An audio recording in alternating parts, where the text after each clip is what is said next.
Hey my watchers, welcome. Today we are gonna see, what if Harry Potter got dark powers from Goblin's ritual? Join Patreon for early access exclusive content of Super Op stories. Also contents that's too far for YouTube. You will get 400 content there, please do check that too. Please subscribe this channel, because definitely I will try my best to provide a valuable content for you all. Also check the description to support the original author for this beautiful creation. Harry Potter was livid beyond belief. This was just plain ridiculous. Something snapped inside him, and for once in his life, he wasn't afraid to express his anger to Vernon, who was equally enraged. F off, you piece of filth! Harry screamed in Vernon's face. They had already had an argument before, but this one sentence left him panting in rage and left a ringing in his ears. He had never felt so angry before, as if some kind of dam was broken and all the suppressed emotions were flooding him at once. The reason for his rage? The Dursleys, of course. Since he had returned home at the end of the third year, the Dursleys had become even more sadistic, giving him even more chores than before, setting impossible time limits, and even resuming various punishments like starving, denying water, even physical punishments like slaps and kicks, and occasional beating up. Harry hadn't received that kind of treatment since he got his Hogwarts letter, and he was baffled as to what happened to change them so drastically. But today was his 14th birthday, and the Dursleys were extra vindictive and cruel. Since the early morning they had ordered Harry to prepare a full breakfast, clean and vacuum the entire house, weed and trim the garden, paint the garage, and then prepare lunch. He was expected to be done by 1 p.m. and of course he hadn't managed to finish everything considering he only had 5 hours. So he was severely punished and then given new chores and orders on top of those he hadn't finished. Even when Harry threatened them with his escaped murderer godfather, he only received a hit and was told to get on with his chores. They believed Sirius Black being his godfather was loads of rubbish. For the whole day Harry endured, but it was already evening and he still had loads of chores to finish, and it hadn't stopped the Dursleys from abusing him. But Harry had had enough and he snapped. "What did you say, freak?" Vernon dangerously asked in a near whisper as his face was turning more and more purple from all the anger. Vernon stood up from where he was sitting in the living room's couch and approached the bespectacled teen. Petunia was right behind him screaming bloody murder and how ungrateful Harry was and that he should be taught some manners. Somehow in his rage, Harry managed to pull a smirk. "I said to F off and do your own chores around the house. God knows you need some exercise. Filth." It's the first time that he said what he really thought to these people, and somehow it felt liberating. "How dare you invoke the name of God? You freak of nature. How dare you speak to me like that? Your good gracious uncle who took you in from the goodness of his heart. Boy, after I'm done with you, you will wish you never opened your mouth today and obeyed like a little worthless freak that you are." Vernon took a threatening step forward, but before he could do anything, Harry brandished his wand that he was hiding in his overly large pants. He had a good mind to keep his wand with him at all times, as Dursleys were afraid that he might do anything. "You wouldn't like anything to happen, would you, Uncle Vernon?" Harry asked with narrowed eyes. Vernon stopped and looked at the wand that was pointed at him and, surprisingly, Harry was satisfied to see a flash of fear in the fat man's eyes. "You can't use freakiness outside that school of yours. You will be expelled."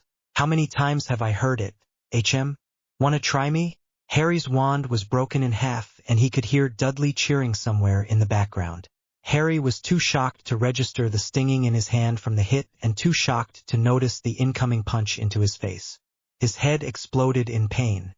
Harry staggered back and fell on the floor, screaming in pain as wounds started to flow from his nose and busted lip. He was in too much shock, sadness, and pain to do anything. He never saw the incoming kick, but it never connected with him. Just as Vernon swung his leg for a kick, Harry's wound dropped on the living room's floor. The fallen teen flashed red, and a crimson barrier sprung around him just in time to intercept Vernon's feet.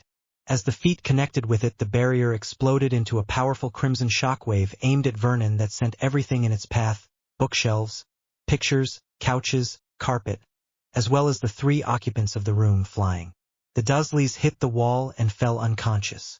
Harry barely registered what happened, but he felt so drained, emotionally, physically, and magically. The only thing he could do was helplessly lay there and cry. Starvation did that to people. A musical voice whispered into his ear, sleep. And that's what he did. He fell into a blissful and restful sleep, for once feeling safe, protected, and most importantly, loved. So the chapters are getting longer. Also, for future reference, my Latin is close to non-existent, so I'm using Google Translate. If your Latin was kid and see that there's a problem, don't judge me too harshly for it. Also, thanks for all the follows and faves. Really keeps me going. Update July 15, 2016. The chapter has been baited. The Magic Weaver Chapter 2. Akari. Harry groggily pried his eyes open, wincing at the bright sunlight that was seeping through the room's windows. Slightly confused as to why he was in the living room and on the floor no less, he uttered a very intelligent wah, before noticing all the mess. Wake up, Harry. Harry finally looked up and yelped in shock. Sure, everything was more or less blurry because he lost his glasses, but he still could see that there was some sort of floating, red apparition of humanoid shape in front of him. He frantically started looking for his glasses, hoping beyond hope that he didn't lose them, or that they would not be broken. Damn it! I wish I had normal eyesight. He cursed his hindrance. Finally, he found the glasses and put them on. Indeed, they were broken, but they still improved his eyesight enough to see somewhat clearly. Harry looked at the apparition and gasped. It was beautiful. Indeed, it resembled humanoid creature like he thought, a woman to be more precise, but it was made out of what seemed like crimson. Liquid fire. The water-like substance originated from the tips of its toes and flowed up through body, separating to make arms and fingers, and becoming more fire-like and more crimson the further it traveled from the toes. It even extended past the body contours, creating wisps of flames and giving the impression that it was burning. But what was it? How did it get here? Harry couldn't help but ask in wonder, "What are you?" Just as he asked, there was a loud bang from the front doors, and a woman shouting, "Petunia. Dear?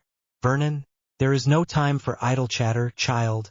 The apparition spoke in the same musical voice that he had heard before falling unconscious. The voice made him feel safe, made him feel like he was home and loved, and left him with unexplainable longing. "We must go. Quickly." Go where? Harry heard some groans coming from the other side of the living room. He turned around to see what was it, and, again, he gasped. The three Dursleys laying on the floor were beginning to stir. The memories of yesterday came rushing back to Harry, and he felt like the rage he experienced yesterday was coming back. The magic within him responded to his emotion and was lashing out, sending nearby items flying or exploding. The apparition's flames themselves got bigger and more intense, but it managed to stop Harry. The boy snapped his attention back to the fiery thing, and his rage was quickly receding. "Control your magic. Hurry, ha." "Listen, Harry." The apparition spoke again, the epitome of calmness despite how frantic the words themselves sounded. "Gather all the things that you need and we will go." Harry gulped. He had no idea what was happening, but he trusted the apparition. Why? He didn't know. "All the things I need are in the cupboard, but it's..." Apparition waved its hand and the cupboard doors flew open. "Locked, right?" He quickly grabbed his school trunk and carried it to the living room. He suddenly stopped and bolted upstairs, back to his room. Hedwig. He had almost forgotten about his most loyal friend. Harry unlocked the cage and let the owl out. "Girl, go and find me wherever I'm gonna end up. Okay?" Hedwig hooted, affectionately pecking his finger, and flew out of the window. It seems it didn't go unnoticed as a voice, this time belonging to a male, said, "Look, an owl from that boy's window. Call the police, I will try to force the door open." Harry sneaked a quick look out of the window and saw that there were actually quite a few people outside. They must have heard yesterday's noise. "What now?" Harry asked the apparition. "Hold your school trunk and think of somewhere safe where we could go. Somewhere where you won't be disturbed. Think only of that place and I will take you there." Safe place? Hogwarts was the safest place he knew of, but there are going to be a lot of questions asked if he just appeared there. Panic started to seep into him, but before it managed to blow out of proportions, he remembered about Diagon Alley, or more precisely the Leaky Cauldron. He quickly nodded to the apparition and concentrated solely on Leaky Cauldron's Muggle entrance, as it was something he remembered the most. "Boy!" Vernon meekly shouted as he tried to get up. Harry saw that there was a big lump at the back of his head with some dried wound, but before Harry could see more, or respond, he saw the apparition explode in a fiery burst. Harry closed his eyes, and the next time he opened them he saw that he was tightly surrounded with dark, crimson fire tornado coupled with the feeling that he was floating in midair, similarly as how he felt when he was on his broom. It was so close to him that the fire was almost touching his skin, but it wasn't hot and wasn't burning. Again, he was overwhelmed by the whole feeling of protectiveness. Before he could relish the feeling, the fire quickly dispersed and disappeared in thin air, and with it went the feeling of floating. It was so sudden and unexpected that Harry stumbled but managed to stay on his feet. He quickly looked around and saw that no one had seen him or the fire. Actually, he landed right in front of Leaky Cauldron entrance. But where was that apparition thing? Shaking his head, he went in. It was early morning, and so the pub was more or less empty apart from some early risers. He went to the bar where Tom the bartender was tending to some dishes. He needed to rent a room or something like last year. After all, he didn't have anywhere else to stay at. "Excuse me?" He quietly addressed the bartender as not to distract other occupants in the room. Tom looked down at the boy, and the first thing he noticed, of course, was the scar. Harry P. "Please, sir. Keep it down. I don't need extra attention," Harry irritably snapped. Of course, Harry. "And please, call me Tom," he whispered and continued after Harry's nod. "What can I do for you this early? I would like to rent a room. I think until September." "Of course, Harry." After a small pause, Tom found the key he was looking for and handed it to Harry. "Room 213 on the 3rd floor is yours. Should I inform someone that you're here?" Harry shook his head. "No. I would prefer if my current location was a secret." Seeing the look on Tom's face, he continued, I am planning a surprise for Dumbledore and the Weasleys for everything they've done for me, but I need magic for that. And I couldn't use magic where I was staying because of the Muggles. My relatives know I am here." A very believable lie, considering that a lot of people knew that Harry was in Dumbledore's good graces and had seen him a lot around Weasley's. "I can do magic here, right?" Tom nodded in understanding. "I won't spoil the surprise then. And yes, you are allowed to cast magic here without the fear of punishments from the Ministry. This is a magic establishment, so it won't trigger any warning." Before Harry could go, Tom took out his wand and pointed it at Harry's head. Seeing the boy's panicked eyes, he quickly said, "Don't worry, Harry. Let me fix your glasses. Oculus reparo. There you go." Harry took off his glasses and examined them. They were like new, and he couldn't help but flash the bartender a genuine smile as he accepted the keys. "Thank you, Tom." As he made his way to his room, Harry got very sad over the fact that he wouldn't actually be able to cast any magic because his wand was broken and he forgot to take what remained of it with him. That wand was very dear to him, but knowing Dursleys, he probably would never see it again. And he couldn't even fix his glasses. He will need to visit Ollivander's wand shop sometime soon. He finally got to his room and examined it. The room was quite plain: a chair, a desk, wardrobe, 2 poster beds, and a bedside table. There was also a door that Harry assumed led to the bathroom. Harry put his trunk near the wardrobe and was about to take another nap on the bed, but a flash of fire stopped him in his tracks. There was that fiery being again. After a minute of silence and looking at each other, Harry finally asked, "Who are you?" It seemed as if the apparition was mulling the question, as there was another moment of silence before it finally answered, "You may call me Lily." "Lily?" Harry asked in wonder, and then before he could stop himself, he asked another question full of hope. "Lily as in my mother? Are you her ghost or spirit of sorts?" That feeling of love and protectiveness, and the fact that he trusted it so much must be because it was his mother's spirit, right? And if it indeed was, then why now and not earlier? He almost started crying of joy because he finally will be able to speak to his mother. But his hopes were quickly crushed. "No, I am not your mother." "Oh," was the only thing Harry managed to utter as he was crushed with disappointment. "It was the name magic, your magic, gave me," the apparition continued. "My magic? I am your wound ward. The ward that surrounded Privet Drive." Harry couldn't help but stare in shock. "What? How is that possible?" Apparently everything is possible with magic, but some things still made him shocked. "I am bound to you. I am your magic. Your emotions. Intent and faith is the main requirement to cast magic, and I am what your magic wanted me to be. So I became Lily. I do not have enough strength to explain everything to you. I was never meant to be sentient and I am running on borrowed time and magic. Your magic? Harry stared dumbly at Lily and couldn't comprehend what was happening or what Lily was saying. His reasoning and thinking was heavily clouded with some sort of mist that he couldn't disperse. Suddenly he felt some sort of pressure on his head and his field of vision automatically focused on Lily. It was the only thing he could see. Listen closely. I was busy while you slept. Go to Goblin's, ask for Bladenail. Ask for the release and cleansing. He will explain more than I did. I left some information with him. Emancipation. You have no magical guardian. Seek out Ollivander, he will be your biggest ally. Magici texant tila legatum renascitur. He will understand. You don't know how great you can be. Remember, magic is all around. Faith and intent. Belief. Remember. He passed out from the pain and exhaustion long before whatever was happening to him was done. He lay there again on the floor, in a blissful sleep, not noticing the magic within him changing. The only evidence that something happened was a bright, burning tattoo on his right palm. A tattoo of a lily. Iguis. Sorry for such a long update. I was on vacation in Tenerife. I missed that place now. As for this chapter and possibly next, it's basically information-giving chapter where some things are explained so not a lot of action. However, some things have not been answered on purpose. Also, it's twice as big as previous chapter. And I plan and hope that next chapter is going to be twice as big as this. The Magic Weaver Chapter 3. Hello. Harry politely said to a goblin teller, would it be possible to speak with Bladenail? The goblin regarded Harry with unconcealed curiosity and dislike. There are only two reasons why someone would ask for Bladenail, and he wondered which one it is. This human better not waste his time. He sneered, do you have an appointment with him? I think so. Harry honestly replied.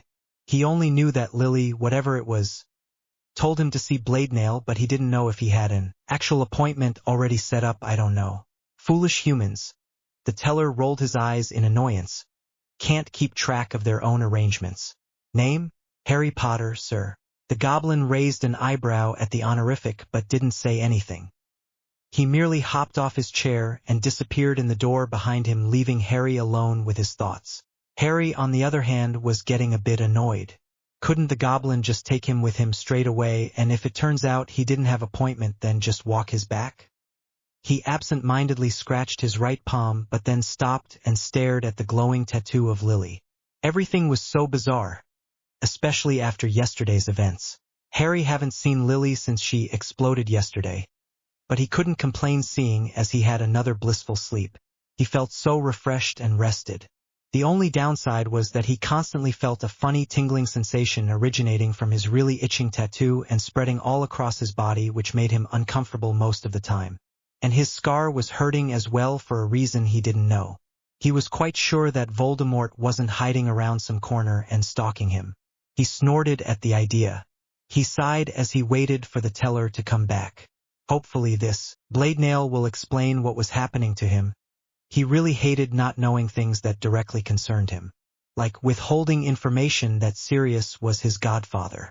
After some minutes of waiting, the teller finally came back. Bladenail was indeed waiting for your arrival, Mr. Potter. But before we proceed, I need to make sure you are who you say you are. It's Gringotts' safety procedure. Please, give me your vault key. It made sense, Harry thought, that they would have some safety measures to know the true identity of the speaker, seeing as wizards and witches had access to glamour charms and polyjuice potions, if one can brew it. I don't have it, sir. The teller sneered. It must be an impostor if he didn't have the vault key he asked for, and pray tell me why you don't have your vault key? I honestly don't know. As far as I am aware, Albus Dumbledore has it.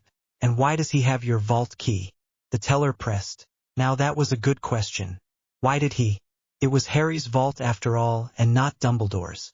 I don't know. Harry felt like an idiot, repeating same, I don't know over and over again. He hated not knowing things. I think because he is my magical guardian? Magical guardian or not, key to the vault should always be on the owner. Very well then. Your wand, please. Harry dropped his head and murmured broken. The goblin sneered. This wizard managed to break his own wand and now is walking around defenseless?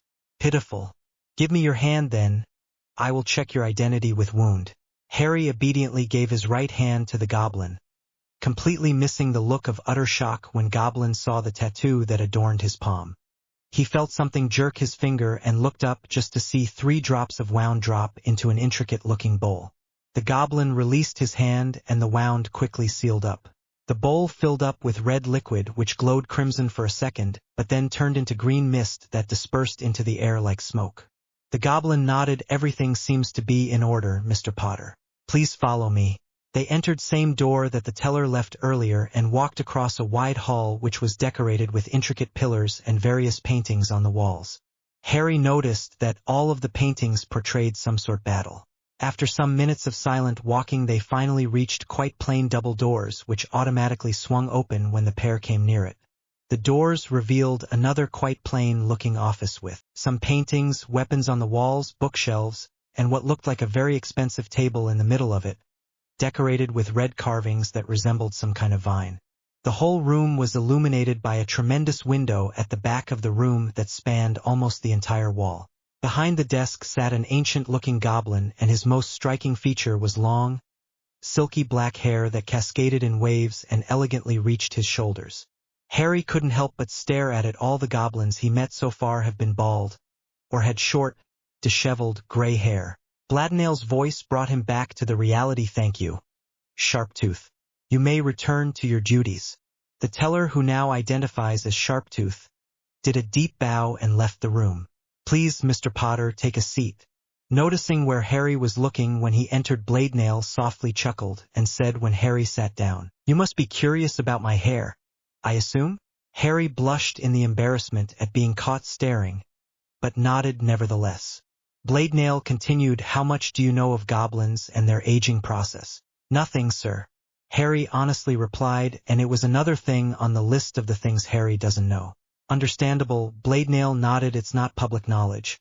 But then again, most wizards are ignorant of other species. I am called an ancient goblin because of my age. I'm several thousands years old. There are only several others like me since it's hard to survive in harsh and competitive goblin and wizard environment for so long. I wouldn't go into detail right now since that is not the point of the meeting, but I'll say that when goblin gets near their ancient age, then their hair gets more silky and shiny features, sometimes even change color." Harry nodded and stored the new information somewhere at the back of his mind. He will research it later on if he won't forget it. And he usually did. So let's get down to business. "Time is money, after all," Bladnail said as he shuffled some papers. "Tell me, do you know why you are here?" Harry shook his head. "Not really. Lily told me I should ask for you, that she left some more information to give me. She asked me to ask you for something called release and cleansing as well as emancipation." He took a breath, trying to control his burning emotions. He felt so confused and a bit angry for not knowing what was happening, and he didn't want to blow out the steam, so to speak, to the only person who might hold the answers. Sure, he could ask Dumbledore, but he didn't trust him as much as he did before, especially since he did nothing to help Sirius. "Please, sir, do you know what it is? Please tell me what you know. Please just call me Bladnail." "Sir makes it sound like I'm old," Bladnail said, but he saw that the joke was missed on Harry. He silently regarded the young man in front of him and finally spoke. "Tell me, Mr. Potter, what do you know of wound wards?" Again nothing. The wise goblin nodded. "I see." Another moment of silence before he spoke. "Say, Mr. Potter, do you know anything of the wound ward that was on Privet Drive?" This time Harry nodded. "Yes, Dumbledore spoke of it once. It's a wound ward made from my mother's sacrifice. Protects me and Dursley's from—" Here he paused. "Dumbledore never said why he needed the protection, and he never asked. I don't know from what, to be honest. I also know that I had to go there every summer to renew the protection. All of that according to Dumbledore anyway." Bladnail nodded. "I see. Wound magic is a fickle thing and one must tread carefully when using it. The wound ward that you described—" Bladnail paused and regarded Harry with curious, if not awed gaze. "Became sentient. It was feeding off your emotions and magic and gave life to itself, as I understand it." Harry dumbly stared at Bladnail. "Feeding off my emotions and magic? Why? How?" "The wound ward was cast by one Albus Dumbledore shortly after you know, who was defeated and before placing you in Dursley's care. Your wound and your mother's death was used as a sacrifice catalyst, even though nothing was actually sacrificed by Dumbledore's hand in terms of taking a life. Rather, the thought and belief of Lily's sacrifice is what allowed the ward to be made. And your wound helped the ward to be keyed to you and around you, Blade Nail slowly explained, because the thought and belief of your mother's sacrifice was used during the ritual. And because the ward that was used was defensive in nature, the resulting wound ward was meant to protect everyone inside the ward from evil as long as you felt loved and would call that place home. On top of that, Dumbledore put his own charms on top of the ward to influence you or what happens inside. Influence? Harry began to feel dread filling him up after hearing those words.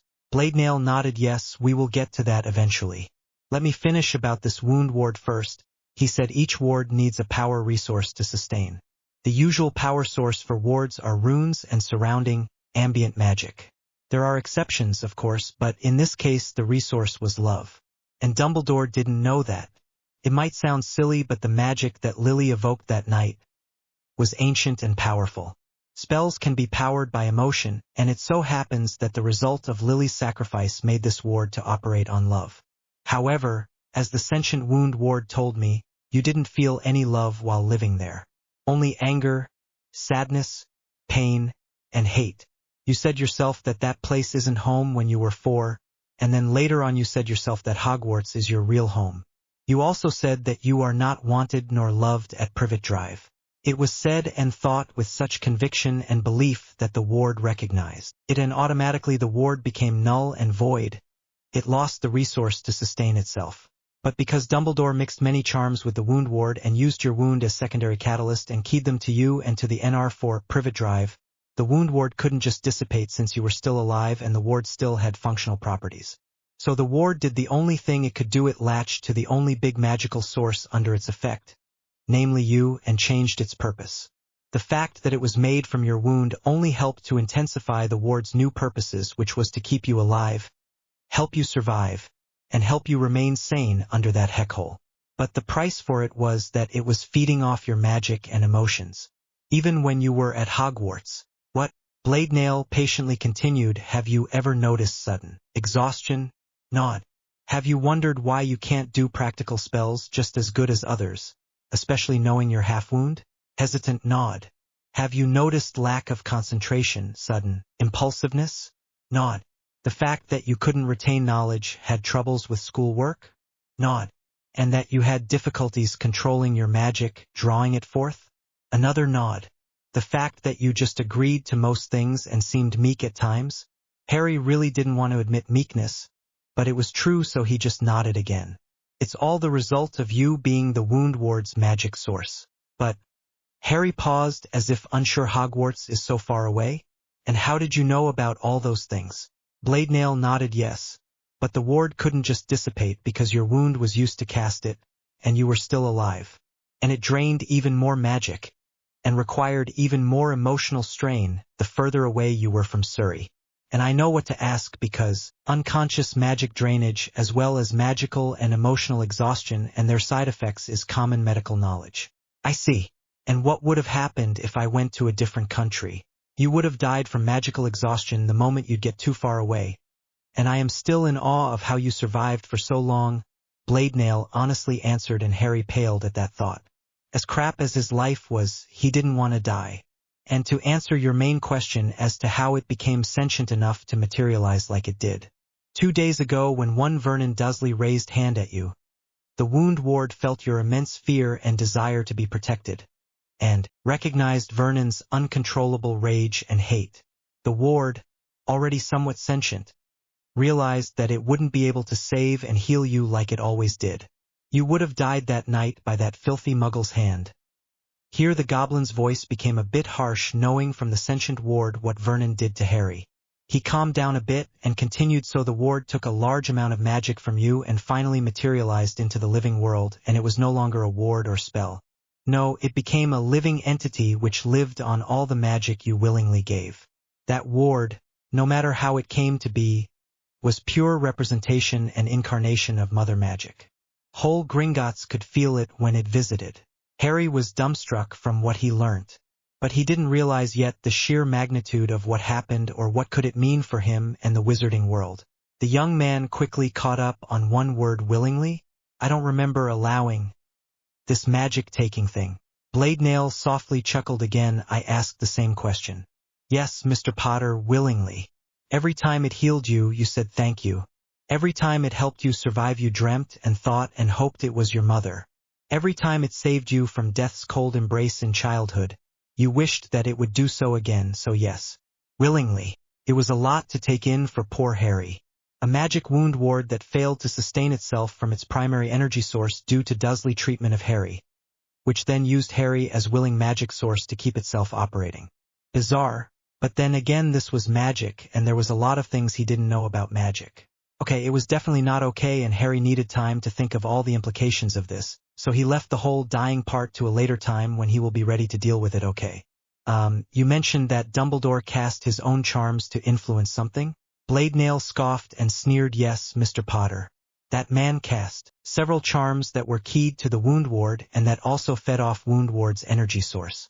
Charms that increased emotions felt several times, meaning that anger would turn to rage, dislike to hate, love to obsession, and so on. Some male redirecting charms, also charms that, while under the ward, prolong any active enchantments and spells, and I will elaborate about this in a moment. Several monitoring charms. Harry suddenly interrupted, feeling dread filling him up from inside. Monitoring charms. You mean Dumbledore knew what was happening to me? My treatment?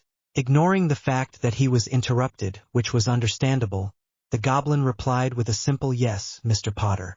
The dread Harry felt suddenly turned into feeling of betrayal, and then into immense anger. He knew and he lied to my face, saying that I am over-exaggerating, telling me that I need to return to renew the wards, and the fact it was all his fault that Dursleys hated me so much because of heightened emotion. Ward. He was at the loss of words. You can't imagine what I want to do to that man right now. Indeed, children in wizarding society, especially creatures, purebloods and half-bloods, are very precious since Mother Magic herself blessed them with her power, even though majority of magical population scorns creatures due to ignorance and fear. To think that a wizard was partially responsible for your horrible childhood is inconceivable.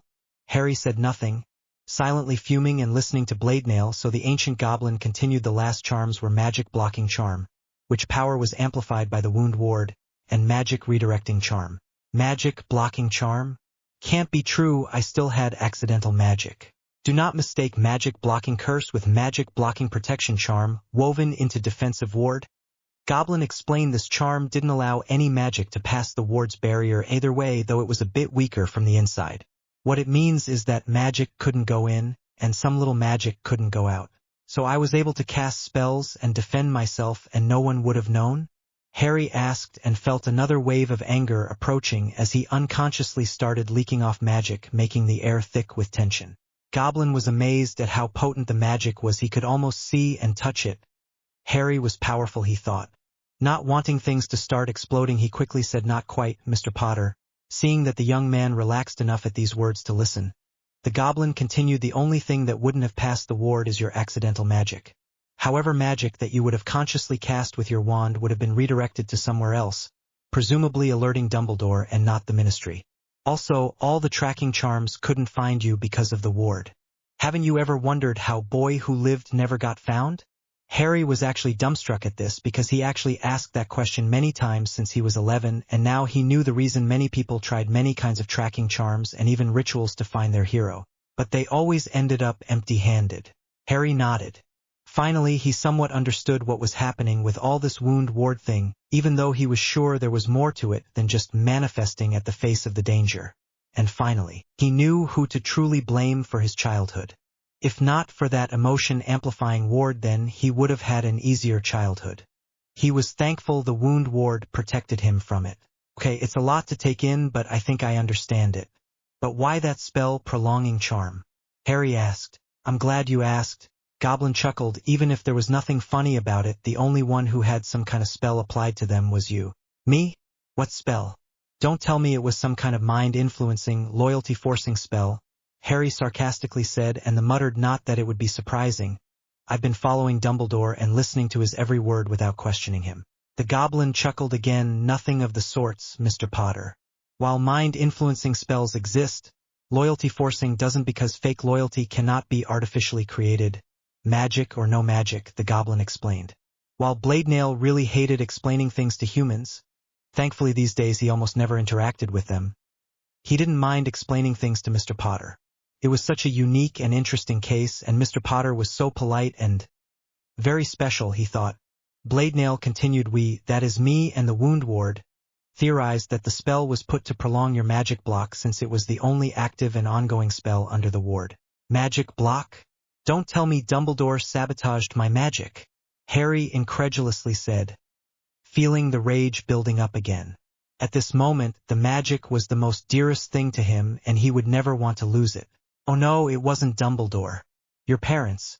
Seeing Harry's unbelievable expression, he quickly elaborated before Harry could assume the worst. "It was children's magic block.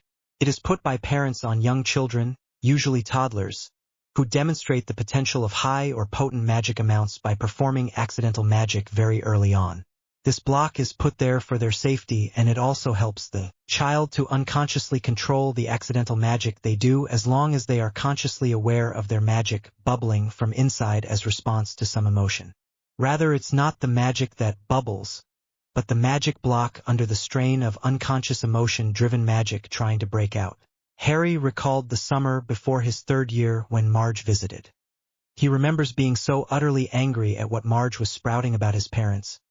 He felt the rage bubble inside him, and he remembers how he directed all that rage towards Marge. So it wasn't his rage bubbling, but rather his magic trying to get free from behind the magic block, and he managed to control it so no random thing would explode. However, the ancient goblin continued explaining it can be a hindrance when the child consciously starts casting spells, since the block would be in the way of controlling and developing the magic. The block is usually removed by the parent by their 11th birthday, when the child would get the wand, or by Mediwitch/wizard of the school the child is attending. There is a start of term checkup of all first years. So Dumbledore in fact was sabotaging my magic? Harry concluded, and Madame Pomfrey never said I had a block.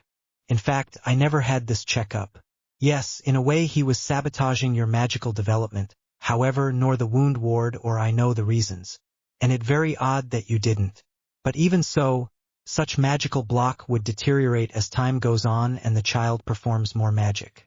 The fact that Hogwarts headmaster put spell prolonging charm means he knew of your block and did that deliberately. I see. Harry nodded. Is that block still on me then? Let me see, Goblin said.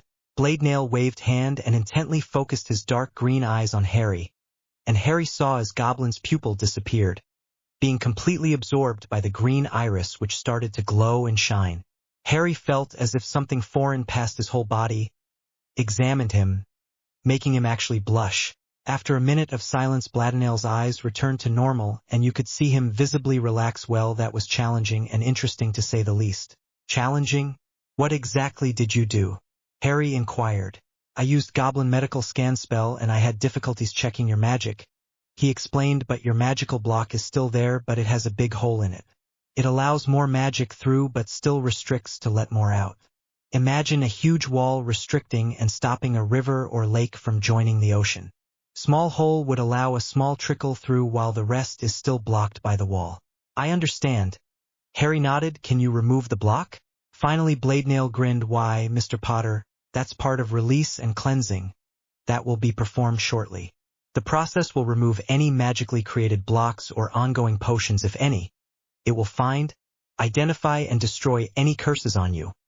It will identify any injury or illness, and if able then will magically heal and rectify the damage done to your body. The process will also unbound any currently accumulated ambient magic, and will help it to integrate into your system. And lastly, while you will recover in the ritual circle, it will also let us know about any vaults and families you're eligible to. But before we proceed with that, I have a question.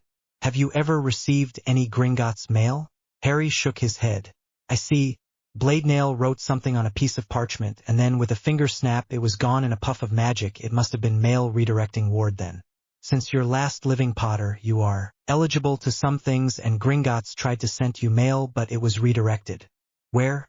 I do not know, but take your guess, aka Dumbledore, since he was the one who cast the spell. The Goblin continued. I explained and asked Potter account manager to send you a letter again after the Wound Ward visited, and knowing that you won't be at Privet Drive, but it seems Aerodent sent it to NR for Privet Drive again instead of directly to you. The goblin angrily muttered, seems he doesn't care about last Potter line that much. That's bad business considering what family line it is. He looked up at Harry again. Any questions before we proceed with the release and cleansing? Ignoring this thing about Potter account manager for now, Harry asked the only thing he had on his mind when he heard about this ritual. Do many people do this ritual? The ancient goblin smirked that looked more like bloodthirsty grin despite the soft features of the ancient no. Only 2 people performed this in last 1.5 century, one of them dying in the process, you being the third. Reason being that it's extremely expensive and I am the only one who is able to conduct such ritual due to my age, magic and occupation. Also, the only way of learning of this ritual is only by getting recommendation of someone who knows me, and then again it can only been given if recipient is in dire need of it.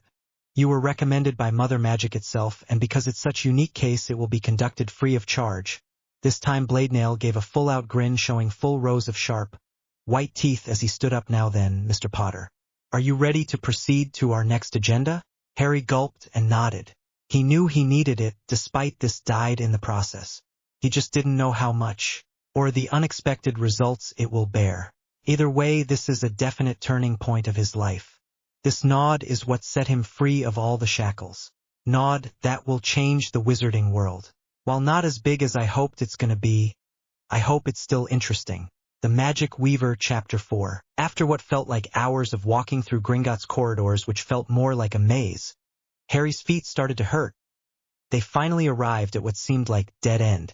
Bladenail muttered something under his breath in a language Harry didn't know in the wall in front of him, which was the most ordinary wall he's ever seen in Gringotts, shimmered before returning to normal.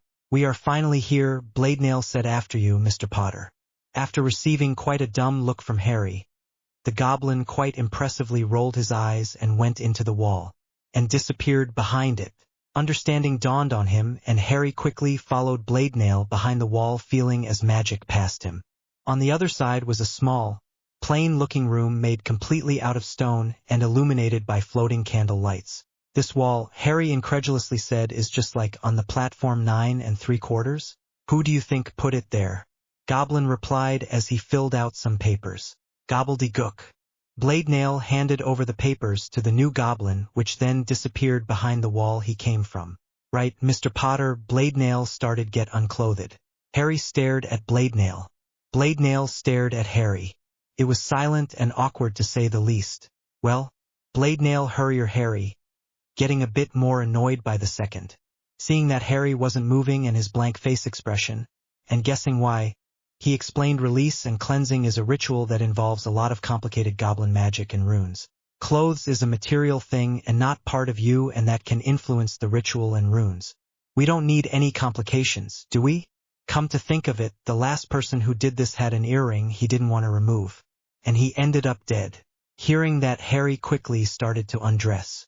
While it was a bit unnerving to undress in front of a goblin, he wasn't particularly shy about it, seeing as he was sharing and undressing in front of other people while at Hogwarts for 3 years now. Standing there stark unclothed, covering his private parts, and blushing, he looked at Bladenail. Said Goblin just nodded and said, everything seems to be in order. Follow me. On the other side there was another cube-like stone room, but it was huge, for, if not 5 times bigger than the previous room where he left his clothes. Harry noticed that it also was lit by floating candles, though the lighting was really dim that he could barely see the other side of the room. The most prominent thing, however, was massive runic circle drawn in what seemed like chalk. Harry was quite sure it wasn't chalk though. It's wizarding world after all, probably some kind of powdered dragon teeth or something. It started in the middle of the room with a circle, which Harry assumed he will need to stand in. 6 smaller circles were already occupied by goblins dressed in ancient-looking black robes adorned with various trinkets like leaves and bones. They were also holding some kind of twisted, odd-looking twigs which looked to be in the same size as the goblins themselves. The whole black cloak thing gave Harry the feeling of some cult, and he actually started to have second thoughts about this whole procedure. The lines didn't stop there, they expanded further away from the circles, making various geometrical figures as they climbed the wall and ceiling. The ceiling's runic circle was a copy of the one on the ground. All in all, this whole room just felt so ancient, and Harry could feel the magic in the air making his hair stand up. He could almost taste the raw power that has been channeled there. Blade Nail produced another odd-looking twig, that Harry will later learn is called a staff, and stood in the larger circle and calmly addressed Harry. Now, Mr. Potter, please stand in the middle of the runic circle. Yes, there. Thank you. Now before we begin, any questions? Blade Nail asked as he also donned a black robe that was handed to him. Harry gulped and asked, is there something I will need to do? Blade Nail couldn't help but grin. Not at all, Mr. Potter. Although, here he regarded Harry for a second before continuing, please try to relax. And when we will start chanting, try to not restrict your magic. Let it flow. In order for this ritual to be successful, we need to work with your magic in tandem, and that can be difficult if you resist and try to control your magic. Let it go wild, Mr. Potter. Seeing Harry's uncertain nod, he said, now if that is all, please relax and try to calm down. We will begin as soon as you are ready. After some moments of trying to calm himself, Harry finally said ready. As soon as the last syllable left Harry's mouth, all the goblins slammed their small staffs as one into the stone ground. And then they did so again and again, making a slow and steady rhythm. To Harry, each slam seemed louder and louder, and the louder it got, the more he felt some kind of pressure on him. He also noticed that all the magic in the air started to move, for the lack of better words. Before it was just there, saturated and unmoving. Now, it felt like the magic had purpose and started to whirl around the room, also in rhythm with staff slamming. Harry noticed that magic became even thicker and made goblin robes to flutter like in the wind, even though there was no breeze. Harry felt a trickle of sweat roll down his forehead and cheek as the pressure on him increased. He barely managed to stand up. He felt his magic react, trying to get out, and he remembered what Blade Nail said. Relax and let the magic go wild. And so Harry closed his eyes and relaxed as much as he could, and remembering how the magic reacted when he cast spells, he guided his magic out to the best to his abilities. He opened the pathways for the magic to flow. As he did so, Harry began to glow emerald green, with wisps of green escaping him and joining the swirling magic around. The pressure got so big that Harry collapsed on his knees and was heavily breathing.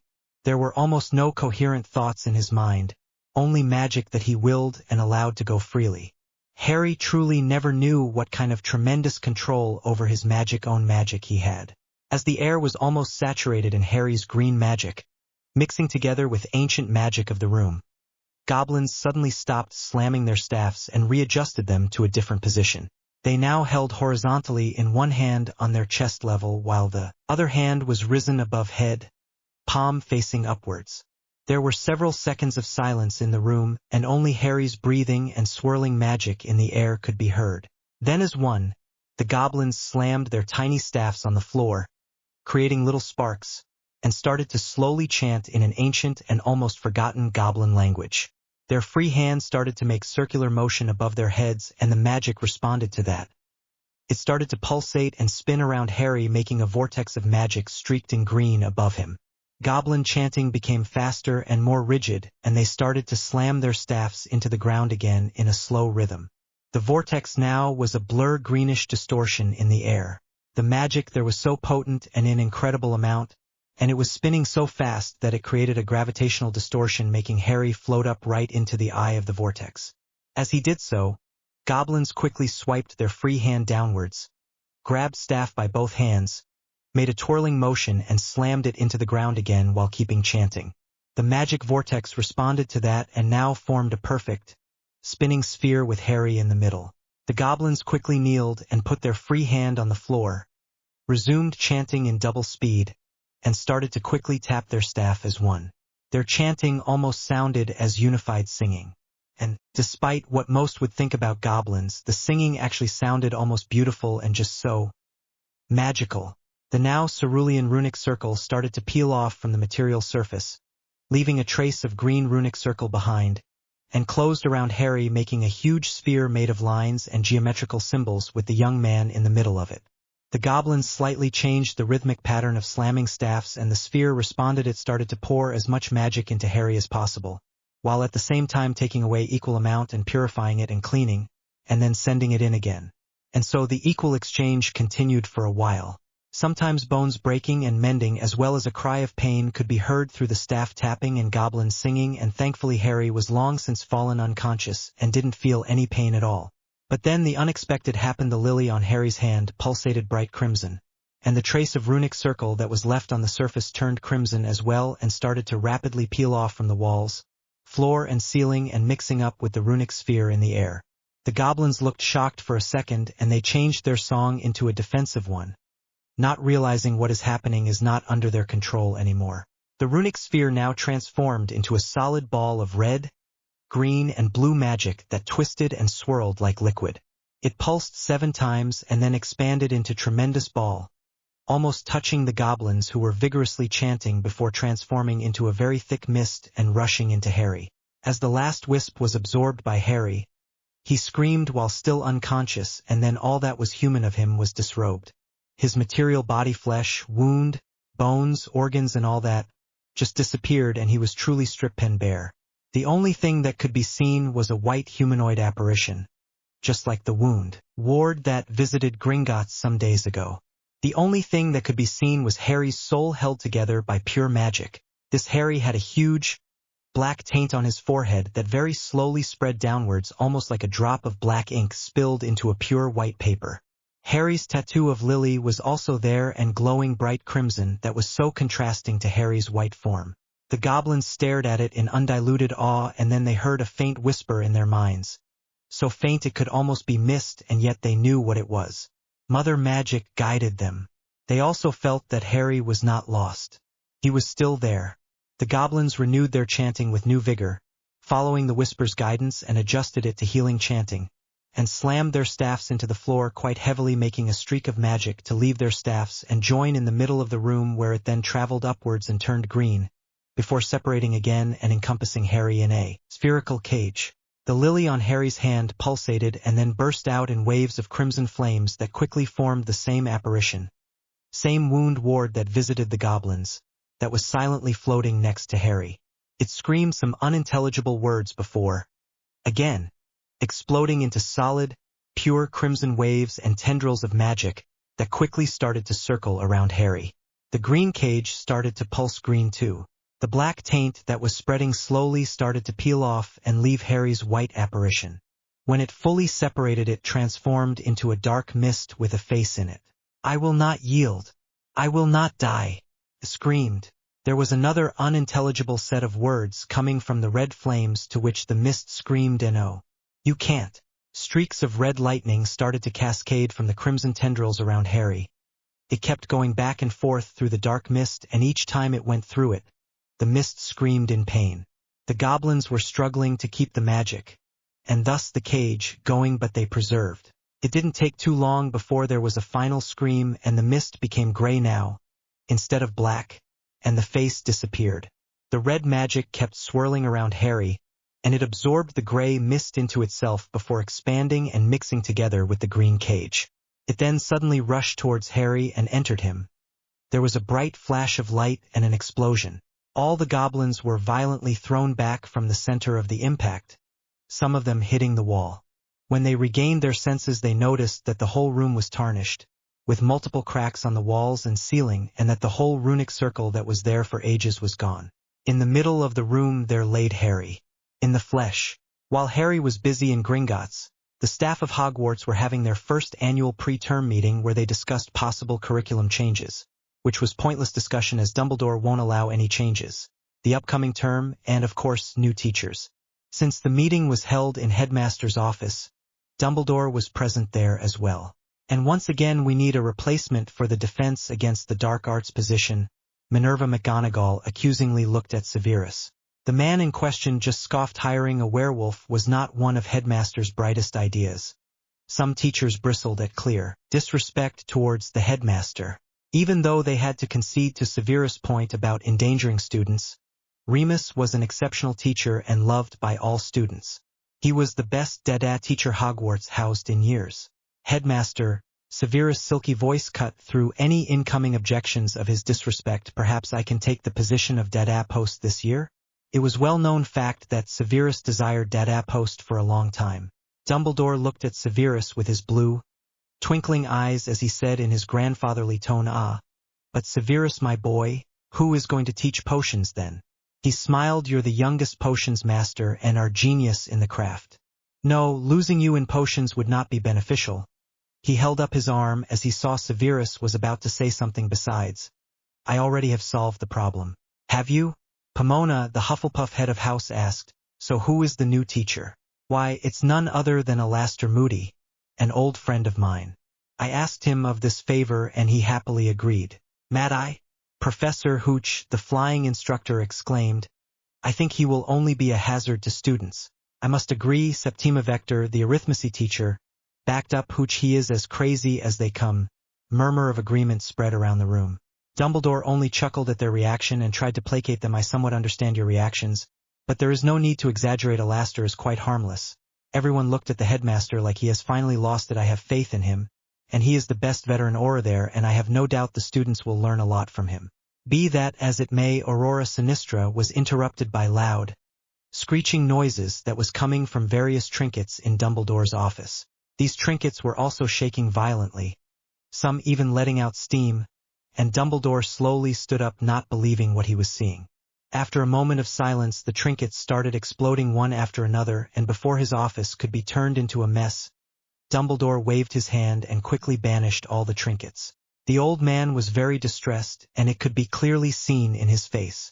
The wound wards at Privet Drive have fallen and Harry's life was in danger. These trinkets were keyed to Harry and the wound ward, and now they indicated that Harry is on the verge of dying. "Albus, what is happening?" McGonagall asked. "What were those things?" After a moment of silence, Albus Dumbledore snapped back into reality and addressed all the staff in the room who were looking at him for an explanation. "Those trinkets," Albus carefully began, "were monitoring one of my properties. It seems there was a breach. Please continue with your discussion." "Excuse me." Dumbledore quickly approached his office's old fireplace, took some flue powder and muttered NR8, Privet Drive, under his breath so that no one else would hear. Since he couldn't apparate from inside Hogwarts, he had to go Mrs. Fig's house in order to reach NR4. Just as Dumbledore disappeared in green roaring flames, Sybil's head rolled back before snapping back. Her eyes glazed over and started to unearthly glow, and her voice got so low it sent shivers down everyone's spine. Everyone's attention snapped to Sybil as she started to speak, the one with the ability to oppose and vanquish the Lord's approaches as the 8th month blooms. "One with an unprecedented power shall lead the army of magic to war. Those who stand with him shall be redeemed, those in his path destroyed. Secrets shall be revealed and loyalties shall shift. Magic has chosen as the 7th month died, and the one with the ability to right the wrongs will be reborn as the 8th month blooms." Everyone stared at Sybil in disbelief, and the seer herself was now suffering from coughing fit, not realizing that she made a prophecy, which, unfortunately, is going to be buried deep in everyone's mind and forgotten for a long time, as by the end of the day there is going to be another thing on everyone's mind, namely finding Harry Potter. Firstly, I want to thank everyone for the follows, favorites, and reviews. They really mean a lot to me, and I'm glad that you guys like the story so far. Secondly, another dull chapter full of dialogue and explanation and stuff. I just need to get the explanation bit out of the way so I don't need to do it at a later date. Thankfully, there is more action next chapter. The Magic Weaver, Chapter 5. The first thing that came to Harry was silence. And the fact that he could hear silence meant that he was finally coming back to senses. He was pretty tired of swimming in endless mass of darkness for Merlin knows how long, and at one point he actually started to think that maybe he was dead. But apparently not. Slowly but steadily conscience returned to Harry. Before he opened his eyes, he assessed his surroundings and his own feelings. There were several magical presences nearby, but they were no threat to him. As for himself, he felt wonderful, and he hasn't felt that good in a very long time. Harry's eyes fluttered open, and bright light that entered them made him wince. He fully opened his eyes when they finally adjusted. The room he was in was not too big, but wasn't small either, with multiple vacant beds with white sheets lined up along the wall. The room itself was pure white. He guessed it was some sort of hospital, thought he couldn't understand why they needed to make it so white. It was even whiter than Hospital Wing in Hogwarts. Why are hospitals always so white? Harry groaned as he slowly sit up. People can easily get insane in such environment. "Nonsense," said a rough voice from his right. When Harry turned to look at the end of the voice, it revealed to be a goblin in white hospital gown who was approaching the young man. Harry groaned again. "Of course, white." The goblin absent-mindedly continued as he finally approached Harry and waved his hand over him and wrote something down. "White color channels magic the best. Especially healing magic. That's why we use white chalk." Harry blinked. So it was ordinary chalk after all in healing rituals, and that's also why hospitals are white. It helps with healing patients. So you won't be able to get insane just because of seeing white color, since said white color would treat mind maladies the moment it appeared. Harry blinked again. And then he blinked again. And he kept blinking. Seeing Harry's non-stop blinking, the goblin passed a sheet of paper to another goblin who then left the room and then addressed the young man again. "Are you all right, Mr. Potter?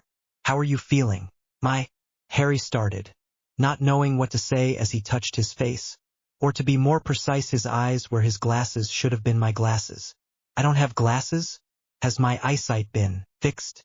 Relieved it was only that, the goblin smiled that looked a bit too bloodthirsty on his rough face. "Yes, Mr. Potter. Your eyesight has been fixed during the ritual, which is actually a surprise. Poor eyesight is a Potter family trait, so in all honesty, the ritual shouldn't have affected your eyesight too much. However, based on our scans, your eyesight is in perfect health now." Harry nodded and was very happy about the fact. He never liked his glasses anyway, and poor eyesight was only a hindrance. "What happened at the ritual?" "That I cannot answer since I was not part of it. Great Chief Shaman Bladenail will answer all your questions regarding the ritual. He has already been notified of your awakening. You will go to him immediately after the messenger confirms that he is ready to accept you." "Great Chief Shaman?" Harry inquired. He never heard of such title before. "And you're not going to make me stay here for a week or so?" "Why would we want to keep you here for a week, Mr. Potter?" the goblin incredulously asked. "Well, in the past, every time I have ended up in the hospital, the Medi-Witch that was looking after me always told me that I have to stay in hospital for several days to ensure that everything's been healed right." The goblin snorted. "My scans showed you're all right, so there is no reason for you to be here.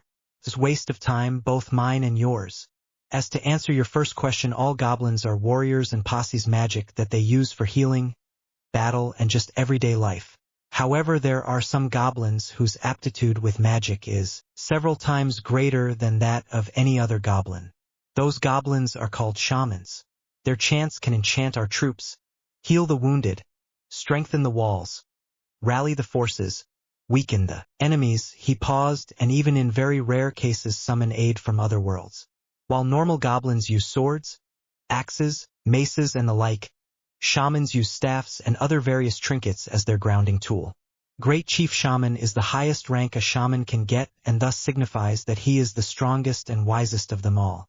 Other races call their magic users differently." For Harry, that was very interesting piece of information. He never knew there was more to goblins than just gold and shiny weapons. "So those are staffs. At first I thought those are only some kind of twigs." The goblin shot him a very unimpressed look. But Harry continued, "Still summon aid from other worlds? Grounding tools? Wizards use their magic to conjure small animals, if they are powerful enough, or use transfiguration to change some object into an animal. However, those spells are very limited.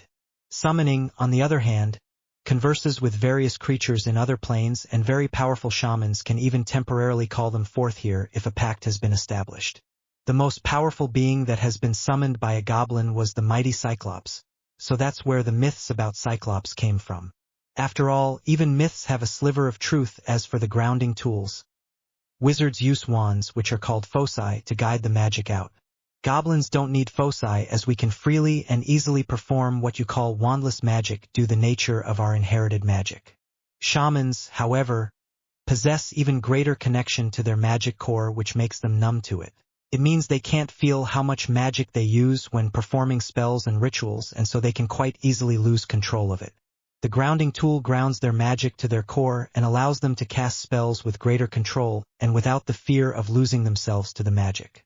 I hope that suffices for the explanation." Harry nodded and became thoughtful. There was more to goblin civilization than meets the eye, and Harry couldn't help but to wonder if other races have similar or very different concepts of magic. However, one thing puzzled him. "But why are you telling me this?" From what I know is that goblins are very unfriendly to wizards and despises them. And I can tell that what you just told me is not a common knowledge, so why share it with me? The goblin only smiled. You are very special, Mr. Potter. Before Harry could ask what he meant, another goblin quickly entered the hospital and said to the goblin, Harry was just talking with Great Chief Shaman Bladenail is eager to talk with our ward here. He asked to send Magic Chosen to him. Magic Chosen? Harry asked. Both goblins turned to him and stared with wide eyes. You can speak gobbledygook? No, Harry replied a bit confused. I'm pretty sure I can't. But you can understand it? No, I can't. I wasn't able to before the ritual, and there is no way I could have learned it while being unconscious. And the fact that we, apart from you, are speaking gobbledygook doesn't really sound strange to you? The messenger goblin asked, and Harry looked at him gobsmacked. How peculiar, the healer goblin followed up. Hopefully Great Chief Shaman Bladenail will know more of this. As you heard, he is waiting for you. His office is literally opposite from here. All you need to do is leave this room and enter the door that will be in front of you. Nodding, Harry stood up from his bed and thanked the goblin healer for taking care of him while he was unconscious. He made his way to the door while ignoring that he was only wearing white hospital gown. He didn't see any of his old clothes around, so he assumed they were disposed of. He left the hospital and found himself standing in the same hallway he walked when he first came to see Bladenail. Come to think of it, he never saw that there was another door that led to the goblin hospital. As the healer goblin said, there was a pair of doors opposite of Harry which just like before swung open when he approached them. Took you long time to wake up, Mr. Potter. We almost started to fear the worst. Bladenail greeted Harry and invited him to take a seat by waving his hand towards some chair near the walls that soared through the air and landed next to the goblin's desk. How many days have I been unconscious? Harry asked as he sat down. For almost 2 weeks, Mr. Potter. Harry's eyes widened at that. That was a long time, and he had very little time left until he had to return to Hogwarts. And he still had to get his school supplies and wand, not to mention find a place to stay. Though something at the back of his mind told him that he had a place that is his home. I see, Harry said when he regained his composure. Then we should proceed with this meeting, Great Chief Shaman Bladenail.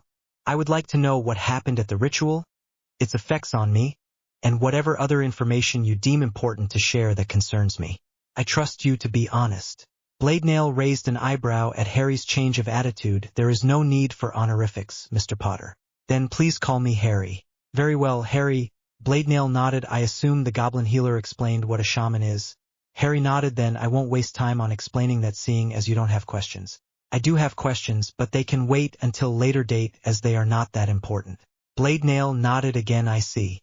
Then let's proceed with today's agenda then. Bladenail shifted some papers around. What happened at the ritual was very marvelous and at the same time very disastrous. What happened there exactly? The last thing I remember was your staff slamming and some chanting. Then I lost conscience. And it's good thing that you did lost conscience at the very beginning.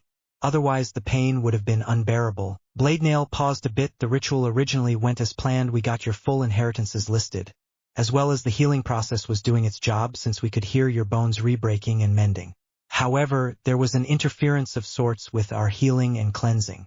Harry raised an eyebrow at that interference. Yes, Bladenail nodded, namely the Horcrux in your scar. I had a Horcrux in my scar? Harry exclaimed. Did you know I had a Horcrux in my scar before attempting the ritual? You know of Horcruxes? Bladenail asked, quite intrigued and surprised how such a young wizard could come across such vile magic.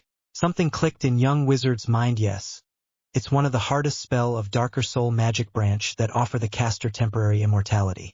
Horcruxes are made by splitting your soul with a murder and then putting it into container. That way if the caster gets killed, he doesn't pass on as he has a piece of soul on the earth that tethers him to life. Harry owlishly blinked. How did I know that? Very interesting, Bladenail observed, and correct. As for your question, yes, we were aware of the Horcrux in your scar. The wound ward warned us of a foreign soul being tethered to yours. But since the magic itself didn't warn us about any side effects, we assumed it is still fine to proceed with the ritual. However, there was yet another interference, the magic itself. Magic itself? Yes, Harry. That lily on your hand was not just a mere byproduct of some accident. Your body, that tattoo housed the very wound ward you awakened. the very entity that is magic. From what I understand, its original defensive properties responded to the danger, and then took matters in its own hands to ensure your survival. Bladenail stopped and looked at Harry's eyes that were glowing like twin emerald flames. Magic took control of the entire ritual circle and adjusted its design and purpose. When it was finished, the magic then disrobed you of all material humanity. Material humanity? Yes. Flesh and bones and wound. All that was left was your soul held together on this plane by your magic and magic. We then saw that the Horcrux was intimately embedded into your own soul, and so was magic itself. We then witnessed how magic came to material life once again in the form of Crimson Apparition, and it joined forces with your own magic, and together they battled the Horcrux that was so deeply embedded into your soul. They tried to destroy it. However, drawing from all my 1,000 years' worth of experience and knowledge, the Horcrux couldn't be fully destroyed. Only basilisk venom or fiend fire, or something of equal strength can destroy a Horcrux, Harry said and blinked again. That's weird. So they didn't manage to destroy it? They didn't destroy it, but they managed to get rid of the entity that was inhabiting the Horcrux. Your soul then absorbed and merged with whatever was left of it. I assume that's where all this knowledge comes from?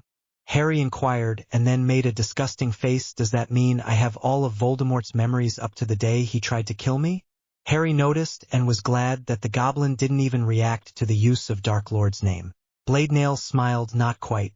Memories of the Dark Lord were destroyed along with his presence and magic in the Horcrux. What remained was just pure knowledge he had accumulated to that point. Memories and knowledge are completely different things. However, I do not know what kind of knowledge you've retained. You will have to discover it for yourself. I advise start practicing occlumency. Harry nodded yes. Occlumency will greatly help sorting out my mind. Having knowledge of powerful wizard would tremendously help him if he knew how to access them. After a small pause he continued with his questions. What happened then? How did I come back to this? He wildly gestured to his body. The wound ward was also deeply embedded into your soul and core, but it was already part of you. No, magic was already part of you, and so it only returned from where it came. All the magic it accumulated over the years returned to you. Your soul, your true magic, and our healing ritual were working in tandem and have restored your body back to full health as it should have been. All the years of starvation and beatings gone. All the sickness gone. You are a fresh leaf now, a fresh book of your story. In a way, you got reborn. Along with some boosts, considering it was magic reincarnation, albeit short-lived. You will start to notice its effects on you quite soon, though you already have discovered one. Seeing as I was talking in gobbledygook all this time. Bladenail smirked at seeing Harry's surprised face. But I can't talk gobbledygook?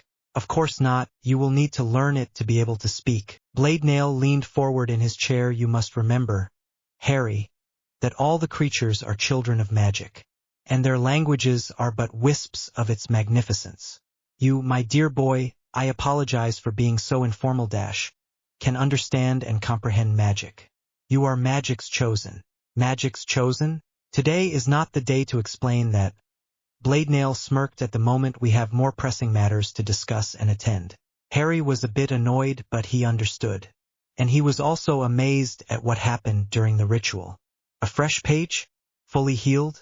His whole magic returned plus a boost? Harry let a smirk cross his handsome face, which was mirrored by the goblin in the office. Oh yes, the coming months are going to be very eventful and unforgettable. Very well. I thank you for explaining to me what happened. I appreciate not being kept in the dark. What is next on the agenda then? Your emancipation and accepting your lordships, of course, Bladenail said as he pulled out a stack of papers seemingly from nowhere. Emancipation? But don't I need my magical guardian's consent for that? Harry asked. Minor emancipation is done in rare cases when heir is the only member of the family left alive. Being considered adult gives them privileges and access to things that they normally wouldn't have access to, and that way they can better protect themselves from danger when outside Hogwarts. However, there needs to be at least one adult's signature approving of emancipation, and usually it would be magical guardian or well-known family ally. You don't have magical guardian? Bladenail sneered. Albus Dumbledore named himself your magical guardian, but the magic disrobed him of that privilege when he made several transgressions on your name. So it was easy to get the proper documentation, especially in 2 weeks that you were dozing off. All you need to do is sign them, accept your lordships, clap your hands 666 times, and twirl around on each 11th clap. And it's done and done. Harry stared at Bladenail and after a moment cracked a wide grin, releasing some of the tension that built up during the conversation. He needed that little bit of humor. I'll just pretend I didn't hear the last part. Bladenail just smirked in return. What transgressions, though? One Albus Dumbledore used your vault key and made a monthly standing order from main Potter vaults into his accounts, as well as into Dursley's Muggle accounts. Noticing Harry's angry face, he continued, yes, we were quite angry too. And what is even worse is that we only noticed it after Magic Wound Ward visited us. We were looking into your accounts and found discrepancies and then investigated further. However, we didn't take any action as we wanted to know how would you like us to proceed. Harry nodded and smiled. Thank you for not taking any action. Who allowed the standing order to be set? Aerodent. Bladenail immediately supplied. He is the Potter family accountant, and we investigated him thoroughly. He has had a lot of meetings with Dumbledore, but we do not know what those meetings were about because of customer confidentiality. Is it possible to overlook confidentiality rule if Anther customers' confidentiality was severely broken? Harry asked. Of course. Harry fell silent in deep thought and pondered how he should proceed with this piece of information. Can we return to this a bit later? My course of action will depend on these new lordships I will gain. I assume I have multiple? Bladenail nodded. That is correct.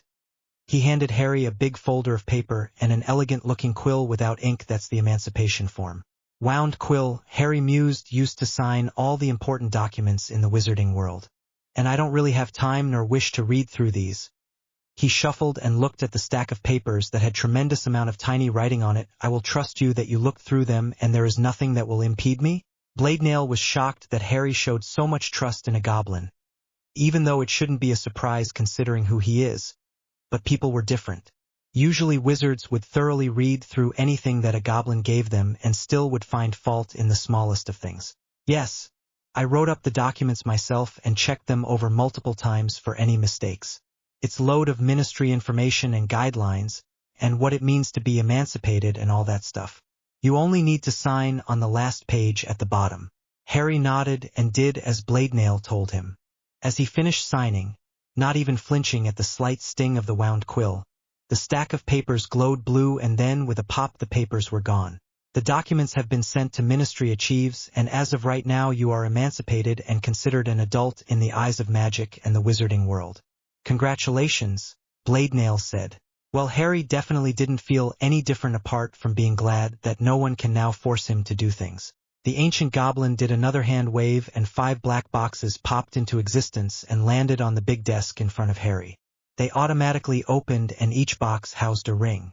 All of them, except the one in the middle, had golden base ring, a different stone on them with different coat of arms for each family. The one in the middle, however, was made of pure diamond in a thorny/vine-like pattern. You know, Harry, when I looked at the list of the families you can lordship to, I was very shocked, but at the same time I perfectly understood why magic chose you, Bladenail said. Why? What family names am I heir to? Harry absent-mindedly asked as he stared at the rings. He felt a pull towards these rings. All of them were begging for Harry to put them on and claim them. They yearned for new lord of their house. But before Harry put them on, he will hear what Bladenail has to say. The cleansing ritual and your accidental rebirth, which I believe was not that fully accidental, cleaned your wound and awakened dormant bloodlines of times long since gone. Bladenail began, but Harry interrupted him with incredulous voice before he managed to continue. Cleaned? I hope you realize you sounded like one of those purebloods. Bladenail shot him an unimpressed and displeased look. It's a manner of speech. All wound is the same. However, old bloodlines would eventually disappear only for new ones to appear. Take a look at Malfoys. Originally they were from France and many generations ago they were called Malfoys. They got married to someone, mixed their families and eventually changed their family name and thus created new family. They are still purebloods with traces back to Malfoys, but Malfoys of today can't claim Malfoy lordships, titles, vaults and possessions, since the last living Malfoy died hundreds of years back without transferring anything to the new family name. It happens a lot in Wizarding World. They will be able to claim the Malfoy fortune and titles only when an heir who has potent, direct Malfoy wound in them will be born. And that will likely never happen because Malfoy wound has been too diluted with other families over generations. That wouldn't been the problem, however, if the last living true Malfoy transferred everything to the new name. Does that cover the explanation? Yes, Bladenail, I apologize for my rudeness. Bladenail nodded, apology accepted. The fifth ring, however, Bladenail paused and regarded Harry and the diamond ring with unhidden curiosity and even respect. Is to the house of Emrys. Emrys? Harry exclaimed, as in Merlin? Bladenail nodded and continued. Merlin was the first magic's chosen, you being the third. And sands of history and time do not speak of second chosen in detail, only that there was one. And after digging quite deep into our oldest achieves, so old they have a chance of crumbling from mere touch, hidden so deep under Gringotts it would take a squad to get there and back. Dating back to when Gringotts was only a newly formed cave of new goblins, Harry was starting to wonder how serious Bladenail was now. I found some old family tree documents. You know, after researching them, I am not surprised you were chosen, for you are Merlin's descendant. To be precise, Potters, the 4 Hogwarts founders, and Peverills are Merlin's descendants. And by being reborn and infused with magic, you awakened that ancient bloodline. As magic's chosen, you are his heir both in wound and magic.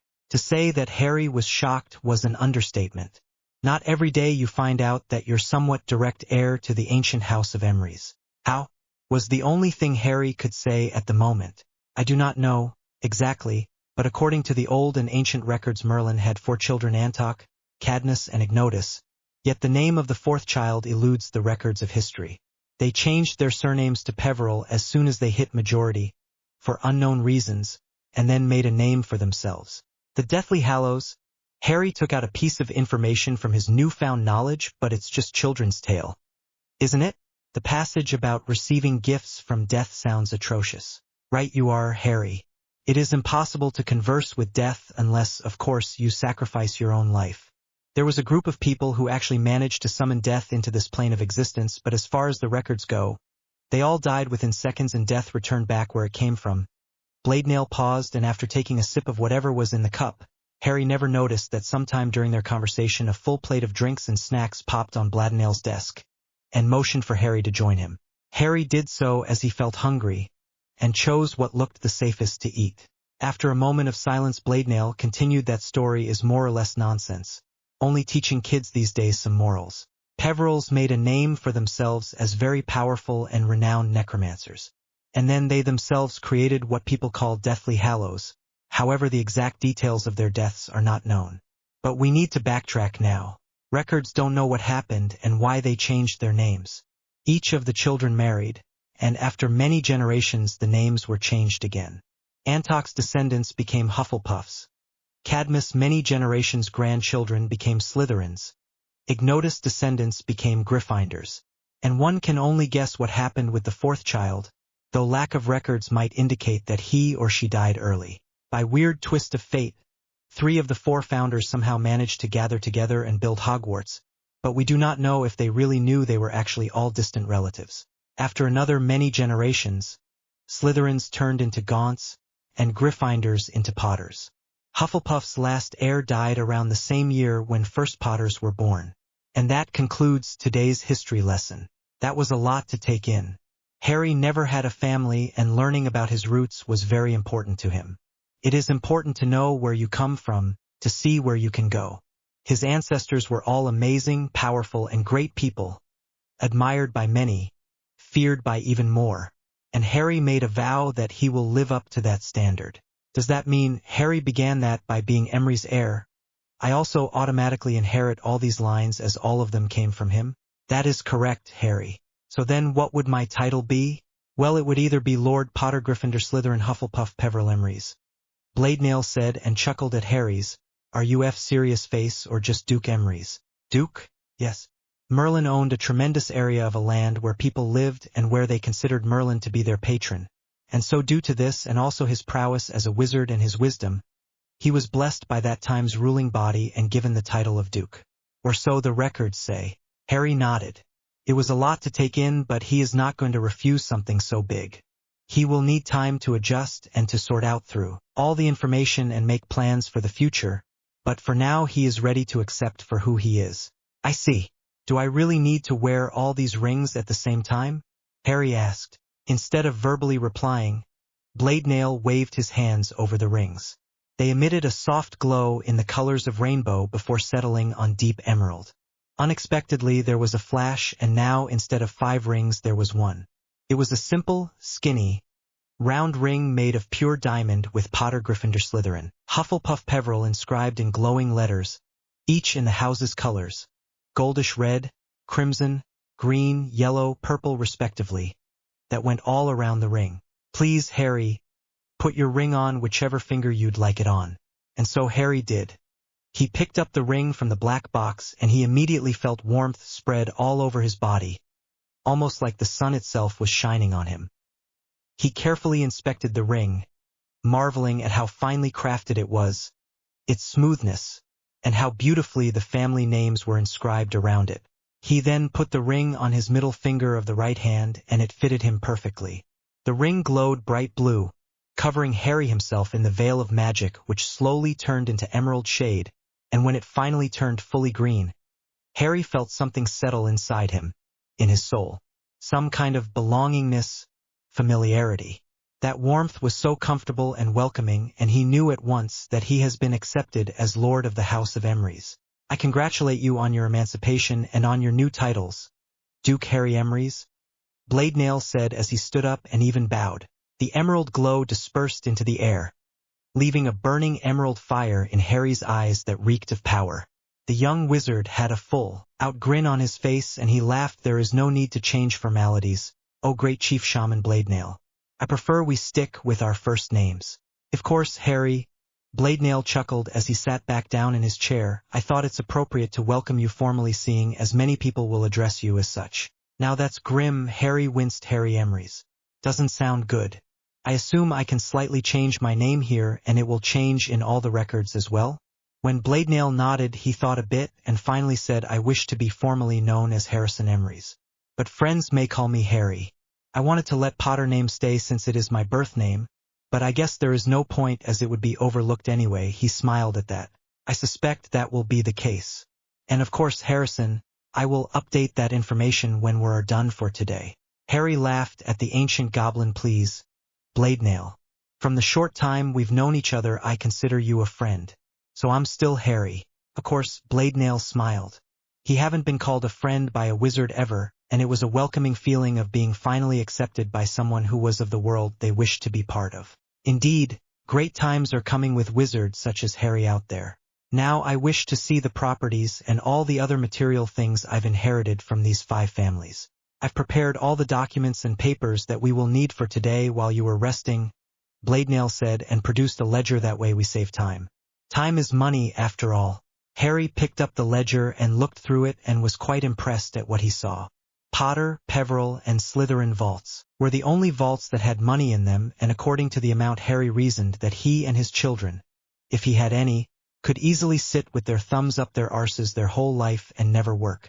It was tremendous amount of money made through generations and generations of investments.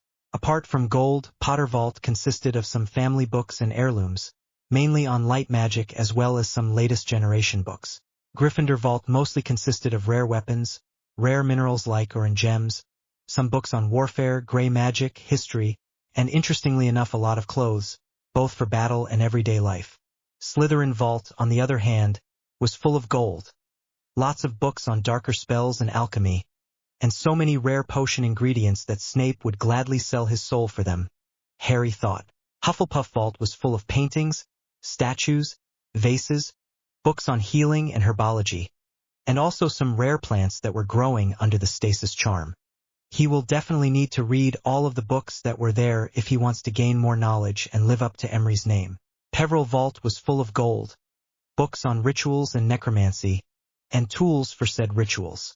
Harry was actually curious about this branch of magic since it's part of his ancestry, and he swore to check it out. He stopped for a second to wonder when his perception of magic, of evil and good, changed. After some thinking he came to conclusion that it always have been like that. For him magic was magic, and the opinion of light and dark was not actually his own but rather of those he surrounded himself with. Harry wondered if, for example, Slytherins like Malfoy considered dark magic to be good, and light magic to be bad. However, Emery's vault interested Harry the most. There was not a single canute of gold there, and there was only one book in the vault named Druid, Beelukrift of Eilder AC Holt. Additionally, there was a lot of journals without titles. When he asked Bladenail, it turned out that back then there was no means of mass printing books and wasn't even a schooling institute, so when a wizard wanted to get educated, he'd go for an apprenticeship from a well-known master and learn from him. Masters would write journals on their craft and use them to teach their apprentices.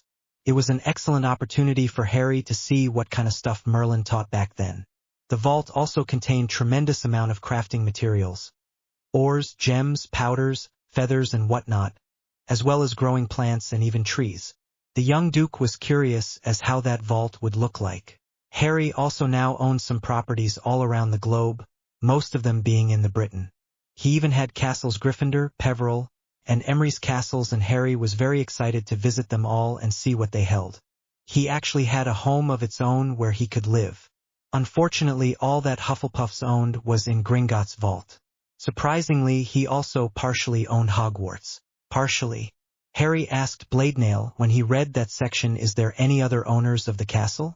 Bladenail shook his head. "No, Harry. Hogwarts is an ancient castle built on several thick and powerful ley lines, guarded by most powerful wards known to wizard kind. A place where massive amount of magic is performed daily. The castle by all means is sentient. As far as I know, you will need to be fully approved by Hogwarts in order to gain full ownership." Harry nodded, and it made sense. If the blood ward around his house came to life after years of prolonged magical and emotional feeding, then it only made sense that Hogwarts would eventually become sentient too. Harry put down the ledger and fell in deep thought. He owned a lot of stuff, and now he also had the resources to become the best wizard alive, ambition that he swore to fulfill.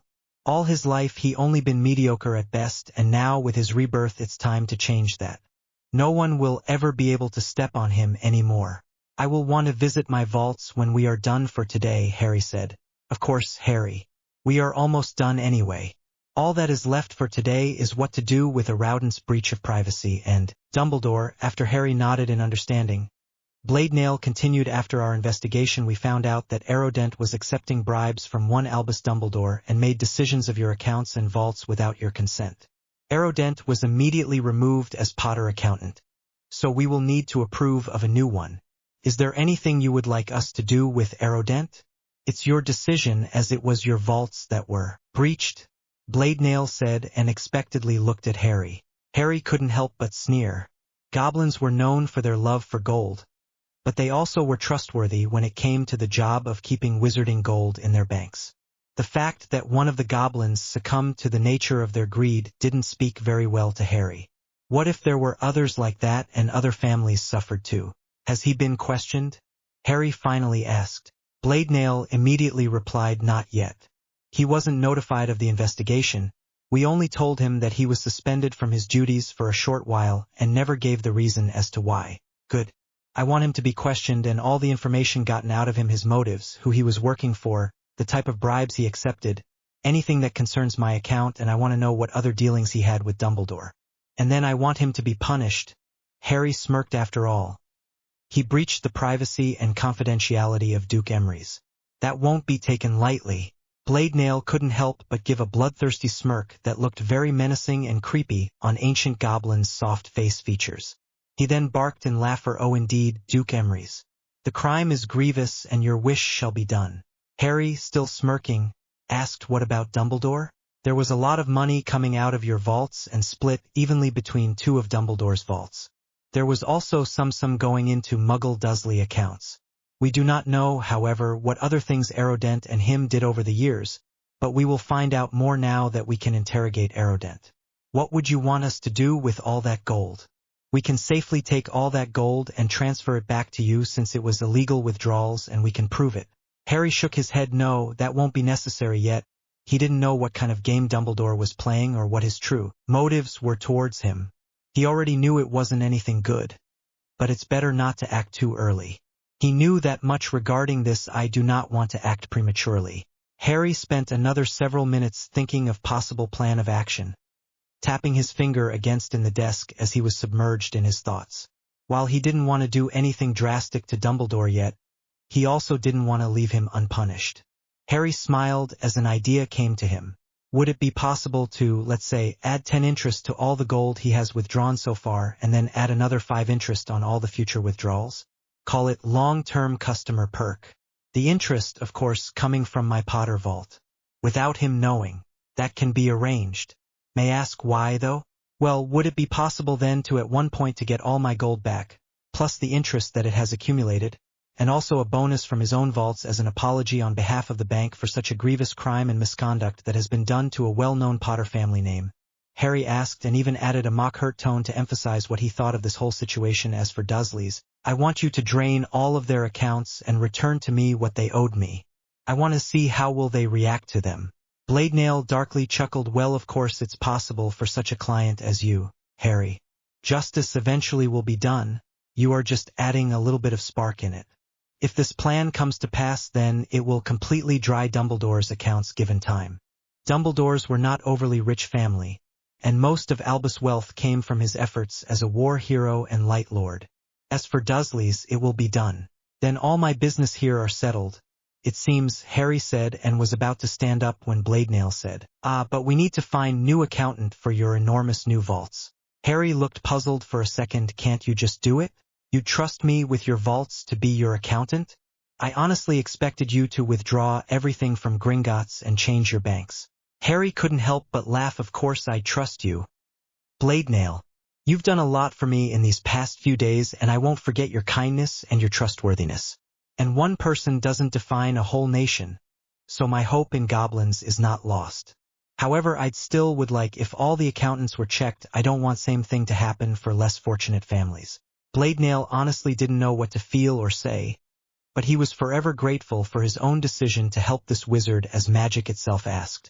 Maybe, just maybe, it can be a first step to true friendship between a goblin and wizard. Then I would be more than honored to take care of your accounts and vaults, and manage your investments. Cyclop knows I am bored most of the days here, but as an accountant I will require to take a percentage of gold you make as a payment for my services. Harry smiled, but of course I didn't expect anything else.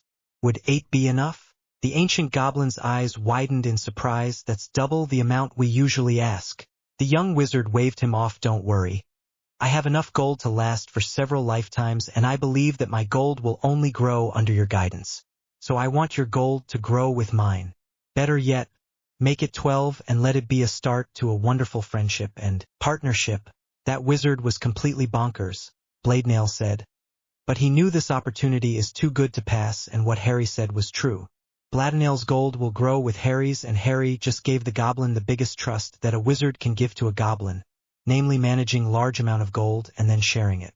I thank you for this, Harry, and I swear that your accounts and vaults are going to be kept in the most perfect condition, and I trust you to uphold that promise, Harry said as he stood up. I believe our immediate business are done, and quite frankly I want to step outside and breathe fresh air. But firstly, I want to visit my vaults and take anything that would strike my fancy. Of course, Harry, Bladenail said as he also stood up, but maybe you should get some proper clothes first? I don't think wizards will understand if their celebrity stepped out of Gringotts looking like that, and I will never forgive myself for not presenting myself in the very best. Harry laughed as they left the office. Shall we visit Gryffindor Vault first then? Ledger said there should be some clothing. Certainly, Harry. Old and smelly, ancient wizard robes must be better than white hospital gown. At the pair, not believing that a wizard and goblin were casually talking and joking around. Yes, the goblins thought great times are approaching indeed. Malfoy name was actually made up by different author whose name I cannot remember right now, but this is probably the only time it will be used. Druid, Beelocreeft of Eilder AC Holt, is an Old English meaning druid. Magic of life and forest. I used Old English translator, so don't judge me if it's actually wrong. Laughing face. Next chapter hopefully will be much more exciting. Very short scene of visiting vaults.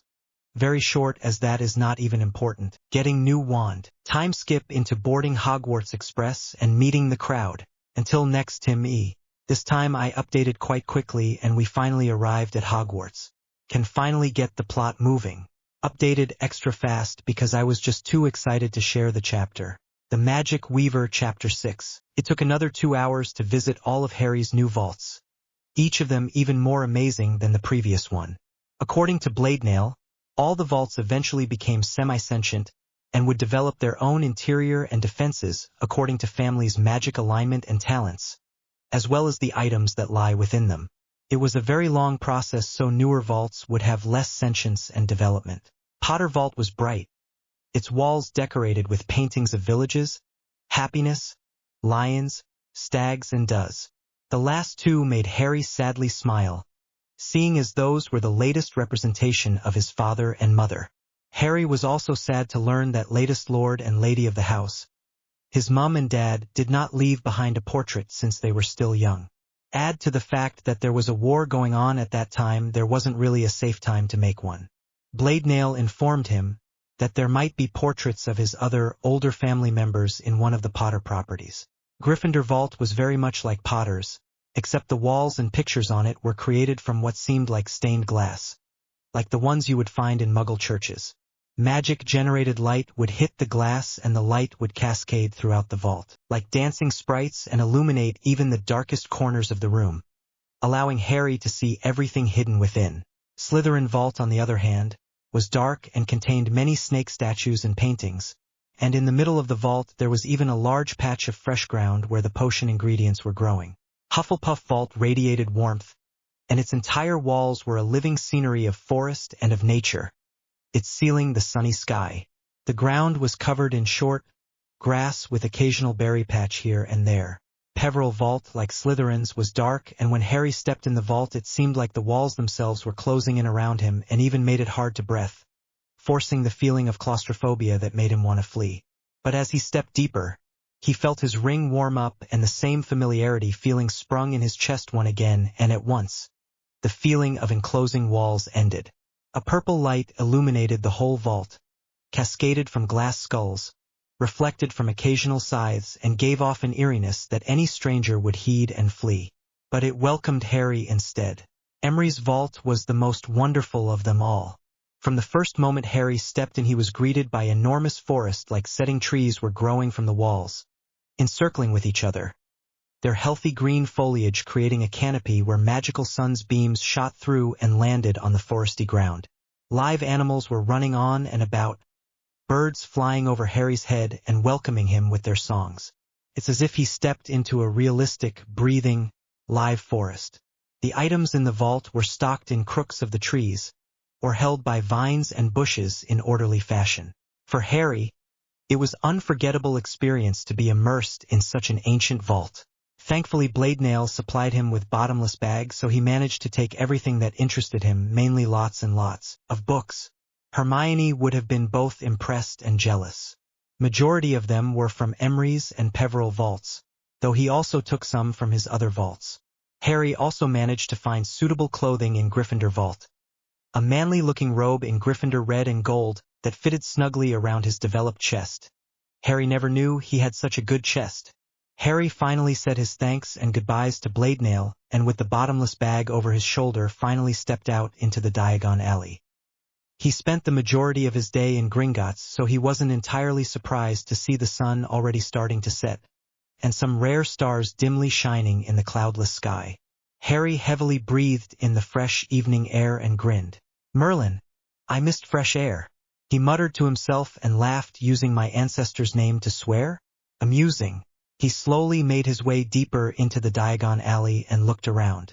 Most shops were already closed, but the more popular ones were still opened.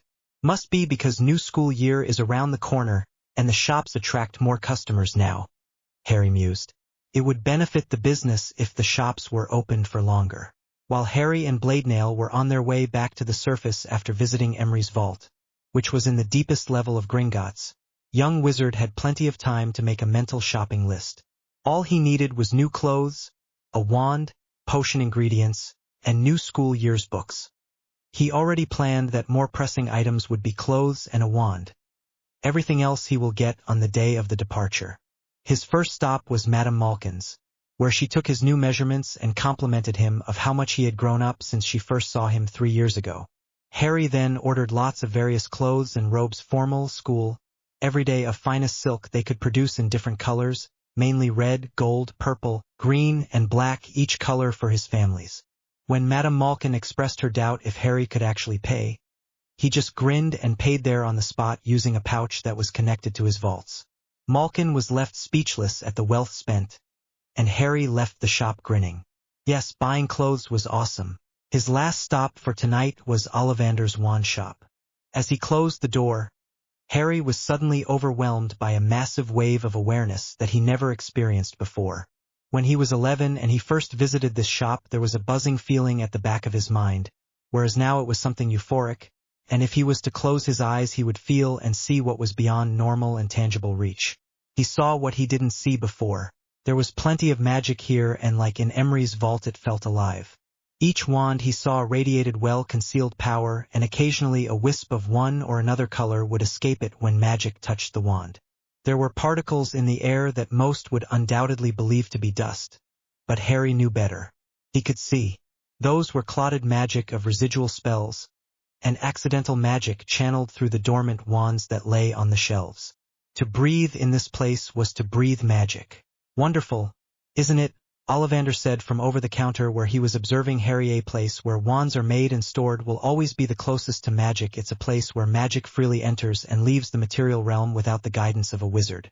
Wand shops are also the best place for young wizards to get their wands, because in such places the wizard is connected to their magic core the most, and thus more precise connection and match can be found and made with a wand. He then motioned around him. As you undoubtedly have noticed, the air itself is magic here. Harry wasn't surprised by Ollivander's sudden appearance. Somewhat expecting it. I see how wizards and creatures wouldn't be harmed. But what about muggles? Ollivander regarded him for a second and said as he stepped around the counter in a wand shop, they would need to be hospitalized within seconds. You could say magic is like radiation and is very harmful to those who do not possess it. As we wizards, witches, and creatures possess and inherit magic from birth, it's not harmful to us. Ollivander then adopted a mock-thinking expression. Even though less powerful magicals have complained about sudden migraines. Ollivander then set his pale eyes on Harry. For us it's easy to convert magic into destructive purposes, since that's more or less what the radiation does if we still look at it from Muggle perspective. And it's much more difficult to use magic for healing or transfiguration. That's why we use a lot of healing potions and not spells, and why transfiguration is not a famous tool in wizarding. Duels, he said. But Muggle-borns and their parents, Harry started but was cut off by the wand maker. There's a strong ward put at the entrance of the shop that repels anyone not strong enough to withstand the magic here, but that welcomes those who can. It has been put there to protect Muggle-born parents and weak individuals. He finished explaining, but that's not why you are here. For Harry, today was a day of revelation, and he just found yet another thing to look at when he had the chance. Seems like the coming year is going to be purely academic. But Ollivander was right. He was here for a new wand and not lessons on magic, however interesting they might be. Yes, Mr. Ollivander. I am here to get a staff. And I don't even want to know what happened to your wand. Ollivander interrupted Harry. Follow me then, Duke Emery's. He clapped, spun on his heel, and quickly disappeared behind the counter. Harry could only owlishly blink, one of them twigs the goblins were using, and hurried after Ollivander lest he lost him. As he entered into a door behind the counter, it revealed to be a small, dimly lit corridor with stairs that led into the basement. Ollivander was already impatiently waiting for him near the stairs. How did you know I need a staff? Ollivander snorted as he quickly started to descend. Anyone who's not blind could see that you have potent magic and need a staff. And it means a lot coming from an old, blind man. Harry barely managed to keep up with surprisingly fast. Old man, no. I mean, how did you know I have strong magic? Ollivander interrupted again as another torch blazed into life as the pair approached them. I could see it the same way I normally see. Bizarre answer, but Harry was getting annoyed at being interrupted, so he just rushed the sentence in one fast breath. How did you know I am Emery's? Ollivander stopped so suddenly Harry almost ran into his back. Ollivander turned around to look at Harry with his pale eyes that Harry now realized were truly blind, and said, I can see magic more clearly than the best of aura readers.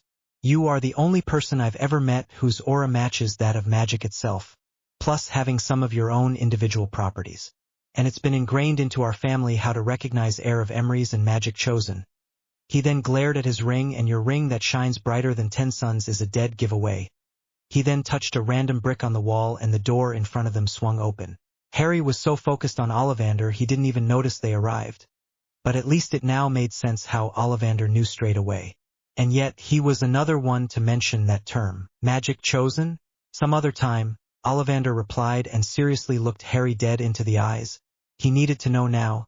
Have you been told anything regarding me? Harry furrowed his brow in confusion but managed to recall the memory of Lily quite quickly. That you will be my biggest ally. Magici texant tila legatum renascitur. Ollivander nodded and smiled. It is as I though then. And then he sharply turned around and spread his arms wide as if presenting some majestic prize now. Time to make your staff. But I want a wand, not a staff, Harry seriously said.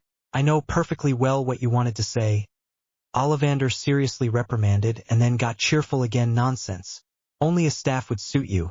Sensing Harry's confusion, he quickly explained there is not much time to lose. People who were looking for you are close. And then Harry's eyes widened.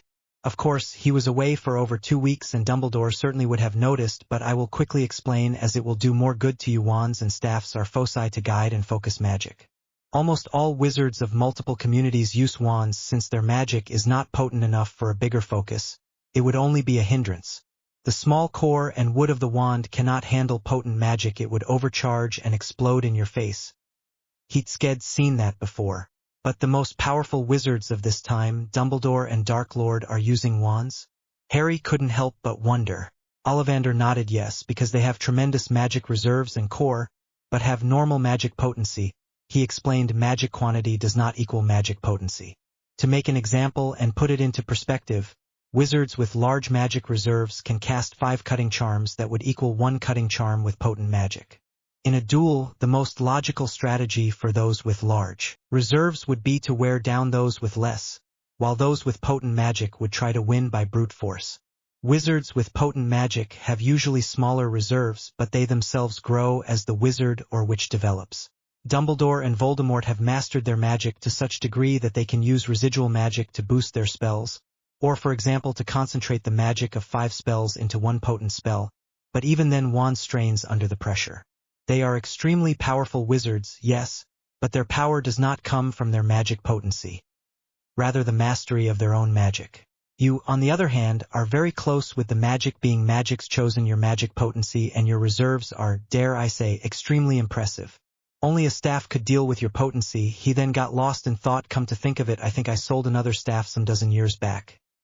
To Alastair Moody, was it?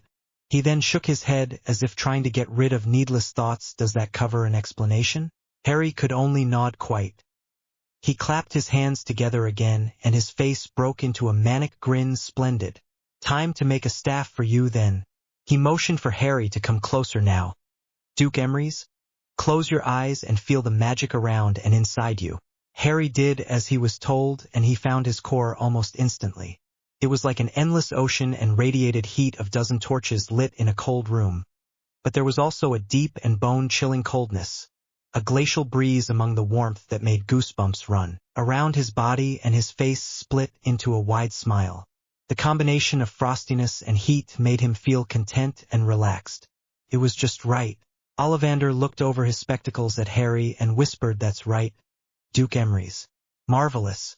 Now imagine grasping a handful of that magic and guiding it out. Let it be unfurled under your guidance. Project it on this whole room." Harry did as he was told. He felt the magic around him and gauged how big the room was, and then he mentally took a strand of magic big enough to fill the entire room. He now understood more what Ollivander said. The room wasn't small yet, it only required a small amount of his magic to fill it. When he thought that he had taken enough, he snapped his eyes open and let the magic he collected unfurl in the whole space. Immediately the magic sprung around him in a wide arc and covered everything in a thin sheet of ice. Even particles of magic in the air were not spared and got turned into intricate snowflakes that slowly drifted about and reflected purple and emerald shadow on themselves from deep within. Ollivander's and Harry's breath visibly turned into smoky puffs that escaped their mouths. This tundric beauty didn't radiate any cold, and it was gone in few seconds as fast as it appeared. They stood there in silence for another moment, both in wonder at what they witnessed, Harry more so than Ollivander. The old wand maker then snapped his attention back to Harry. That was marvelous and unexpected indeed, Duke Emery's. He paused yet again and regarded Harry. You must always remember, magic comes with ease when the wizard has full faith in themselves and believe in what they do. If you believe in something you want to do or spell you want to cast, then you will be able to do it with relative ease as you just demonstrated. That was a fully controlled magical projection with added element. I shouldn't have been, but I'm surprised nonetheless that you managed to accomplish it so easily. It takes many years of practice until one can do it to the level you just did. It just demonstrates your belief and faith in your own core and magic. He then grinned. But now, I will require some wound from you. Harry looked back at Ollivander. Excuse me? Too long to explain. Just give me your wound already, Ollivander manically said, and Harry actually got scared of him for a second. I'm too giddy and excited to work with the materials your magic has chosen, and I can barely contain it. That was obvious. Ollivander presented Harry with a needle and a small empty flask. He then shrugged. If Lily believed in him and said he will be his biggest ally, then Harry was ready to take that leap of faith. Wound was very precious in Wizarding World. After all, Harry took the offered items and did as Ollivander asked. While wound was steadily trickling into the flask, he asked, "What did you mean by magic's chosen materials?" Ollivander rolled his eyes almost as impressively as Bladenail did. I didn't ask to project your magic just for a show. It had a purpose of selecting all the materials for your focus. Seeing Harry's incredulous look, he then sarcastically said, "What? Don't tell me you expected something along the lines of choosing your materials by waving your hand literally over thousands and thousands of materials?" He snorted. "That takes too long. The practice was abandoned centuries, if not ages ago." Harry nodded in understanding and gave the wand maker half-filled flask of his wound. "Splendid!" Ollivander exclaimed as he took the flask. "Now go back upstairs and wait for me. Don't leave the store, please." "Sorry, Duke Emery's, but foci making is a sacrilegious and hard process, especially considering the materials involved, and I cannot be distracted by absolutely nothing." He then started to rudely show Harry out of the workshop. "And that ring of yours is distraction. Enough. I think I got even more blind than I was before. Around 2 hours. Enjoy your time." "I know I will." With nothing better to do than to worry about Dumbledore eventually finding him, he climbed back into the main wand shop and sat down on one of the chairs. Well, Harry muttered to himself, might as well make these 2 hours productive. He took one of the books on occlumency he got from one of his vaults and started reading it. It was over 3 hours now and Ollivander still didn't appear from his workshop. But Harry didn't mind much. He finished 2 books on occlumency in the first hour and spent the rest of the time practicing and mastering his occlumency skills. Or more like remastering, since the moment he started the practical side he felt like he was only refreshing what he already knew for ages. Must be the knowledge he absorbed, young Emery's mused. After a little bit of experimenting, it turned out that his mind was very sharp and he started to create his mental mindscape, sort through memories and create defenses. It was only a start, but he was advancing very quickly on it and managed to quickly sort out some of his knowledge. When he opened his eyes, he felt mentally fresher and rested, his mind sharper and clearer. He felt a shift in magic and turned his head just in time to see Ollivander step out of the hidden door behind the counter carrying a small wooden box in his left hand and a beautiful staff in his right. Ollivander was covered in sweat and was panting badly as if chased by a pack of angry hippogriffs. He sighed. "Duke Emery's. These are the hardest and most satisfying foci I've ever made, and it was an immense pleasure to craft, and now present them for you." Harry stood up and marveled at the staff that is about to be his. It was a combination of 2 woods, dark reddish and very pale yellow. They started together at the bottom as a round end, but then each would separate it into their individual one and moved upwards by entwining each other, meeting up again in the middle where it was decorated with some carvings that Harry assumed was handle. And then they separated again and Harry saw there was some kind of tiny runes carved into the wood from what Harry assumed was his wound. The woods continued to entwine all the way up until the very tips of each wood turned into tiny forks that held 1 medium-sized black stone. Made of elder wood and redwood, Ollivander explained, elder wood being extremely rare to pick wizards, and even rarer to harvest these days. It was very hard to bend, but I managed it by adding second wood that picked you redwood. The staff houses the cores of Arctic dragons' crushed teeth, crushed strands of pixie hair freely given during waning crescent moon, and a vampire's heartstring taken as a reward for winning the duel, and finally crushed used sphinx's large toe. I find the last one quite weird, he muttered and continued as he revered the staff at the top its pure black onyx as a focus. He then handed the staff to Harry, and young wizard took it into his hands. First thing he felt was how extremely light it was, almost as light as his wands. The second feeling was his magic core connecting with the staff, and something clicked in his core. The runes carved in wound glowed deep crimson before settling, and on impulse Harry twirled the staff around him, and the black onyx released a wave of soft, emerald magic that hummed in the air for a second before dispersing. Simply marvelous, complete match, Ollivander exclaimed, and Harry couldn't help but grin. While his previous wand was like a warm comfort in deep winter night, this staff already felt like an extension of himself. He couldn't wait to start practicing spells with it. Each wand has overall things that it's exemplary good at, like your mother's wand was quite suited for charms. However, this staff, I am at loss as to what is its strengths and weaknesses. You will have to find it for yourself. Although, judging by pixie and vampire cores, and the message you had for me, I suggest you experiment with different magic. Harry relaxed his staff, and it snugly rested on his shoulder as he regarded the simple wooden box. This, Ollivander said as he opened the box that hid a simple silver ring with same crimson runes as a focus ring, crafted individually for you. When asked what a focus ring is, Ollivander explained weak Russian wizards use rings as their focus instead of wands, and some battle mages use these to supplement their melee choice of weapon, he said, but this ring is more of an ability amplifier. It will allow you to cast simple spells wandlessly, and with enough practice, even stronger spells. I know from experience that in some situations it's not practical to use larger staff for some spell casting, or that some more powerful spells require wandless preparation. Crafting these amplifiers is a common courtesy towards staff users. He smiled and offered the ring to Harry, which he then continued to put on his left hand. It's made of silver with a core of Arctic dragon's crushed teeth. There was no rush of magic, nothing. A part that the ring comfortably sat on his left hand's pointer finger. It took Harry a while to connect Flashy Beard to Dumbledore, and he would have chuckled if not for the severity of the situation. What about payment? Send it with Owl. It's 3,000 galleons. And with that he vanished behind the counter once more. That was quite a price increase considering normal wand only costs 7 galleons. But Harry understood why. The materials were the very rare ones. Harry quickly left the store but was too late. Mr. Flashy Beard already spotted him and approached in quite impressive speed, his hands holding his robes as not to stumble over them. The dungeon bat of Hogwarts, aka Professor Snape, was not far behind, matching Dumbledore stride by stride. Though Snape visibly paused when his dark eyes landed on staff-bearing wizard, his eyes slightly widening, before he resumed again. Harry sighed, it's unavoidable now. He put his left hand into the pocket and touched the portkey he acquired earlier that day from Bladenail that will take him to one of his castles. Harry, my boy, Dumbledore exclaimed as the pair finally approached the young Emrys.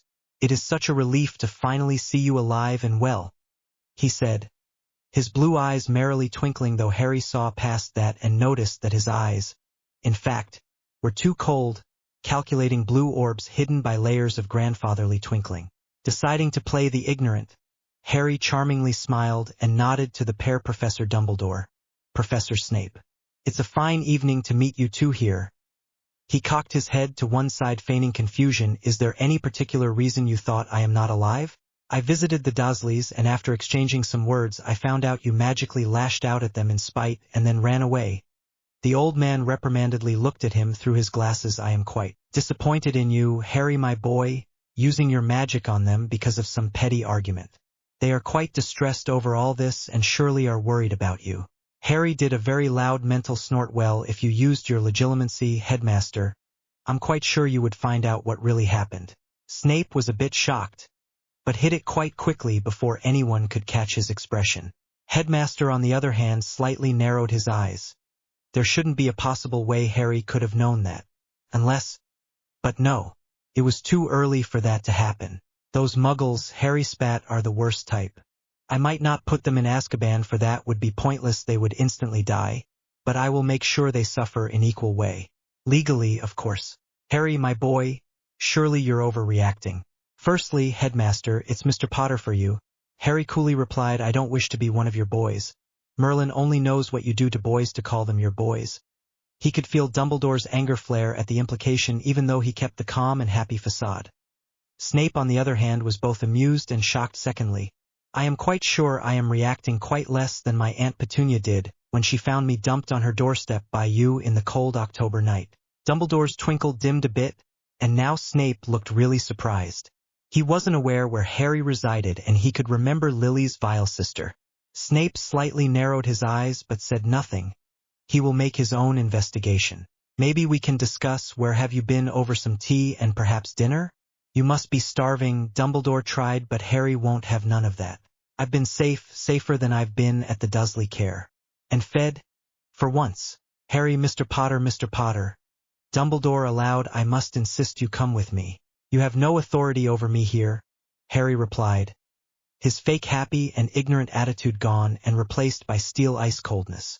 As your magical guardian, you haven't been my magical guardian for a while, Headmaster.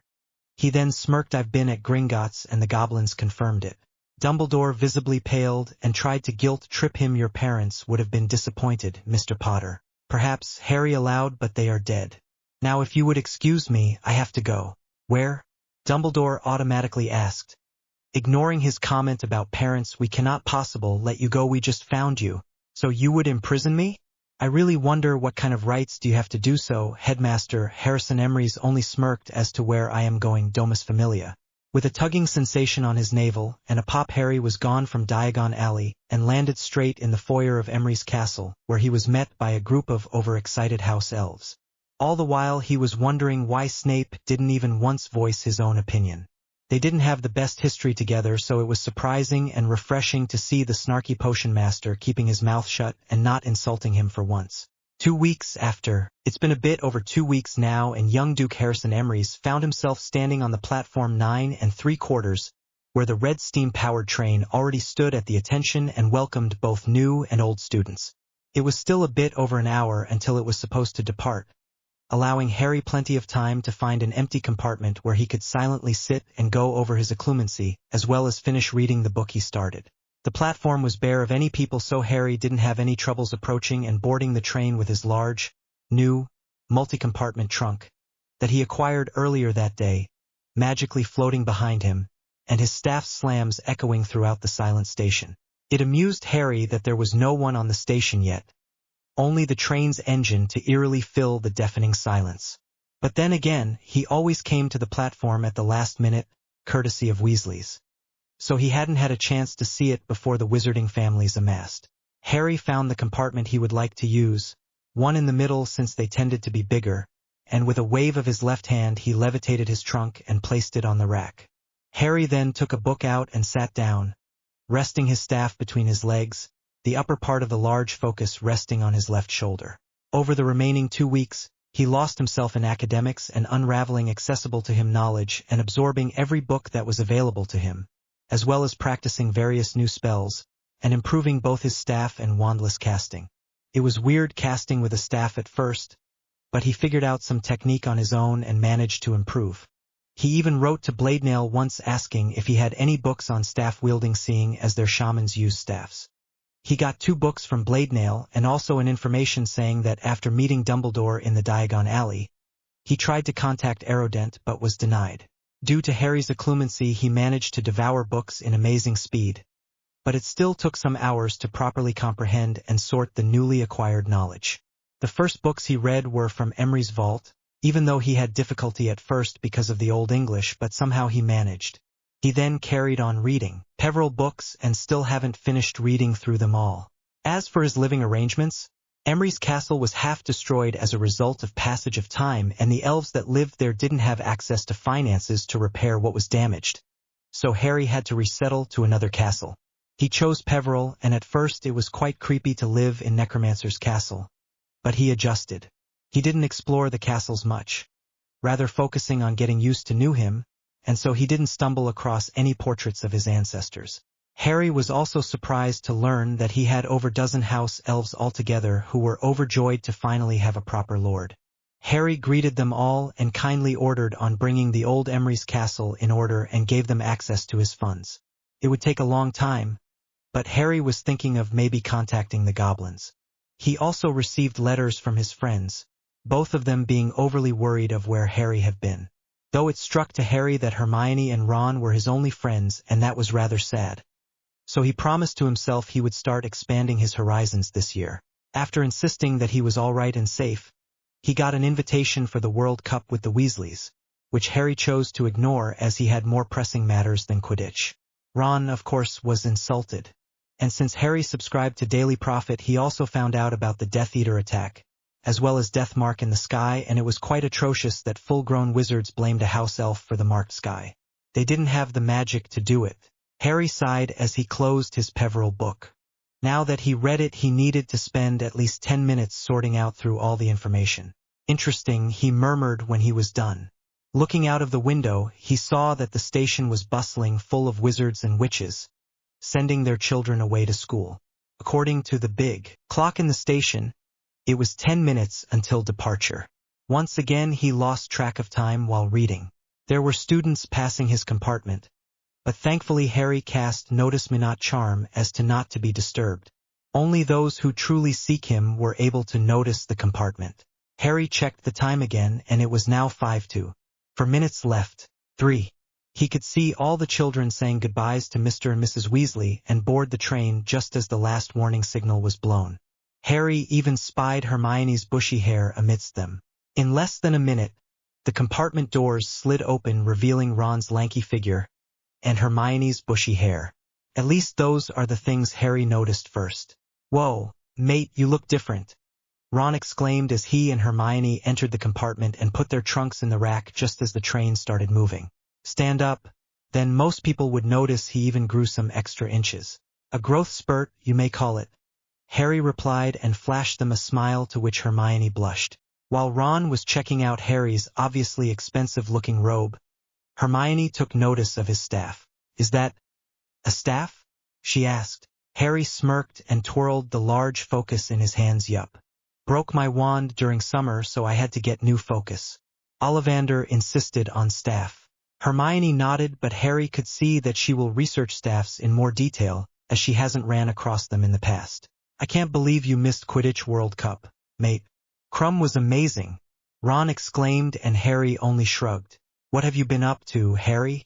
Hermione asked, "And where have you been?" "Dumbledore told us that you suddenly disappeared. He said you might be in danger. We were so worried." Harry couldn't help but sneer at the mention of Dumbledore. "Did our esteemed headmaster say what danger I am in?" "Exactly?" Seeing that no one was answering, he continued in cold tone. "Thought so. As to what I did, I managed to get away from my abusive relatives and get a safe house to live at. And there I was studying and reading lots of books. About time I sorted my privileges right." "I'm sure you exaggerate with your relatives." Seeing Harry's angry face expression, she quickly shifted the topic as she smiled. "I'm glad you started taking your academics seriously, though. What books were you reading? We could compare what we know and share some information. There is this book I read over the summer, and of course it was ever so interesting." "Blimey, Harry, don't tell me you're turning into Hermione?" Harry laughed and answered, "Not quite. I'm not as obsessed as she is." Hermione could only huff in indignation at this. They remained in the compartment and talked about this and that, though Harry quickly grew annoyed by Ron's jealous stares at his robes, and Hermione's endless pestering and doubt of what he was saying. The compartment doors slid open again, and Harry didn't even need to turn around to know who it was. It was always the same every year. They would board the train, talk a bit, and then get the yearly Malfoy visit, flanked by his two cronies as usual. Seeing that no taunts were coming, Harry turned around to look at Malfoy's naturally pale face, which at the moment was set in the expression of shock. "Yes, Draco?" Harry purred, receiving weird looks from both of his current companions. That snapped Draco out of his thought, and he couldn't help but ask as he stared at Harry's robe, "Is that, oh, my new robes?" Harry asked as he brushed off some invisible dust. "Yes. Finest acromantula silk harvested during moonlight, and dyed with mermaid magic." "Who did you have to sell to afford such materials?" Draco sneered. I don't know about you, Draco, but I didn't sell anything. My family is quite wealthy, you know. It's just about time I used that wealth on myself, Harry honestly replied. It's not pretending when one doesn't honestly know of his own wealth, Harry honestly replied. Draco blinked. What? You mean you didn't know of your wealth? Potters are a well-off family. No one cared to tell me. I had to find it the hard way.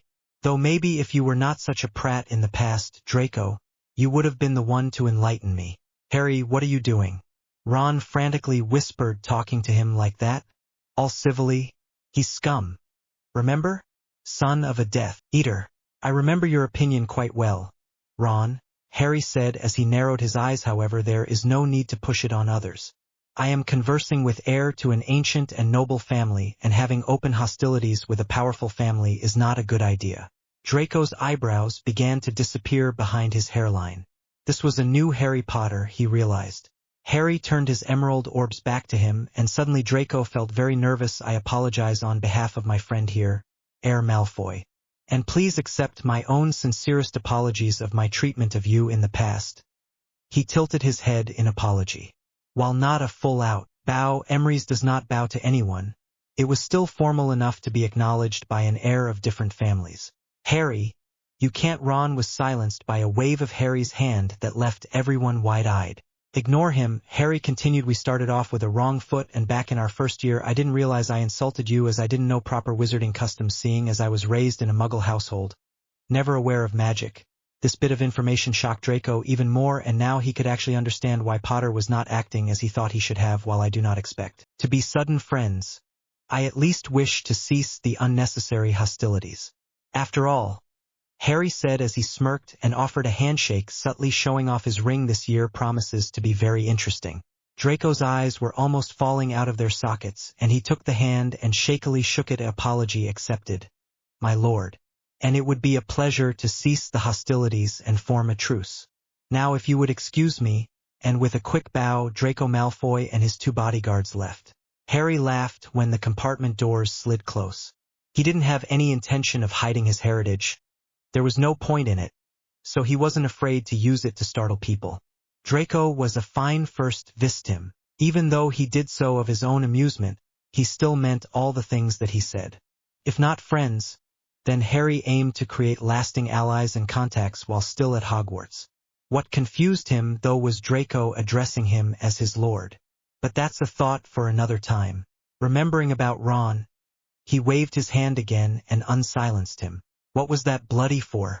Ron shouted, almost purple in anger, so casually talking with bloody Malfoy, and then silencing me with a wave of your hand as if swatting away some mere fly. Acting so pure, wound with your fancy robes? Are you one of them now? If you will keep shouting, I will silence you again.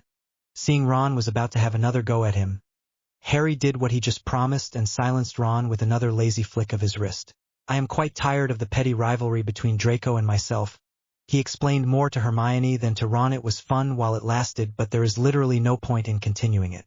It's much more beneficial to be at least neutral to each other. Why did he call you my lord?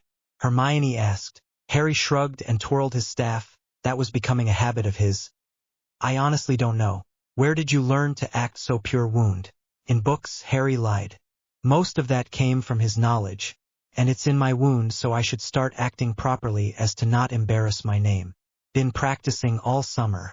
Hermione didn't say anything on that wandless magic? Yeah. How? Harry only shrugged. Not really wanted to answer how. Seeing that Ron was getting angrier by the minute, Harry sighed. I will lift the silence charm on him and go for a walk.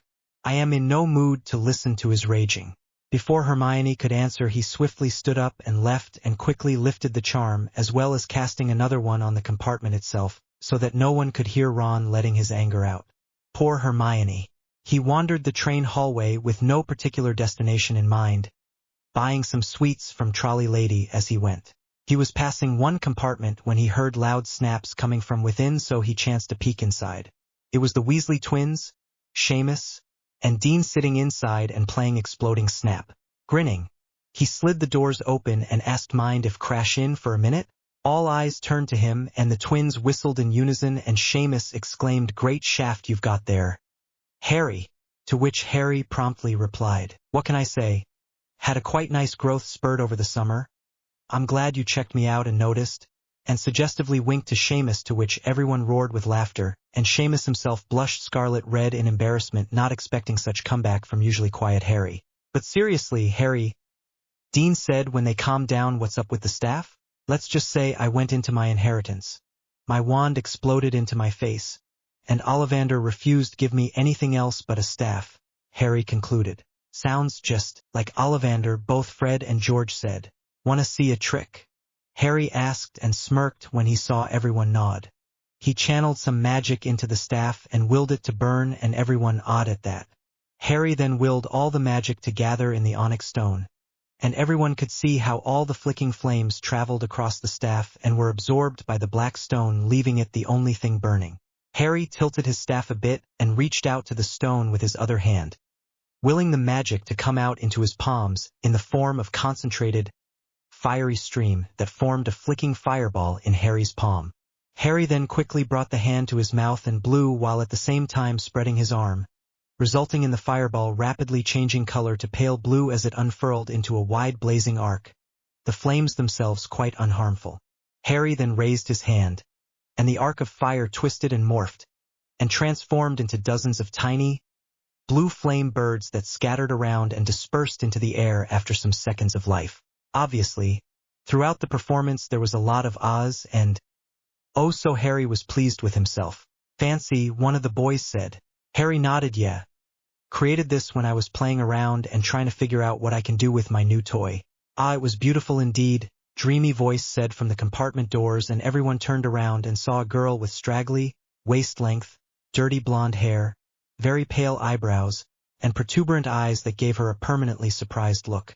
She smiled and said, "New possibility begins where the other one ends, my lord. Now if you'd excuse me, I need to inform certain redhead of their Raxpert infestation," and she merely skipped off. "And that was?" Harry asked, quite confused. "Ah, that would be Luna Lovegood," Dean supplied and smirked, or as everyone calls her, Loony Lovegood. "She's a year below us." Harry shot him a disapproving look because of the nickname, but otherwise didn't comment.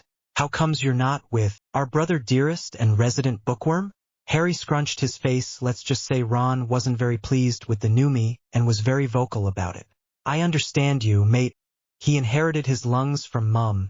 The twins laughed.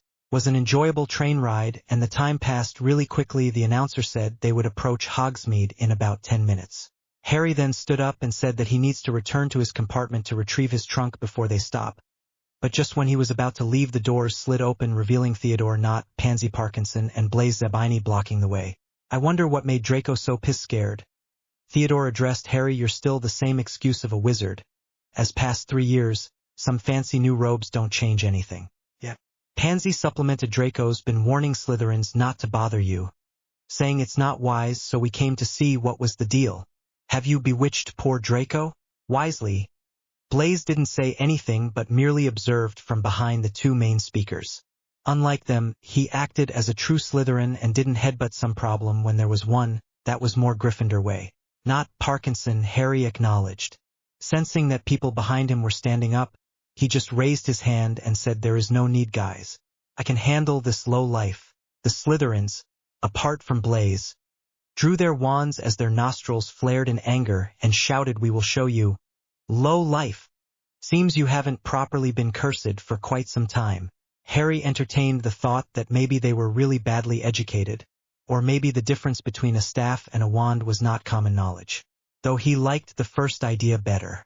"Well," Harry said, and before either of the Slytherins could cast a spell, Harry quickly flicked his left wrist and disarmed the surprised Pansy, before tilting his staff towards Theodore and casting the weakest depulso he could manage, and sent the Slytherin boy flying backwards and then disarming him too. Harry then followed up by swiping the staff in an arc and cast a simultaneous double Petrificus Totalis on both offenders. The fight was over before it could even properly begin, and Harry was quite disappointed. He yearned for a proper duel that would make his wound boil with adrenaline. "Well," he said again, not impressed. He then looked at Blaise and said, "Zabini, if you would be so kind to deliver these two." He poked Pansy and Theodore with his staff to where they should be. Blaise nodded, accepted their wands that was offered, and silently levitated the both blind teens away from the place. You see, he then addressed the guys in compartment nothing to worry about. He grinned and left before anyone could say anything. When he entered his compartment he was happy to find that Ron more or less has calmed down, even though he still shot Harry not-so-nice looks. Hermione was no better and was giving him weird, almost disapproving glances. Thankfully, Harry was able to ignore that. The train stopped and all the students swiftly left the train, all eager to get into the castle as it was quite chilly in the early Scottish autumn evening. Harry, Ron, and Hermione sat in a carriage, joined by Seamus and Dean. The young Emrys watched as they approached the castle closer and closer, and with each meter he could feel Hogwarts magic wash over him in stronger and stronger waves, drowning him in warmth and making him feel welcome. Echoes of magic were singing in his ears, music of ancient past reverberating deep within his core, as he accepted Hogwarts into his soul. Yes, this was his real home and always will be. Harry couldn't help but grin like a madman, ignoring all the concerned looks he was getting. It was a euphoric feeling to be drowned in so much sentient magic that one should start wondering if, perhaps, there was another being within his soul. Nevertheless, he now had more incentive to explore the castle to its fullest. He needed a space to train and practice. And there is definitely going to be fun around here because of one very interesting tournament that only few were privy to. Harry couldn't wait to show off and prove himself to be more than just a shadow of his mother's sacrifice. Hello and big thanks to every single view, follow, favorite, and review. Sorry for later update. I was quite busy during the week, but I made it extra long this time, looking for beta reader. A couple of things I'd like to say. I was pointed out that I have large grammatical mistakes and I miss out tenses and articles and other words, or use words that doesn't fit the sentence, and that it might be pain in the eyes to read and the errors kind of stops from enjoying the story. And I fully acknowledge that, and I apologize for the eyesore. English is my third language, so I believe it's somewhat forgivable if it's not perfect. However, I know how it is to read a badly written story. Important. And that's exactly why if anyone is willing to be my beta and has experiencing with baiting stories, and has good knowledge what to look for when rectifying the mistakes, then please PM me. I would love to have someone who would make the story even more visually enjoyable. The Magic Weaver Chapter 7. Setting foot into the Hogwarts was also an unforgettable experience for Harry. When he stepped past the grand gates of the renowned wizarding school, the magic cried out in joy and everyone could hear a reverberating noise surrounding them, making them look around and try to pinpoint the origin of the noise. Waves of magic rolled on Harry, welcoming him in its tight embrace, making his own magic respond in content. He felt a heavy burden settle on his core, and his mood suddenly rose to a maximum, making his face split in two by his wide grin. Hogwarts just accepted him, and the burden on his core must be the wards. What was that? Neville asked from behind the group, making Ron jump in surprise. I think I heard something in the distance. Bloody heck! Neville! Ron exclaimed, don't sneak up like that. Neville just lowered his head and mumbled apologies, and Harry couldn't help but shake his head. Neville was still shy as ever. When everyone finally calmed down and resumed walking towards the Great Hall, Harry asked, how was your summer? Neville? Neville shrugged. It was all right, I guess. Me and Gran went to the World Cup. It was amazing up until those Death Eaters showed up and ruined everything.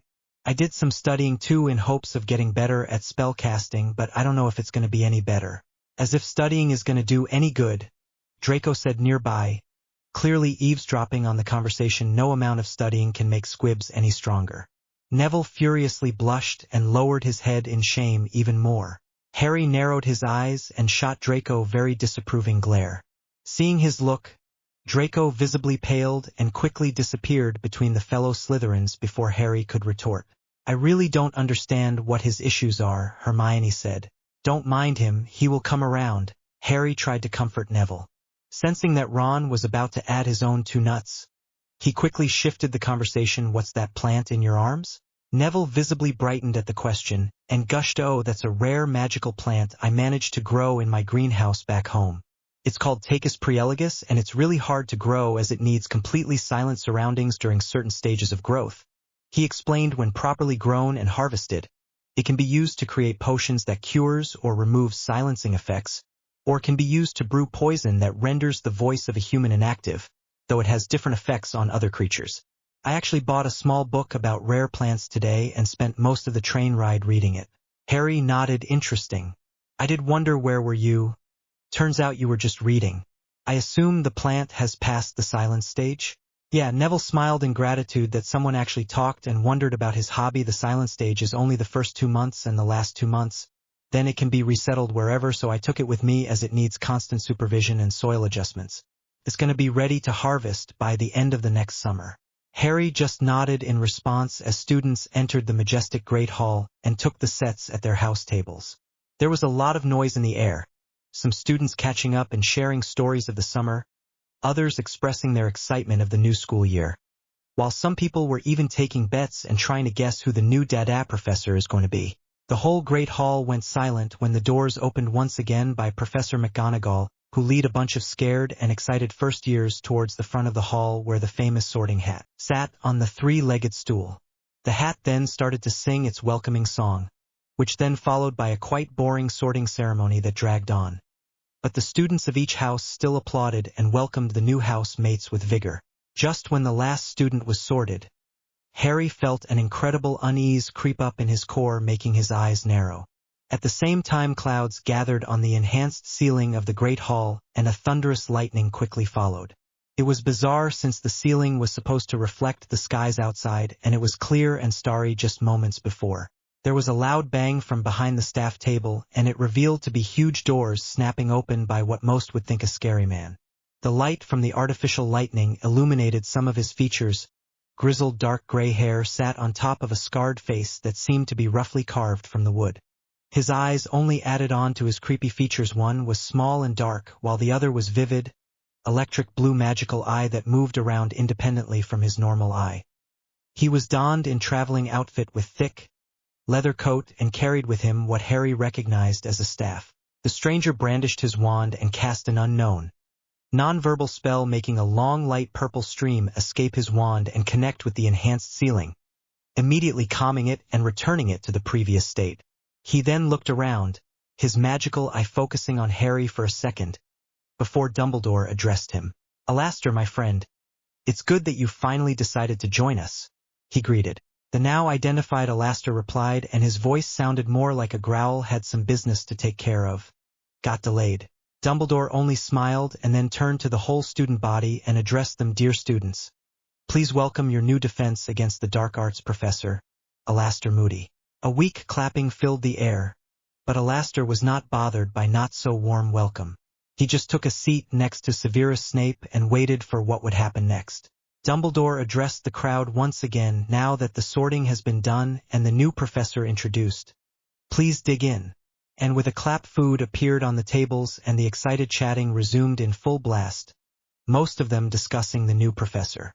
"That's Alastor Mad-Eye Moody," Ron said as he shoved unhealthy amounts of food on his plate, making Harry and everyone else around him frown in disgust. "My dad told us about him.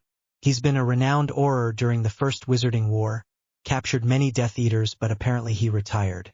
The classes this year promises to be interesting. He seems more capable teacher than any we had before," Dean supplied. Seamus joined the conversation as well. "Professor Lupin was cool, but he was a werewolf," Dean replied. "And?" Seamus retorted. "Still a cool teacher. And Professor Lupin was the best we had in 3 years. Hermione added. "I wonder if we're going to be taught some dueling technique this year. I should read up on it beforehand." Neville mumbled, "He seems scary," to which everyone laughed, though Harry ignored most of the conversation that followed. The castle seemed distraught, but Harry couldn't pinpoint the cause of it, so he just looked at the staff table again. All of the teachers seemed relaxed and immersed into their own conversations, though he noticed that both Snape, Moody, and Dumbledore were looking at him from time to time. When his eyes locked with Dumbledore's, he could feel a faint legitimacy brush on his mental defenses. But it was so gentle and light that if Harry wasn't fully aware of his own mind, then he could have missed it. The slight pressure retracted from his mind almost immediately, and Harry saw Dumbledore frown slightly before it was quickly replaced by a smile. The headmaster engaged McGonagall in a conversation and seemingly lost interest in Harry, though the young Emrys knew better. Then his eyes locked with Snape's, and this time the legitimacy attack was blunt and to the point. If Harry didn't have occlumency shields up, then he wouldn't even know that Snape entered his mind. Harry dangerously narrowed his eyes. If Snape so blatantly invaded his mind with such force implies that he had done so before knowing that Harry didn't have any defenses. After all, it was a common practice for the Legilimens to subtly test for any opposition before making a move. Harry grabbed Snape's magic in his mind, laced it with his own and roughly shoved it out with a clear warning of "stay out." The best part was that Snape clearly didn't expect this, as his head reeled back as if struck by an unseen force. Harry was very satisfied with himself when he saw usual stoic Snape look at him with wide, shocked eyes, clearly not expecting Harry to know occlumency or legilimency. It left Harry to wonder, however, how many times in the past Snape has done it to him, or worse, other students. And what about other teachers? Harry also noticed that Moody's magical eye was focused on him throughout the entire night. Dinner was quickly replaced by dessert, and before long, the welcoming feast was drawing to a close.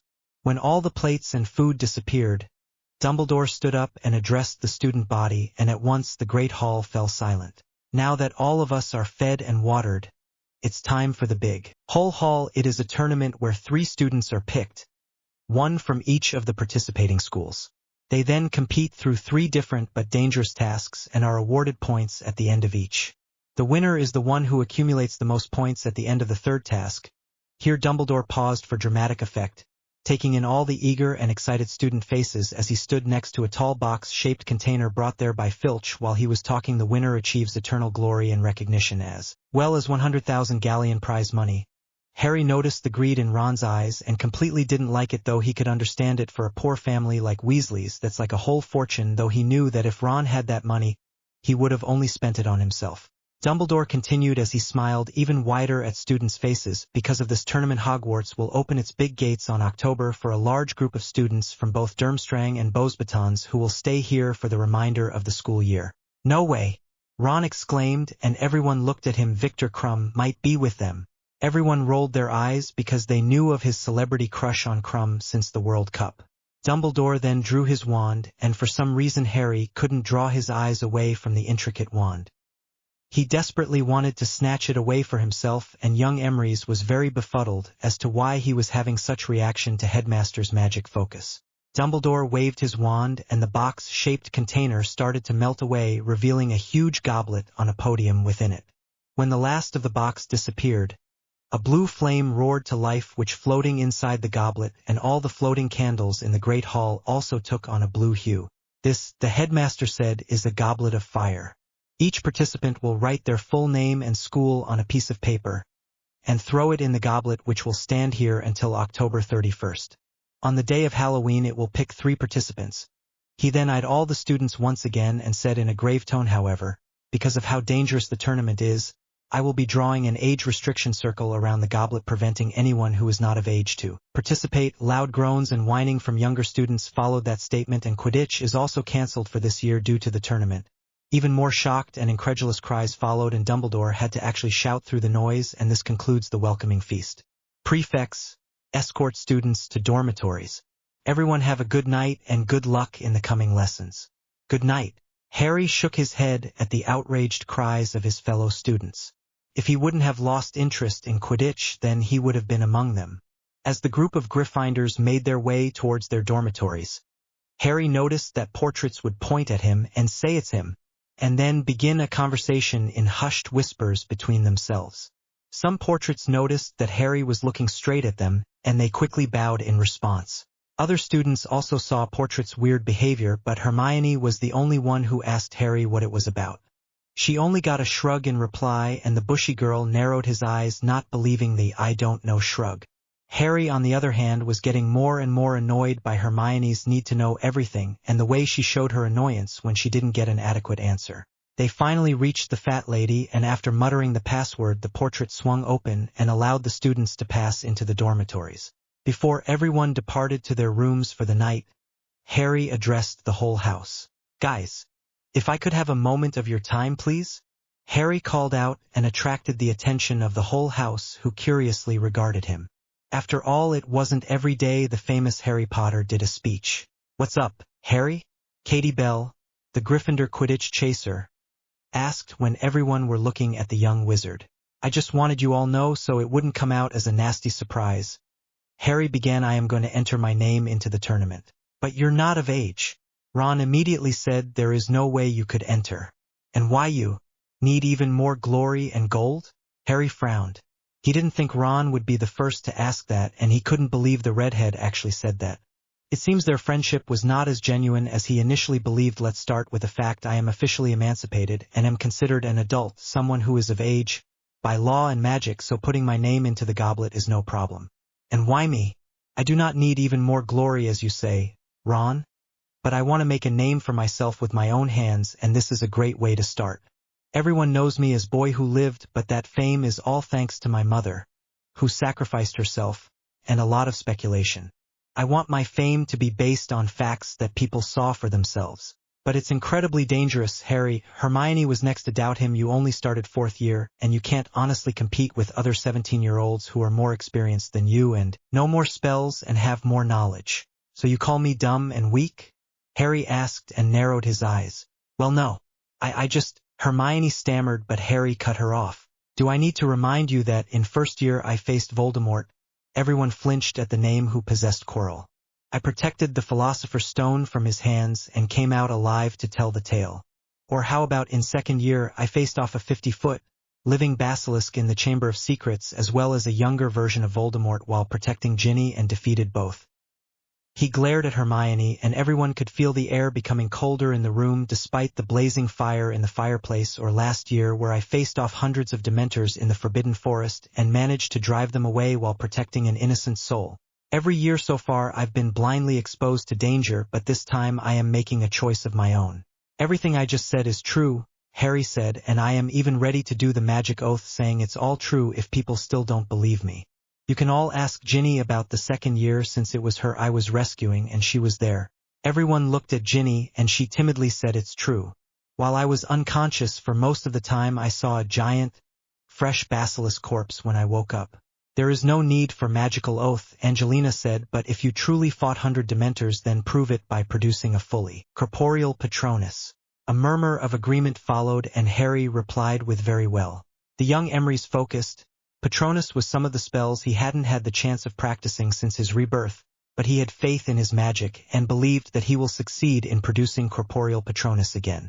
He gripped his staff tighter and focused his magic. Immediately everyone could feel magical tension build up in the air, as Harry still haven't learned how to control it when he was casting spells. Harry recalled the happiest moments he had so far learning of his ancestry, getting rid of his scars, getting his own home, the feeling of his magic, knowing that someone of his family was alive, and most importantly Hogwarts wholeheartedly accepting him.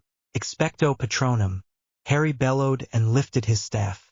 At once a white mist escaped the black onyx of the staff, and with a sudden roar it expanded and transformed into a full-grown dragon of unknown species that occupied the whole room with its wings folded. The rush of magic was so unexpected that everyone was thrown off their feet as the dragon roared once more. Harry was as shocked as everyone else, for he didn't expect that his Patronus would change shape and that it would be of this magnitude. And unlike the stag that he produced at the end of last year, this dragon wasn't just a white glowing apparition. The dragon was glowing, yes, but you could make out every single detail of its scales and leathery wings, its slitted ghostly eyes that were looking for danger, and the sharp claws that were ready to tear any Dementor to pieces. The rebirth must have triggered the change, Harry thought.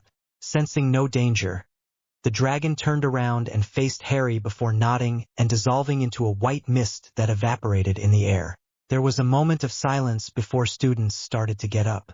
The twins were the first to break the silence that was completely, utterly, undeniably amazing, Harry, they chorused. Yeah, Dean breathed. It was, wow. If there is anyone in Gryffindor who is worthy of entering the tournament, then it would be you, Harry, Angelina finally said, and everyone nodded and agreed that Harry was undeniably powerful, especially now knowing that all of those stories were actually true. I can't produce even normal Patronus mist. Then I will get your full support in this? Harry asked and was very glad and relieved when everyone nodded. Ron, obviously, was not happy and stormed up into the 4th year dorms, and Harry couldn't understand why Ron suddenly got so jealous.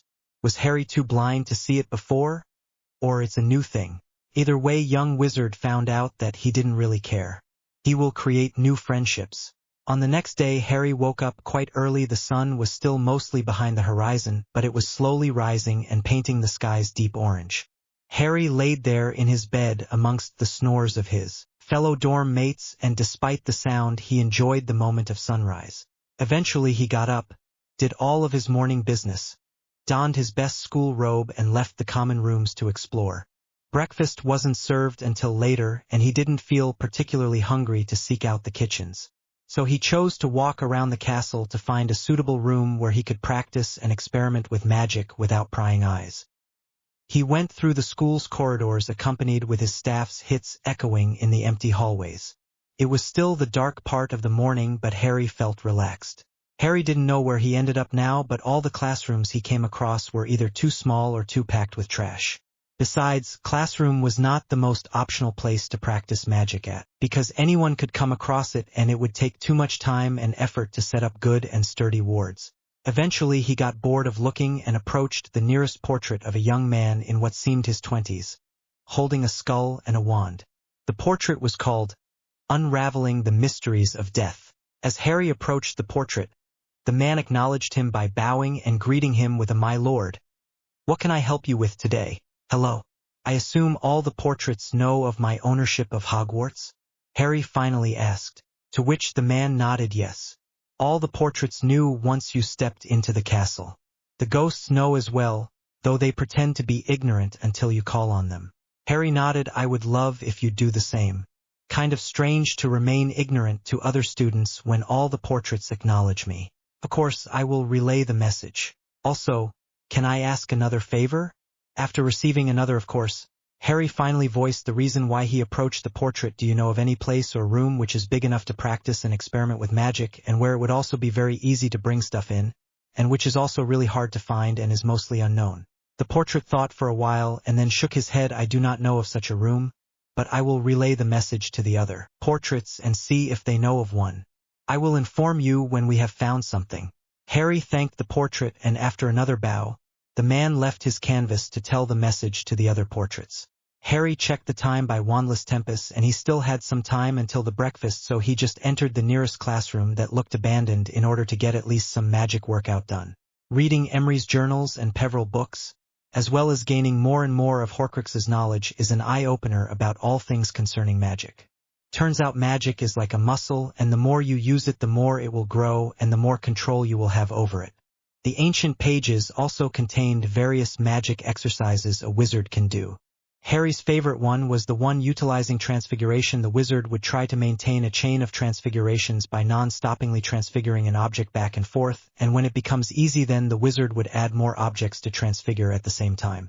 Not only it's a magic exercise, but also focus exercise, as transfiguration is one of the hardest magic branches that required focus and detail.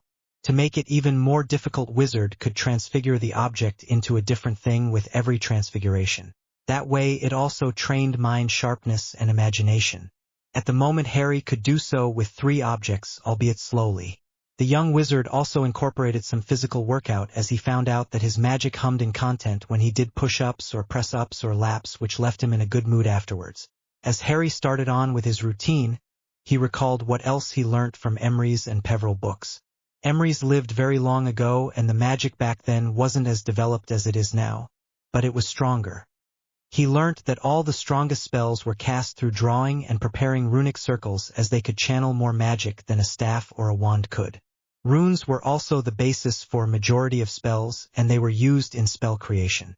Runes translated meaning into power, and the circles allowed that power to manifest into existence as a controllable force. But the practice was abandoned after some centuries because drawing runic circles during combat was not practical and too slow. But Emery stressed that the most powerful magic came from the runic circles. Same could be found in the Peveril books. All the rituals, including necromantic ones, and the strongest spells were done by using runic circles. After reading all those books and studying all the diagrams and runic circles used by both Emery's and Peveril's, Harry was determined to find a more practical way to use them, but he was honestly stuck. He didn't have any materials on him to draw runes, and he knew that actually drawing one in the middle of a battle is not practical unless he could both fight and draw. The notion of powerful spells, fancy-looking circles, and the fact it was Emery's legacy really made Harry to desire to be able to accomplish same or at least similar magic. He heard some clapping behind him whilst he was doing his transfiguration exercise, and he was so submerged in his thoughts and so focused on the exercise that he got startled from the sound as he didn't feel or hear anyone approach. On reflex, he spun around and shot a burst of concentrated magic from his staff that was swiftly blocked by Professor McGonagall, even if she staggered a bit from the force. Realizing it was a professor, Harry quickly apologized. "Sorry, Professor. I didn't hear or feel you enter." And that is exactly why he wanted a place where no one could disturb him. Not many can hear or feel my presence when they are focused on something due to my animagus form, McGonagall said as she hid her wand from view, "but I must applaud you for your skill in transfiguration. I know of the exercise you were doing, and it is quite advanced, usually done by those who have deeper understanding and knowledge of the art, and those who were born with a talent for transfiguration." She paused as she regarded Harry with her lips pressed into thin line, her expression stern. "So I must ask you, Mr. Potter, either you were slacking in my class in the past, or you had talented teachers over the summer. Which one?" "Actually neither, Professor," Harry honestly replied as he turned all the object back to their original form with a wave of a hand which only made McGonagall's eyebrows rise. "There was always something lacking in your explanation in class, and I didn't have the right mindset to dedicate myself to studying. And over the summer I was doing self-study and practiced a lot, so my magic has improved, as you can see." "I see," McGonagall replied, and after a moment of though she said, "I have a proposal to you. If you pass my test now, then you will be freed from my transfiguration lessons for this year. Reason being that the lessons will only be a waste of your time, and I, personally, hate wasting time." Harry was surprised by the offer, but he agreed nonetheless. After half an hour of pure practical test in which McGonagall tirelessly made him transfigure various objects using different techniques, the cat animagus finally told Harry to stop. "Quite impressive on how much you managed to improve over the summer," she said. "I free you from my lessons for this year. However, you only demonstrated practical knowledge, so I will expect you to hand in the same theory homework that your classmates do. Understood?" "Crystal clear, Professor," Harry said, grinning as he wiped some sweat off his brow. "It was quite a hard test." "Good," Professor said, but then her features softened. "Mr. Potter, Harry, Professor Dumbledore made us all worried about you during the summer. Are you all right?" Not expecting the question, it took a while for Harry to honestly reply. He liked McGonagall despite the fact that she not always took his side. "I am fine, Professor McGonagall. In fact, I feel ways better than I've felt in my 14 years. The old professor smiled. "I'm glad to hear that. I see you had some changes, both magical and physical, and I am happy that they did. Good to you. But I must go now." She nodded and made a way for the door, but Harry stopped her with a question. "How did you know I am here, Professor?" "I didn't," came the reply. "I need very little sleep, so I tend to take walks in early mornings, and I sometimes come and see Carlos. I heard some commotion here, so I went to investigate." "Carlos?" "The portrait of a man with a skull and a wand," McGonagall said, to which Harry could only reply with a "he was Hogwarts transfiguration master and famous philosopher some centuries ago." She quickly checked her time with Tempest. "There's roughly an hour until breakfast. Have a good day, Mr. Potter," and with that she left. Quite happy with the outcome of the first morning back, Harry left the room shortly after as well. It was already an hour into the breakfast when Harry finally entered the Great Hall. There were more people in there than Harry expected so early on the first day back, but he only shrugged and sat at Gryffindor table amongst his classmates. After exchange of good mornings, Harry started putting some eggs and sausages on his plate, and Hermione immediately asked, "Where were you, Harry? You weren't in the common rooms, and boys said you weren't in the bedrooms either." "I was taking an early walk," he simply replied, and then immediately followed up with a question before Hermione could ask something else. "How comes you are all up so early? I expected you all to lie in.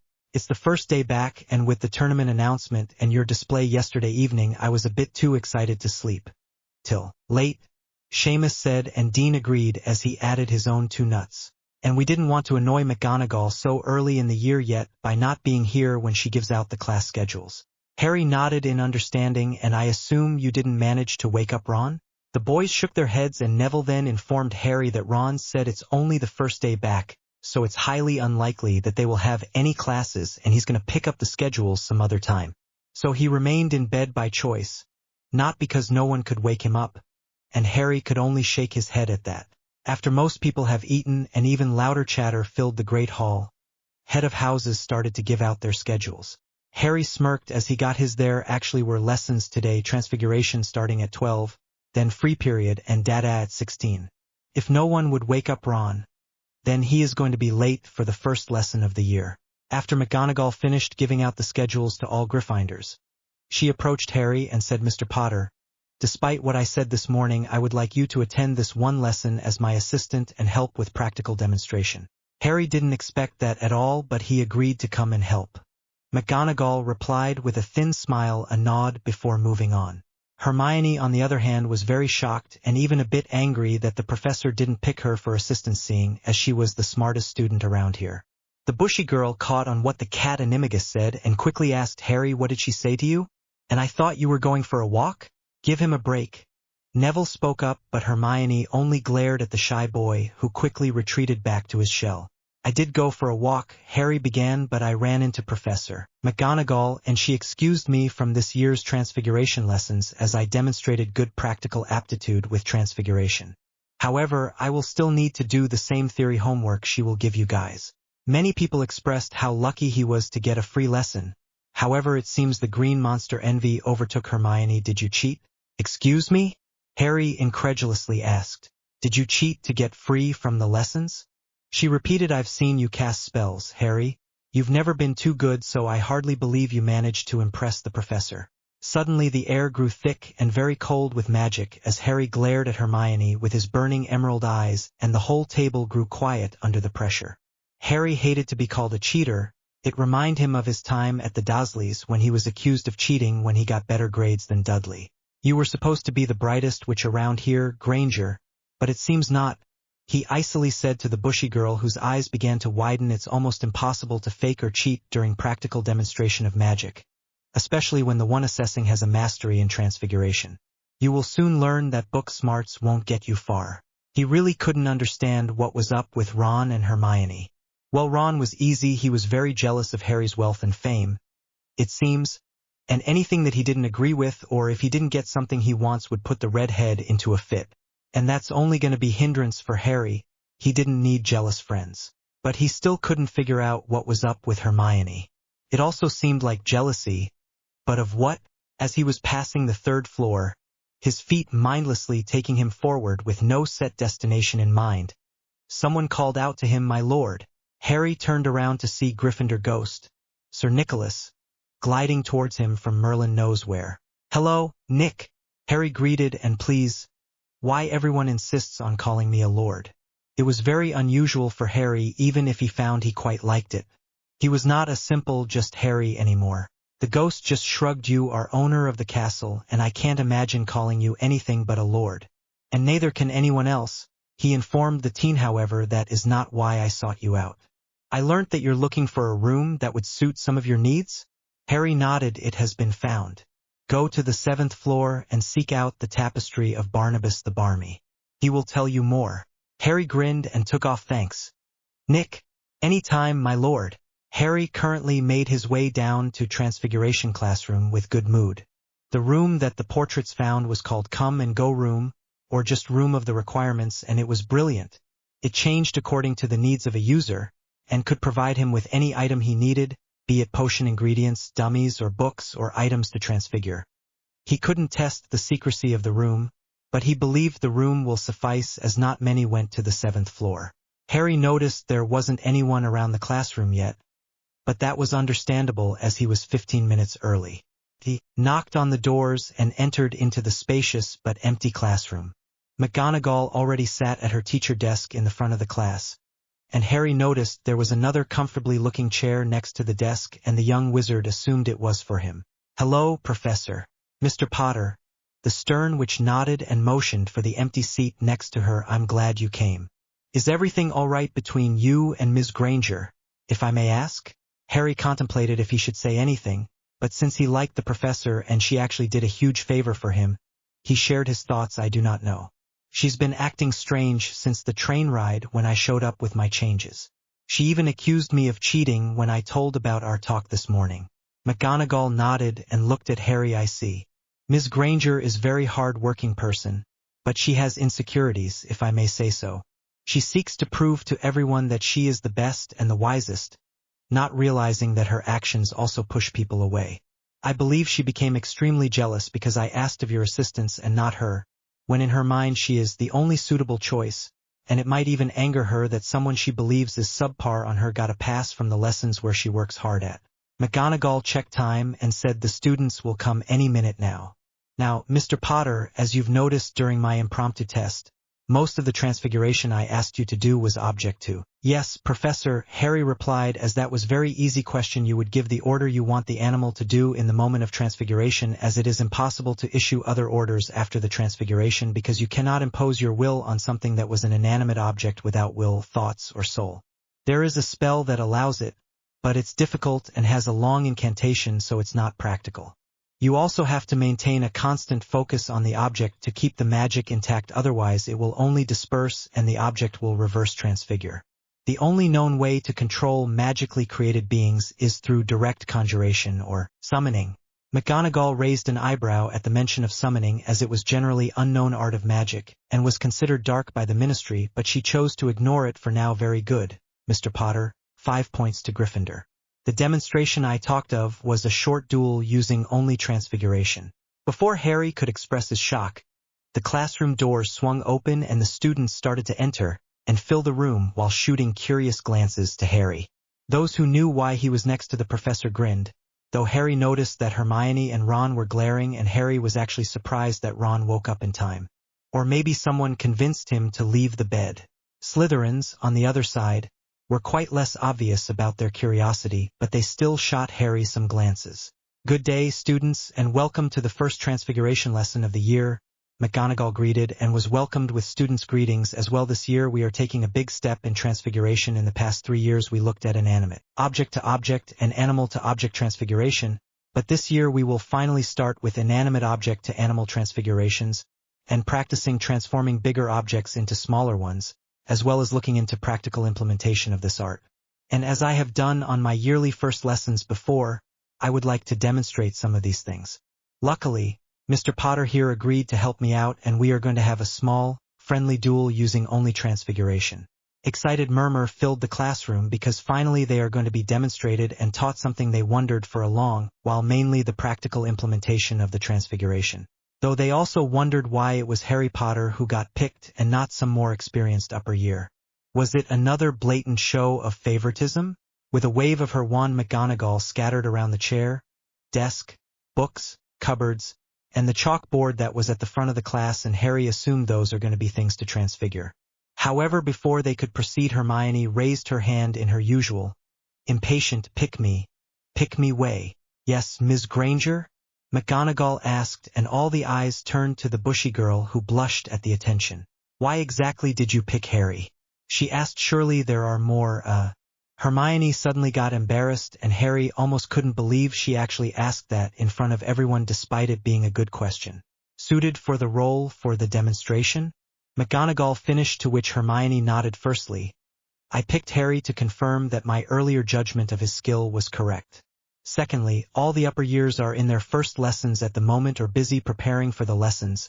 And then she pressed her lips into a thin line. And do you doubt my choice, Ms. Granger?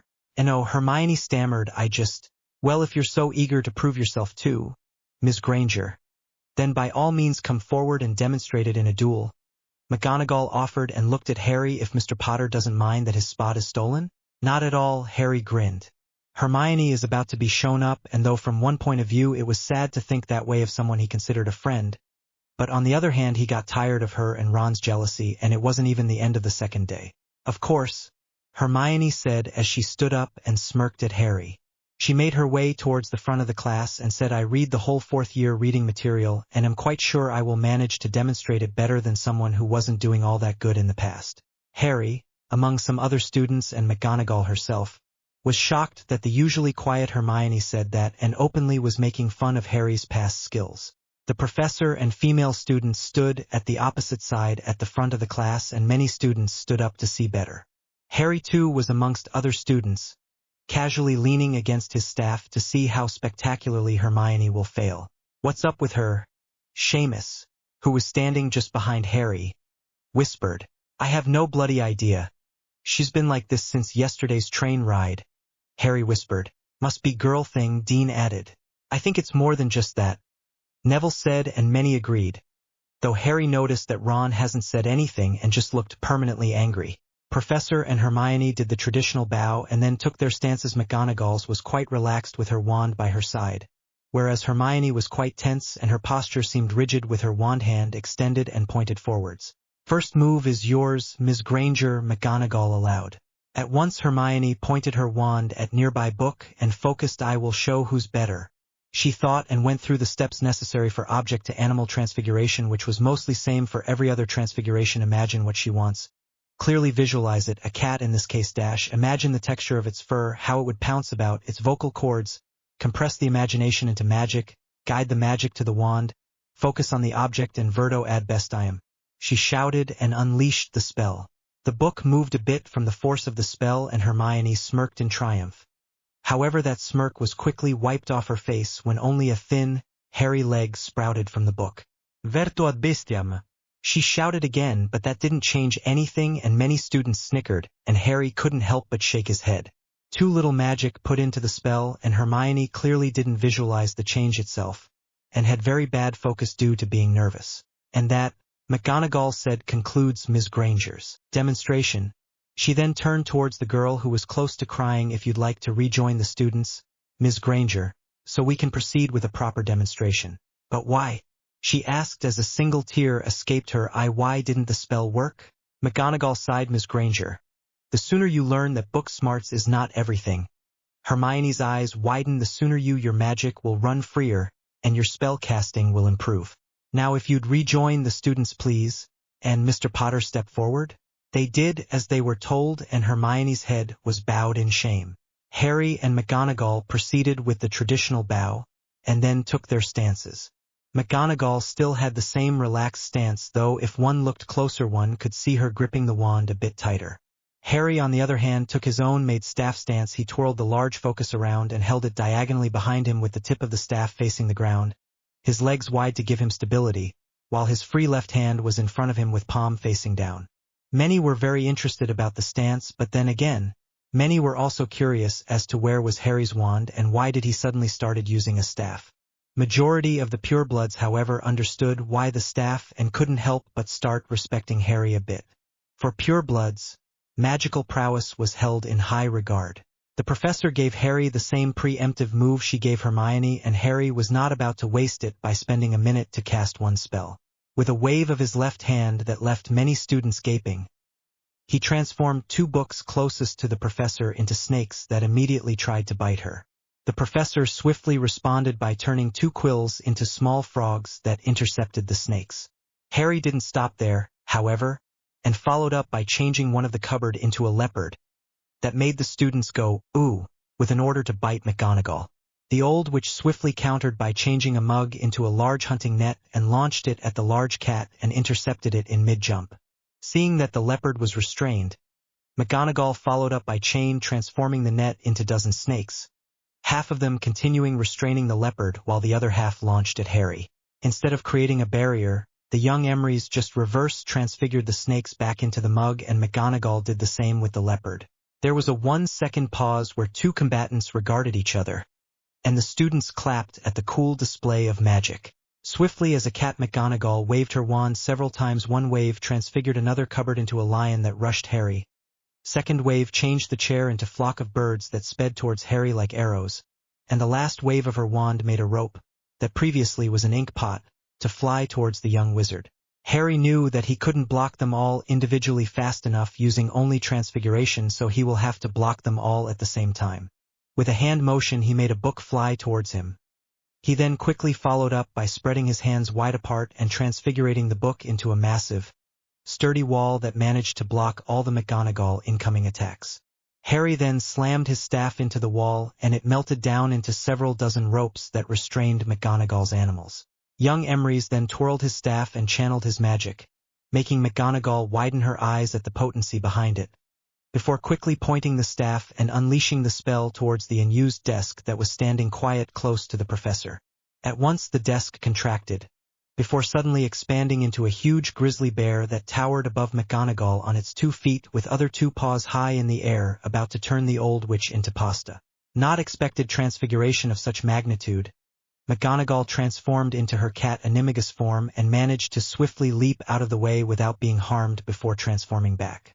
While Grizzly Bear was turning around to face McGonagall, the witch sent the cupboard, chair and many books flying towards the bear, while performing a chain of transfigurations that resulted in a massive cage forming around the bear restricting its movement. Harry was about to follow up, but the professor lifted her hand and signaled to stop. "I believe that is going to be quite enough for a class demonstration, Mr. Potter," and Harry visibly relaxed. He helped McGonagall with reverse transforming and putting everything back to their places, and when they were done, the whole class bar some people clapped, clearly impressed by the demonstration. As you all saw, Mr. Potter was able to demonstrate a decent skill of object-to-animal and object-to-object transfiguration even when faced with danger. He was able to keep cool head and focus on the spells, and that allowed him to swiftly counter my own attacks and think on his feet. She explained. 10 point for Gryffindor for the good performance, Mr. Potter. Now please take seats and get ready to take notes. This semester you will be taught some of the things demonstrated, mainly object-to-animal transfiguration and all the laws that governs it. Now who can tell me? However, while most people were looking at him in a new light, Ron's glare increased even more, and even Hermione couldn't hide her dislike. When the lesson finished, everyone quickly left the room, with Harry being the last. Immediately he was faced with fuming Ron with Hermione by his side. He noticed that many stayed behind to see what would happen. "Isn't that enough that you wear these rich clothes now? Act all buddy-buddy with a Malfoy, act like them pure-blood scum, but you just have to show off how amazing and powerful you are and take all the spotlight again? Don't you have enough fame, Potter?" Ron growled. "And cheating and lying to your teachers." Hermione added, "We all know you're not bright student and your spellcasting is only subpar with mine, so there is no way you could have honestly do all of those things you did in the class when I couldn't." Harry and the other students around could only stare at the angry duo. It hurt that those so-called best friends showed their true colors, but he was already expecting this. "Firstly, Ron," Harry said as he lifted one finger as to emphasize a point, "there can never be enough fame. But then again, you wouldn't know it, would you?" He smirked as Ron started to get that puce shade to his face like Vernon often did. "Secondly, I am pure blood. You are pure blood. By calling me them pure blood scum, you also call yourself a scum. I'm glad to see you're not a hypocrite. Thirdly, I got better than you, Hermione, because of pure natural talent, and it seems it's too hard for you to comprehend. But it's okay, all slow learners will get it eventually." "Why you," Ron started but was cut off by Harry. "I really have no reason to listen to your jealous ramblings any longer, Ron," he said, and with a wave of his hand silenced Ron just like he did back on the train. He did the same to Hermione just in case if she also wanted to speak up. As Harry walked around the angry duo and was about to leave, some Slytherin asked, "What do you mean you're a pureblood? We all know you're half-wound." Harry only mysteriously smiled as he answered, "Oh, my wound is purer than all of yours. You will see soon enough." His free period Harry spent in the room of requirements going over his occlumency and trying to get all the knowledge on runes and arithmancy from the depths of his mind. He had extensive knowledge in both, as he's been focusing on these two fields since he read Emery's journals. This free period of occlumency also helped him to sort his mixed feelings over Ron and Hermione, and he found out that he actually didn't care now. Now Harry sat in Dada class between Seamus and Dean and expectantly waited for Professor Moody to appear. Harry was really excited for the class, unlike his other classmates, because he knew the wealth of knowledge the retired Auror has. And the fact that Moody, just like him, was wielding a staff as his primary focus only added to Harry's excitement, because he could finally ask for some tips of how to properly wield the large focus. While Goblin's books were very interesting and taught Harry some things, they were mostly about staffs in Goblin culture in general, so Harry couldn't apply some of those things to himself. Moody appeared in front of the class out of nowhere and started sending random mild curses in every direction, catching almost every student who sat within class. Harry managed to rise a shield bubble around him, Seamus and Dean, but only because he sensed Moody before he appeared. The only other two who managed to raise a shield in time was Daphne Greengrass and Blaise Zabini. Constant vigilance. Moody growled, "By the end of the year, I will make sure you remember those 2 words for all of your life, lest you want to end up like me," and motioned to his face. The rest of the lesson they covered what they are going to study and learn, all the while trying to predict and block or dodge Moody's random curses that left the students complaining. The last bit of the class was practical, and they were paired up and were supposed to practice casting the Protego spell as quickly as possible while also being encouraged to dodge incoming spells. Harry was paired up with Seamus, and thankfully he turned out to be a better caster than Ron was. Though Harry still broke Seamus' shield every time he cast something simply because his magic was so potent. Seamus had to resort to dodging Harry's spells, which resulted in those spells hitting someone behind. Harry then proceeded with helping Seamus with giving tips on how to strengthen his shield charm that left the poor Irish teen embarrassed. But even then it wasn't enough to full-out block Harry's spells. When the lesson was coming to an end and students returned to their seats, Harry finally raised his hand before Moody could dismiss them. "Yes, Mr. Potter? Could you demonstrate something with your staff?" Harry asked as he eyed the professor's staff that looked more like overly long walking stick than a staff. "And why would you want that?" Moody retorted. Harry replied, "Because as you can see I also wield a staff and I only got it this summer. I wanted to maybe see some technique you used and ask for tips for better staff casting." There was a moment of silence as Moody stared at Harry with both of his eyes that unnerved the young teen before the professor finally replied, "No can do. Kid. I don't use this these days," and motioned to his staff. "But how?" Harry insisted, "If you need a staff it means your magic is too potent for a wand." Moody's tongue creepily shot out of his mouth before quickly disappearing, and the retired Auror took a sip from his ever-present silver flask. "I've learned to compress my magic that would allow me to use my wand." Harry was about to ask another question, but Moody quickly cut him off. "No more questions for today. All dismissed." For the entire day everyone complained about the mad professor, and Dada suddenly became second most dreadful lesson. However, something didn't sit well with Harry. Why didn't Ollivander mention during his explanations anything about compressing magic that would allow wizards with potent magic to use a wand? Harry decided to write a letter to Ollivander and ask that. The rest of the day went by quite quickly. He spent a little more time in the room of requirements, but then mingled with his fellow Gryffindors in the common room. Since he gave up on Ron's and Hermione's friendship, he decided to forge new ones. The rest of the week went by really quickly as Harry constantly found himself busy with the easy lessons and developing and experimenting with the new magic casting type. The answer to his problem about using runes for powerful spell casting was unknowingly answered by some upper years when Harry saw them drawing doodles in the air using their wands, leaving various colorful drawings behind that lingered for a moment. Of course, Harry smacked himself. He saw Tom Riddle in his second year do the same, and Harry really was angry for himself for not thinking of this before. During the week, Harry also took time to approach students from different houses and years and tried to make some friends. Though he had no big success from Slytherins, and Draco was taking an extra effort to avoid Harry. Other students, though, seeing how approachable Harry has become, didn't fear of approaching the young wizard themselves. They even said that not many people dared to approach Harry because of Ron's jealous possessiveness that scared people away, and Hermione's "I'm better than you" attitude. Harry was surprised to learn of what people thought, and he was angry at himself again for not seeing this earlier. He never wondered why celebrity like him wasn't approached by people. Many people also started asking why he needed staff, to which Harry always gave the same mysterious answer with a smile. "I came into my inheritance and Ollivander insisted on a staff." And when asked to elaborate on inheritance, Harry would always respond with "soon." That left many bewildered. Obviously, purebloods knew what having a staff meant, especially as intricate as Harry's, and they started to respect his power even if Harry was not showing it off. Harry obliged with demonstrating fancy tricks with his staff similar to what he did on the train ride. He got really close to Neville, Seamus, Luna, and the twins, and got to know different other people from other houses, and while he wouldn't call them close, Harry's circle of friends definitely expanded. Harry also noticed various interesting things about his new close circle of friends. There was something very wrong when Neville was casting spells, but Harry couldn't pinpoint what the feeling was. Exactly.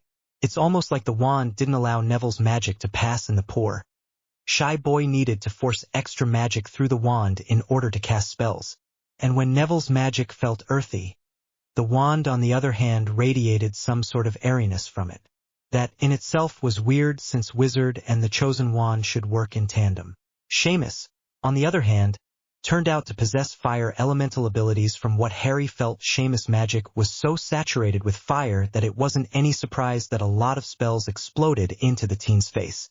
It seemed Seamus was completely unaware of that, as he didn't even try to control the fire in his magic.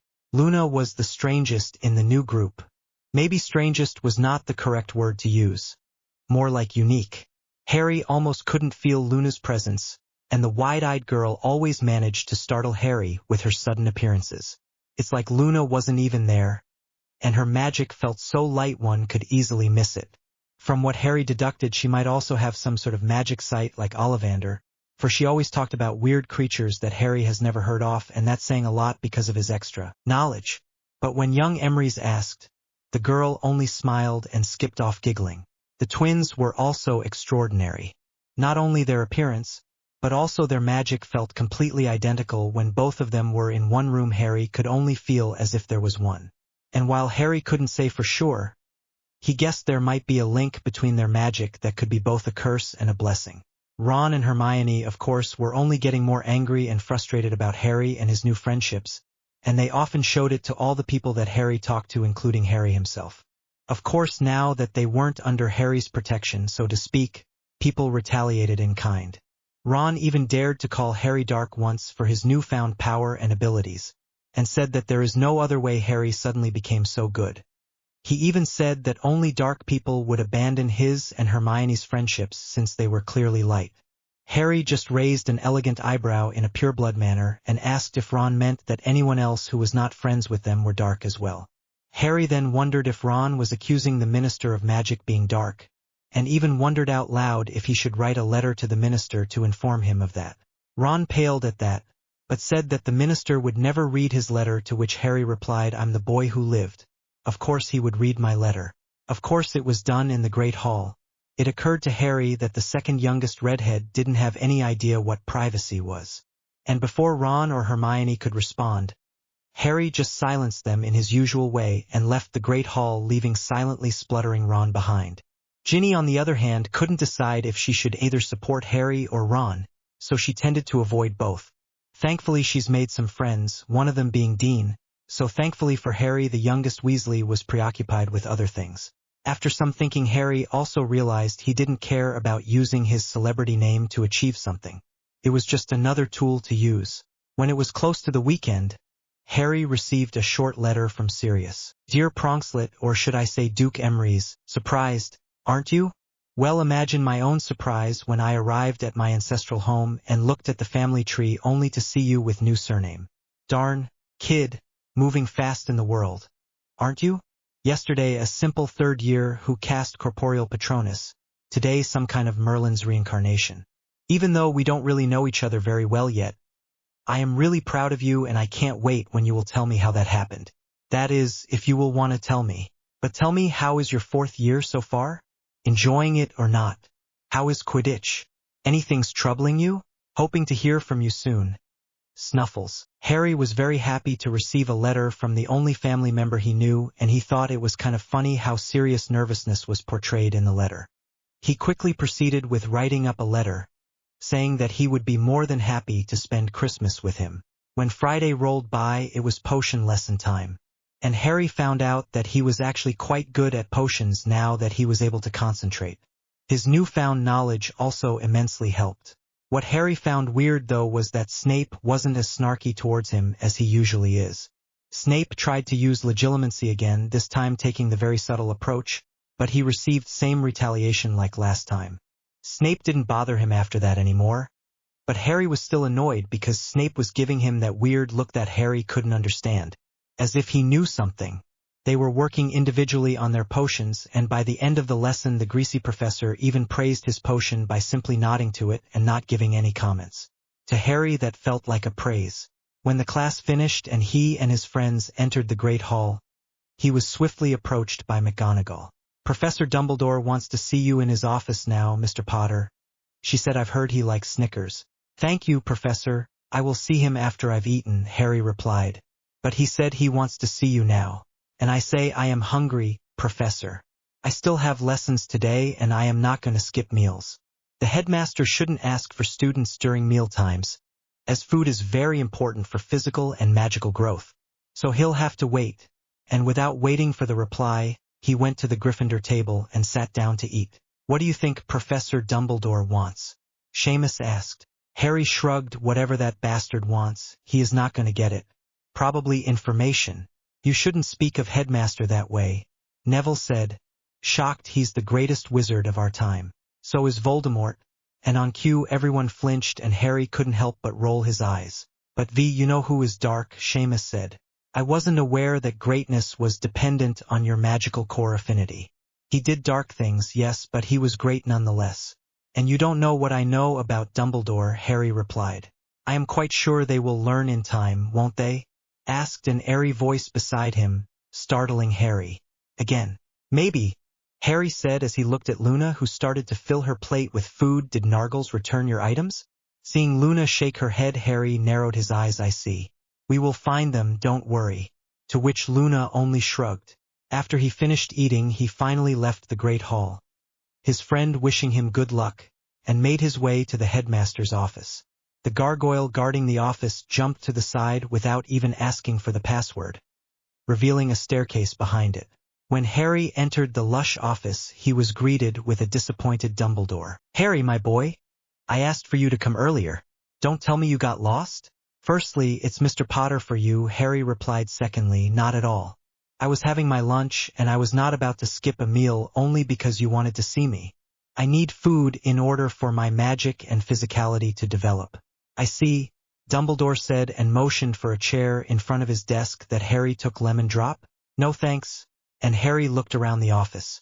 It was the same as it was last time he was there, though he saw that Dumbledore's Phoenix, Fawkes, was not present in the room at the moment, and Harry wondered where the mystical bird could be. I don't understand why no one wants the lemon drops, Dumbledore mused. Indeed. And I wonder why you don't eat them yourself from all the times I've been here, Harry replied, but was met with silence. So, Mr. Potter, Dumbledore began, how are you finding your lessons? Very easy, Headmaster. But it's only the first week, so I can't say how I will find them in the future. I see. And you've been adjusting good to using your staff? Harry smirked as he twirled his staff and drawled, yes. It's becoming easier to cast magic the more I use it. It was a hindrance at the beginning, but I've grown attached to it and it now feels like extension of me. Even my old wand never felt like that. Dumbledore nodded. I see. And what are those runes above the handle? Harry raised an eyebrow. That is none of your business, Headmaster. Oh, but it is, Mr. Potter, Dumbledore retorted. I must know what those runes are for the safety of other students. What if they are harmful? You don't study runes, so you won't know. As law states, the properties of magic focus is confidential. Only the creator and the user are privy to the information. Other people have no rights of demanding the properties of the focus, unless it asked during a legal Wisengamot session and the reason for asking for such information is justified. Harry said, so I'm sorry, Headmaster, but I am not disclosing what those runes are. And my knowledge in runes are extensive enough to know what those runes are and do. Now the last bit was a lie. And pray tell me where you got that knowledge? As far as I am aware, you are not taking runes elective, Dumbledore asked. A mistake I will rectify quite soon, Harry replied, and I did some self-study during the summer and I had a good teacher, he lied. Who was your teacher? Dumbledore quickly followed up, desperate for any information on what Harry did during the summer and where he was, and did the lessons take in the same place where you were staying? That is also none of your business, Headmaster. Harry coolly replied, you have no right to demand information of my life outside the school. I see, Dumbledore said again, his eyes losing a bit of that annoying twinkle. In that case, as a headmaster of this school, I must ask you to give up your staff to me in safety purposes. It's dangerous to have such tool in the school where you could accidentally hit someone, and where no one knows what those runes are. Harry incredulously looked at the headmaster. What the actual F was that demand? Did the old coot go mad over the summer? Excuse me? Harry asked, feeling anger raising inside him. I am not giving up my staff and, again, you have no rights whatsoever to ask me to. Law states that it is an offense to take students' magic focus and lock it away without having a full permission from the Wisengamot, and the punishment for doing so almost equals that of breaking someone else's wand. The focus can be taken away as a part of examination or punishment, but the student must be present in the same room at all times. The law was made to protect the students from being defenseless in a magical environment, and from sabotaging their studies and ultimately final marks. Before Dumbledore could reply, Harry took a page from Malfoy book and said, the minister will hear about this. You sure did, Harry retorted. But I must ask you, Mr. Potter. Do you know Aerodent? Harry almost widened his eyes at the question, but thankfully his tight occlumency shields that allowed the control of his emotions prevented him from outwardly showing his shock. He couldn't believe Dumbledore outright asked that. The old coot must be desperate for any kind of information. For a moment Harry wondered if maybe he shouldn't have been so straightforward with the Dumbledore, but then Harry realized that he doesn't have the patience or any wish to pretend to be same old Harry Potter from before. "Yes, I know him," Harry finally said. "Have you met him recently?" Dumbledore asked.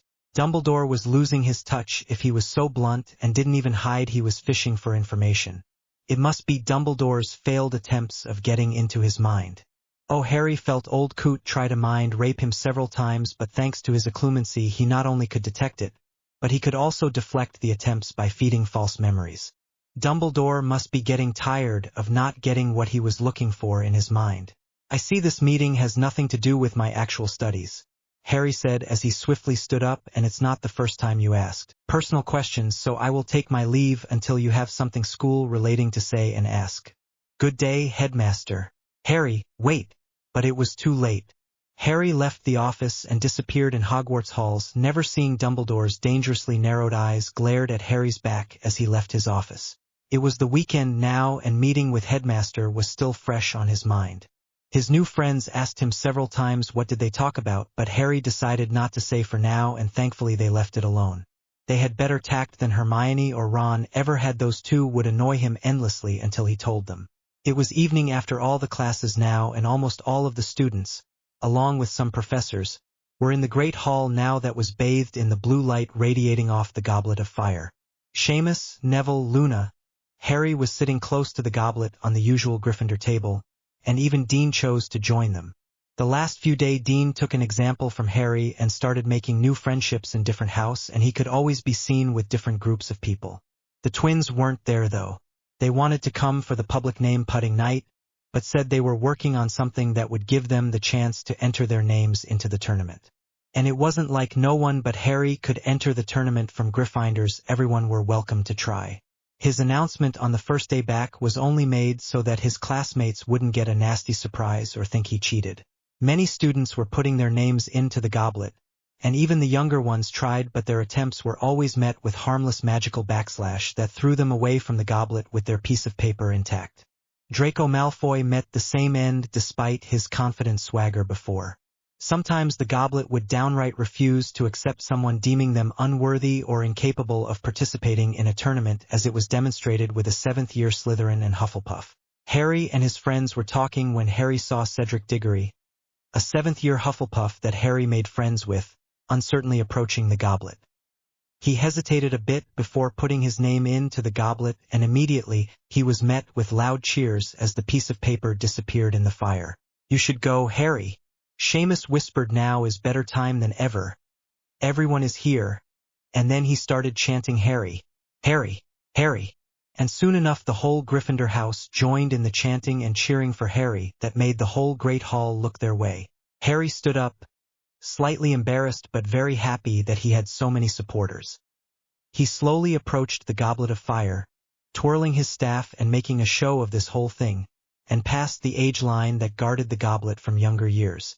A bit nervously he reached out and put a piece of paper that read Harrison Emery's into the goblet.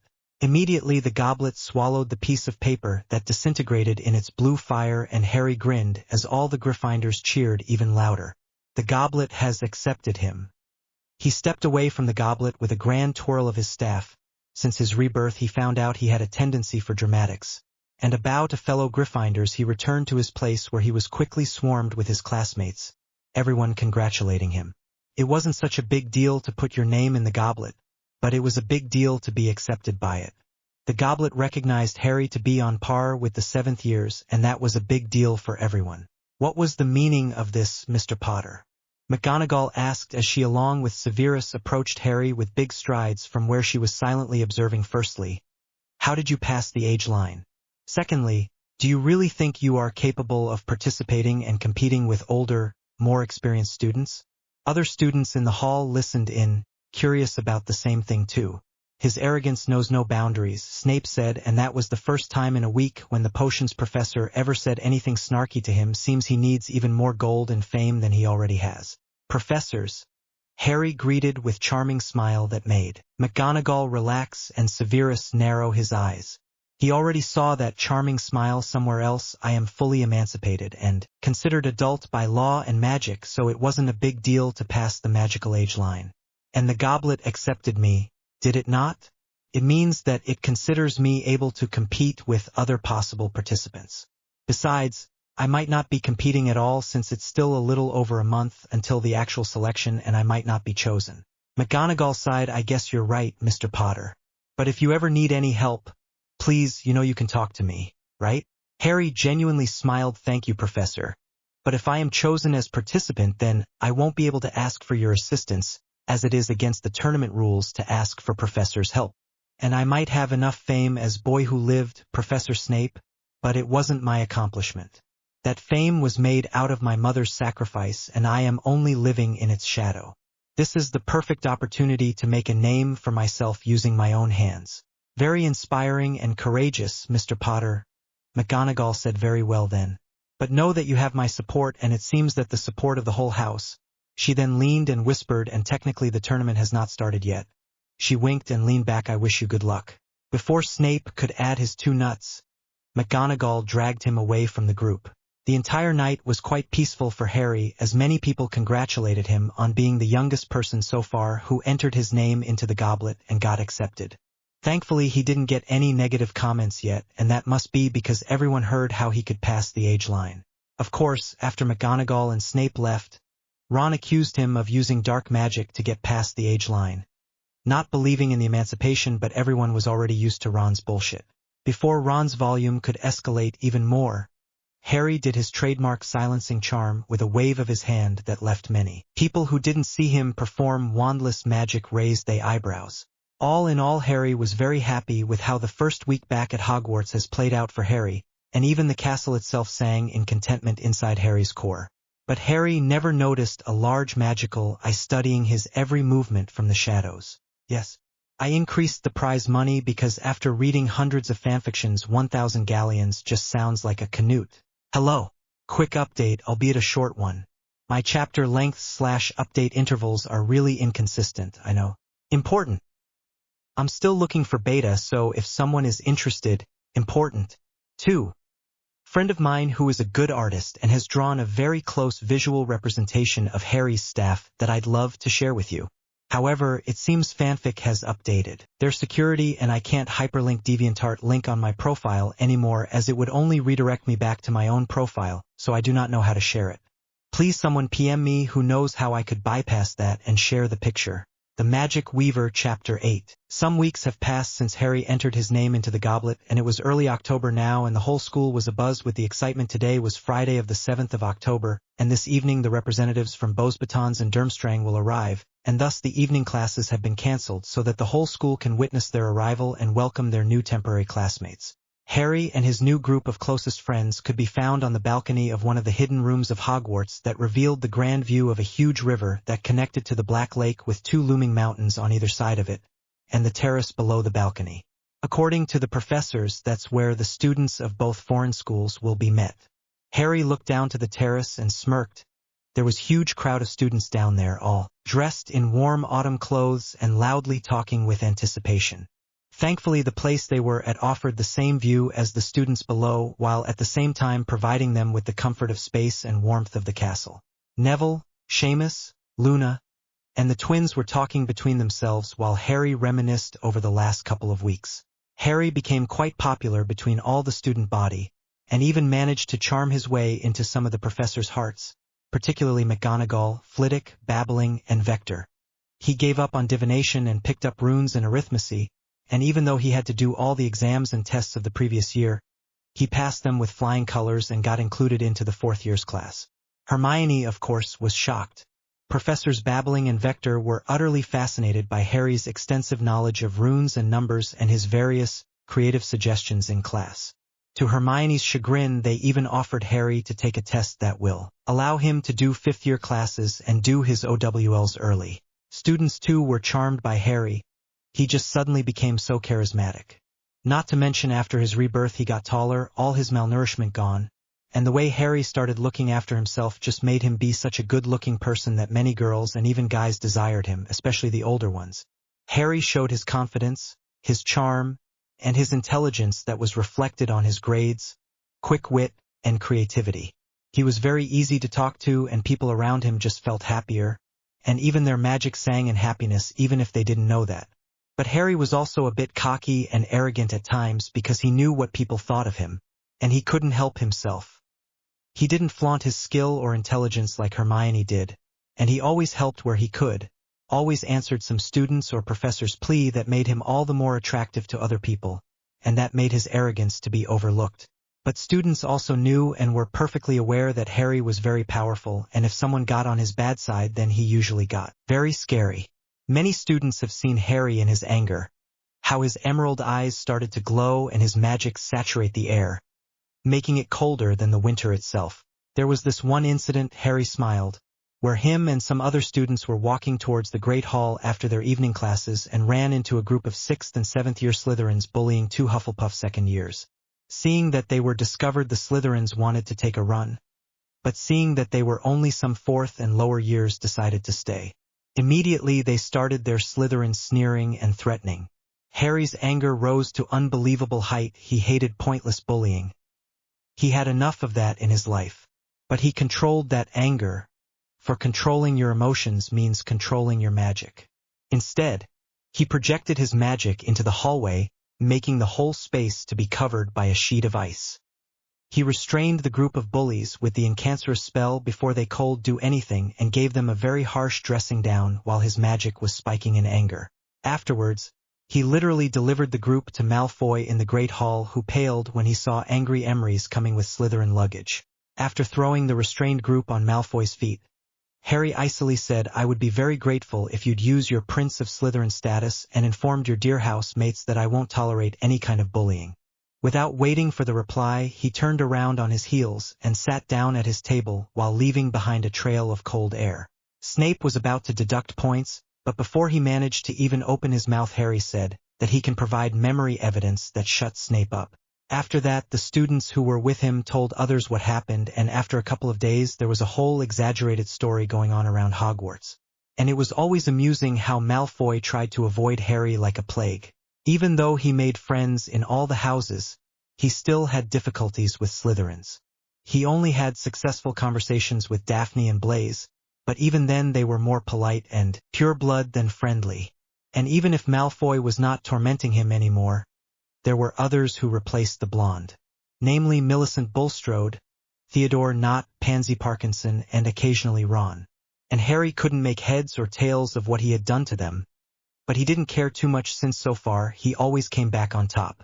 Along with his popularity, his magic development also grew, and he finally managed to incorporate runes into his spellcasting, and the day when he achieved it he was so happy that that memory alone could power up a Patronus. That meant he could look deeper into old way of casting, and in a way he was closer to his ancient family's legacy. He also finally drained his deep hidden knowledge of all the information on runes, spell creation, and arithmancy, and he started on digging for the knowledge of pureblood ethics and the like. He had a feeling he'd need that very soon. Shortly after putting his name into the cup, he arranged private lessons with McGonagall where Harry was taught a more advanced form of transfiguration, which was actually more theory than practical, but Harry welcomed the lessons nonetheless because he was actually learning something interesting and he was able to apply it practically on his own time. He always looked forward to these lessons because McGonagall would tell him various stories of his parents, and Harry was eternally grateful for that. He felt closer to them now, even if his dad turned out to be sort of a bully. He was brought out of his thoughts by Neville's sudden exclamation of "Look!" and Harry saw him pointing towards the sky. Immediately everyone else rushed to the balcony and leaned over it as if to get a closer look. There, over the horizon, a herd of pure white winged horses pulled a pastel blue carriage and swiftly approached the Hogwarts castle. Within moments it was already nearby, and the winged horses did a show of flying around Hogwarts once, and flew past very close to where Harry and his friends were. That made them do the whoa, before finally landing on the terrace below. Hagrid was responsible of directing the landing and then taking the beautiful horses to somewhere he could watch over them. Harry smiled. He hasn't talked with Hagrid yet, so he will need to visit him soon. The carriage door swung open and a woman of impressive height climbed out, followed by a group of several dozen girls dressed in pale blue uniforms consisting of knee-length skirts, blouse, and a cute hat. They were greeted by Dumbledore and then led inside the castle. The moment Beauxbatons delegates entered the castle, an enormous ship emerged from the river. It unfurled one of their huge sails that depicted Durmstrang's coat of arms. The ship was also swift with approaching the shore and unloading the headmaster, Igor Karkaroff, and Durmstrang students who turned out to be all male dressed in thick, crimson coats. They too were greeted by Dumbledore and led into the castle. Everyone were ushered into the great hall, and Harry and his friends took their seats at Gryffindor table. Now it was already a normal occurrence of seeing Luna Lovegood with the lions. As Harry sat down, he, and a lot of other students, noticed that the ever-present goblet of fire was removed and instead replaced by same container box they've seen at the beginning of the September that was now innocently standing next to the staff table. Many asked themselves what that could mean, and Harry narrowed his eyes as he looked at the smiling Dumbledore. When everyone sat down, Dumbledore stood up and addressed the students. The long-awaited day has finally arrived, and I am more than happy to welcome our new neighbors for the year. Without further ado, please welcome the beautiful ladies of the Beauxbatons Academy of Magic and their headmistress Olympe Maxime, he said as he started clapping. The great hall doors opened, allowing Beauxbatons girls to enter. As part of their presentation, they made their way to the front by graceful dancing and elegant twirls, conjuring blue butterflies as they went. It was both an impressive demonstration of collective wandless casting and playing on the male audience, as Harry saw a lot of Hogwarts guys drool at the display. Madame Maxime entered afterwards, and many were impressed by her height. She easily towered above all the students as she passed. She must have some giant wound, someone whispered not so subtly over the Gryffindor table. Dumbledore greeted Madame Maxime once more at the front of the Great Hall, and the large headmistress took a seat on the right of Dumbledore's, whereas the students chose to sit with the Ravenclaws. And now please welcome the proud students of the Durmstrang Institute and their headmaster Igor Karkaroff. The doors opened again, and Durmstrang males entered in orderly 2 rows that was led by none other than Victor Krum himself, who received a lot of pointing fingers. All of them were carrying some sort of staffs, even though for Harry they didn't give off a feeling of a staff, so he dubbed them walking twigs, and they moved as one, twirling the walking twigs and leaving scorch marks on the floor where they hit. When they arrived at the front, they finished their demonstration by impressive show of collective conjuration, where they conjured a massive flame from their wands that took the shape of a bird that quickly dispersed. Karkaroff then was greeted by Dumbledore, and the Durmstrang headmaster took a seat on the left from Dumbledore. The students, however, decided to sit with the Slytherins. Something that Draco Malfoy was very happy about, Harry mused. Now that everyone has been welcomed, we can proceed with the feast. Dumbledore clapped and food appeared on all the tables. Enjoy! The house elves have outdone themselves again, Harry commented as he took a slice of some of the offered food. This is fantastic. Hermione, who sat nearby and heard what Harry had said, screeched, What? The twins parroted both at the same time. You mean to tell me that house elves make our food? The bushy girl asked as she pushed her plate of food away. They also clean our rooms and dormitories, Seamus said. And the whole castle, Neville added with a smirk. Neville has grown a lot personality-wise in the past month. He was still shy, but because he was in Harry's circle of friends, he was forced to be around many different people, and he was exposed to Harry's confidence that somewhat rubbed off on him. He wasn't on the same level as Harry, but he no longer tried to hide and actually spoke up when someone was talking to him. It also appeared that the shy boy could be very vindictive. Due to his boost in confidence, his spellcasting also has somewhat improved, but Harry still found something very wrong with it that the young Emrys hasn't figured out yet. But that's inhuman. Hermione said slavery. They like to work, Hermione. Harry said it's the purpose of house elves to work and serve for their master or whatever they are bound to. If they don't serve, if they are free, then their magic deteriorates and they eventually die. Harry then blinked at his own explanation as he remembered something that reminds me. Dobby? At once the oddly overexcited elf popped into existence next to Harry, and all the nearby eyes turned to him. And Harry, great Harry Potter, sir, called Dobby? Harry smiled. I did, Dobby. Tell me, how do you feel? How is your magic? The elf's eyes widened, if that was even possible, as he almost cried out, Oh, great Harry Potter, sir, is concerned about Dobby? Oh, how great is great Harry Potter, sir. He then blew his nose in a magically summoned handkerchief. I is fine. Harry Potter, sir. Magic fine too. Me is young, sir, me magic dying slower. But Dobby misses serving for someone, even if my previous masters were nasty masters. I'm glad you're fine. Dobby? Harry then leaned close to the elf and quietly whispered him in the ear, so that no one could hear him since you're a free elf. Would you like to bond with me? Harry then leaned back and seeing Dobby's even wider eyes that began to water. The young Emrys quickly said, don't tell me now. Tell me later. Okay? I will call you. Dobby quickly nodded his head that made his ears bounce and popped away before Harry could say another word. What was that about? Hermione immediately asked, don't tell me it is what I think it was. Harry just shrugged and ignored the girl for the rest of the evening as she kept on ranting about house elves and their rights.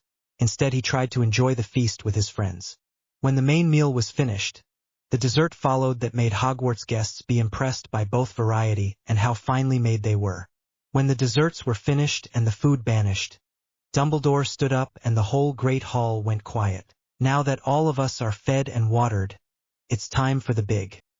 He was very rudely interrupted by Draco's almost perfectly drawling voice that resonated through the silent hall headmaster. Dumbledore, not now, Mr. Malfoy. Dumbledore tried to stop the Slytherin prince, but Draco finished his sentence anyway. Where is the goblet of fire? A friend of mine wanted to enter as well, and unlike other students, who had already entered their names, he only now decided that he wants to participate. And you already told us all about the tournament before using exact same words. I was just concerned that maybe you didn't remember? Draco innocently asked.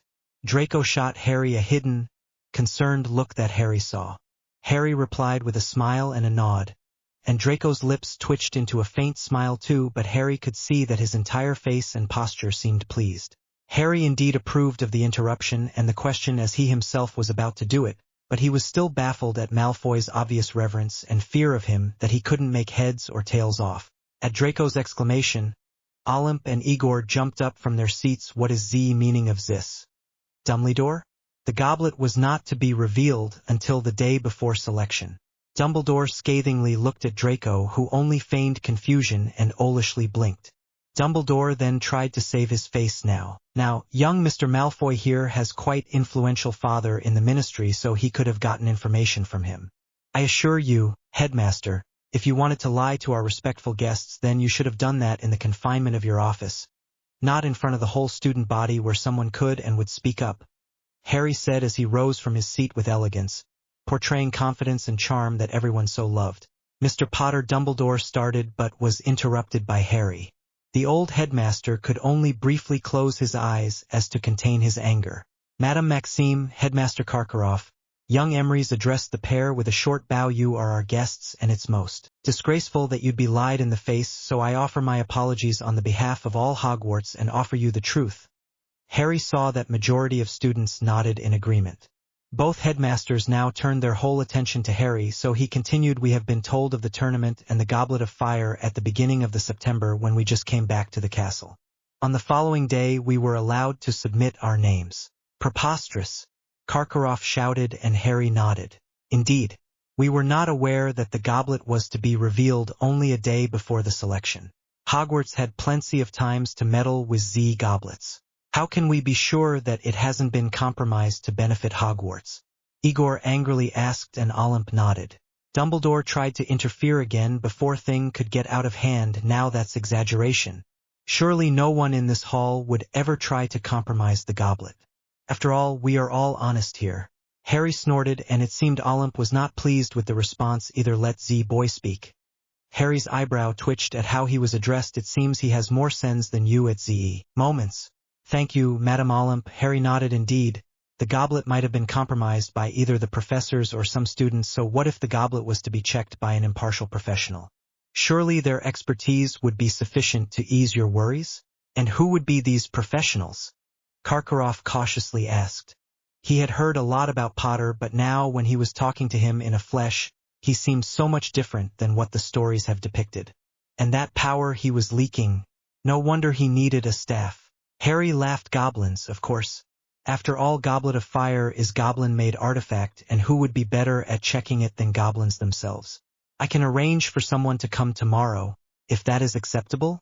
That would be sufficient, Mr. Potter, Olymp said, but what about the monthly head starts that Hogwarts students has? How about after the examination? If the goblet is not tampered with, Hogwarts students have only an hour during the dinner tomorrow as a last chance to enter their names. After all, there are some like Mr. Malfoy's friend who still wants to enter, and if the goblet was not tampered, then it wouldn't matter if more students entered, as everyone has equal chance. After an hour, the goblet would be sealed, so that no one representing Hogwarts could enter. Harry finished and heard some unhappy voices behind, so Harry turned around and addressed the students. Guys, think about it. You wouldn't want to lose Quidditch tryouts or Mastery Place, only because someone applied 1 month earlier. Besides, it seems that our esteemed headmaster has breached some tournament rule that has been agreed on, and it has the potential of turning into international conflict that could result in Hogwarts losing some of its reputation, and that in turn could make people have second thoughts about housing some exciting events at Hogwarts. When Harry put it that way, many people agreed, and Harry was glad he could sway them into his way of thinking. He then faced 2 guest heads of their schools and asked, "Is that acceptable?" Olymp and Igor took some time whispering with each other, and Harry felt many eyes on him, especially Dumbledore's. After some minutes, that actually were only seconds, Karkaroff said, "That is acceptable, Mr. Potter. Dumbledore has breached the confidentiality rule, but thankfully you were around and took diplomatic approach rather than try to talk your way out of it like Headmaster Dumbledore would. We won't be taking this to the Ministry, but we won't tolerate any kind of interference in the tasks itself."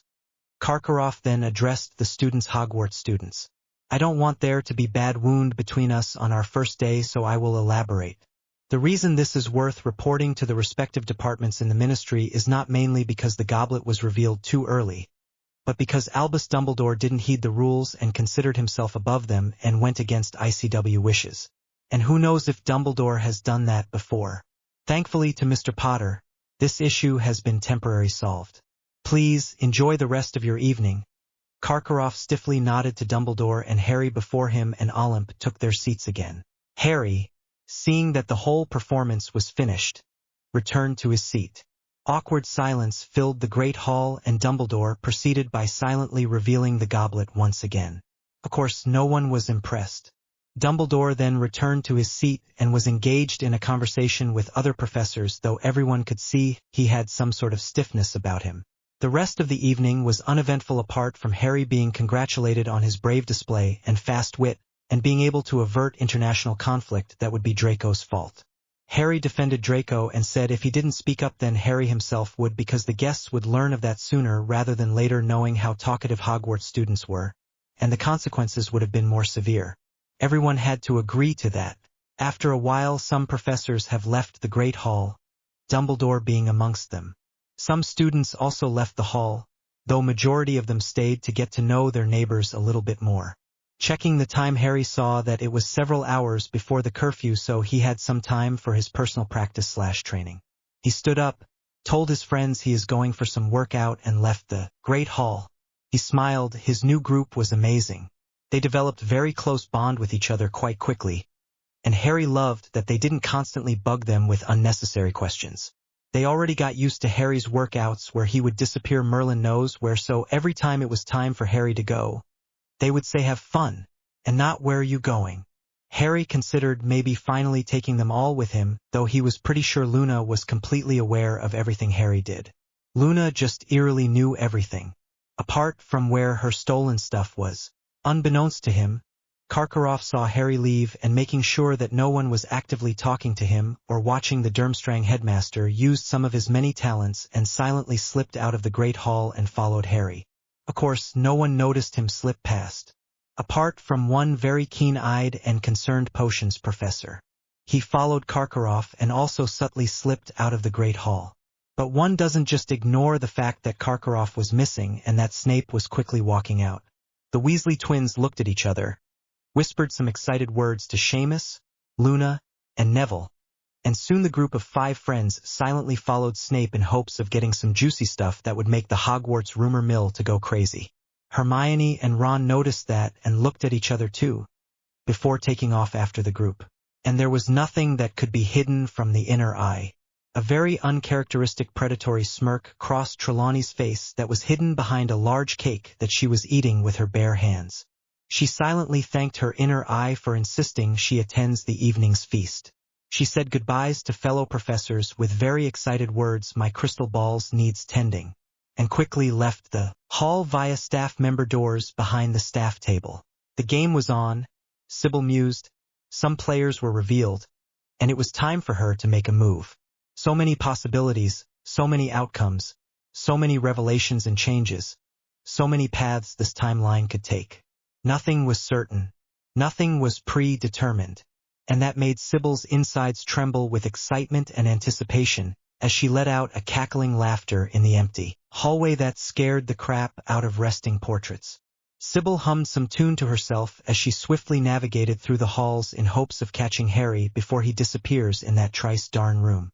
At the same time, a furious Dumbledore stormed into his office, brandished his elder wand, and with one sweep obliterated half of his office in anger. "That blasted boy ruining all my plans. Old fool." Fawkes screeched, "Ha!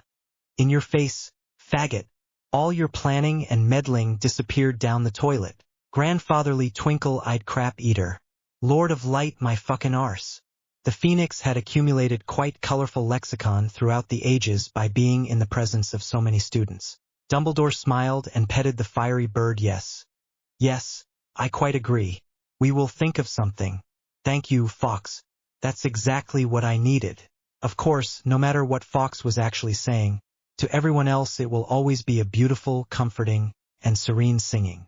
Perks of being a Phoenix. Obviously, Harry was completely and utterly oblivious to all of this as he made his way to the 7th floor in quite relaxed pace and unaware of the grand chase. No offense was meant with faggot to anyone. Fawkes is just going to be a very colorful character with interesting choice of words. Tell me what you think of Sybil. Hello guys. Firstly, big thanks for everyone who liked, followed, reviewed the story. Your words and support means a lot to me and this story. Secondly, here's another chapter where a couple of things are introduced, so please tell me what you think of the chapter. Again, this is a longer chapter since I am going off on holiday next week, and am taking a little break. Important. And since I am going off on holidays, I am putting a poll on my profile for possible relationship for Harry. The poll is going to be up until I post my new chapter, maybe even longer. If you have questions for my reasons for the choice, please PM me and I'll answer. Also, thanks to one of my readers, you can check my profile and check out visual representation of Harry's staff that was drawn by a friend of mine. Kudos to the guy. The Magic Weaver Chapter 9. Mr. Potter. Karkaroff called out as he finally caught up with Harry in a barren hallway of the 4th floor. Harry stopped and turned around and waited until the Durmstrang headmaster approached him. Usually he'd take a shortcut to the 7th floor, but he felt someone following him, so he took the longer route and was somewhat surprised it was Karkaroff. "Took you 4 floors to catch up with me, Headmaster Karkaroff," Harry cheekily said when the headmaster finally was next to him. "You felt me?" Karkaroff asked, quite surprised. Harry nodded. "Since the staircase. Hard to miss another wizard's magical presence when you are the only one in the hallway." Now, magical sensing wasn't that much of a deal. It was an easy ability for grown-up wizards and witches to develop and master. However, study showed that wizards or witches who doesn't have close to or complete control over their own magic, and that meant most people who haven't reached their majority yet, it was almost impossible to master this ability. The fact that Mr. Potter could use the ability and sense him so easily when in a such heavy magic-saturated place where even adult wizards would struggle meant that he had very tight control over his magic. That could also mean he was proficient at occlumency, as there was no other way for someone his age to master their magic, Karkaroff mused. And that also meant that the boy was very powerful, hence the staff, and could actually be a force to be reckoned with as he learns more and develops. Karkaroff smiled. "Well, you are quite fast and familiar with the place, whereas I had to focus more on where I am going rather than actually catching up with you. So I took my time memorizing the route." It was good that Harry didn't use the shortcut then. He readjusted the staff so it was resting on his left shoulder and asked, "And here we are. What can I do for you, Headmaster Karkaroff?" Harry was calm and charming as ever, but inside he was very cautious. When he learned that Beauxbatons and Durmstrang were coming over, he tried his best to learn as much about the schools and headmasters as possible. Harry learnt of Igor's shady past and how he gained his freedom. You are very well known overseas as well, Mr. Potter. And to be honest, you are not quite what I expected, Karkaroff honestly said. Oh? Karkaroff nodded yes. I believed you'd be a spoiled brat with disgusting personality, who used his fame as an excuse to do everything he wanted, and who isn't generally liked. He looked into Harry's burning eyes. Even they radiated power and confidence. Maybe, but it quickly turned out you could think fast on your feet and were polite, and generally liked by majority of the school. And the magic you are leaking. There was a small wonder in his voice, Mr. Potter. Do you realize how intoxicating it is? Harry was surprised at that, as he always thought his magic was tightly under his control and nothing was felt by other people. Did other students feel that too?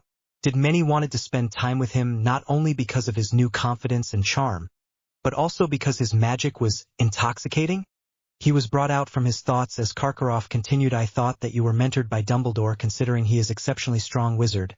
Harry snorted, but I quickly realized that was not the case the way you so openly spoke against him, and the way he looked at you.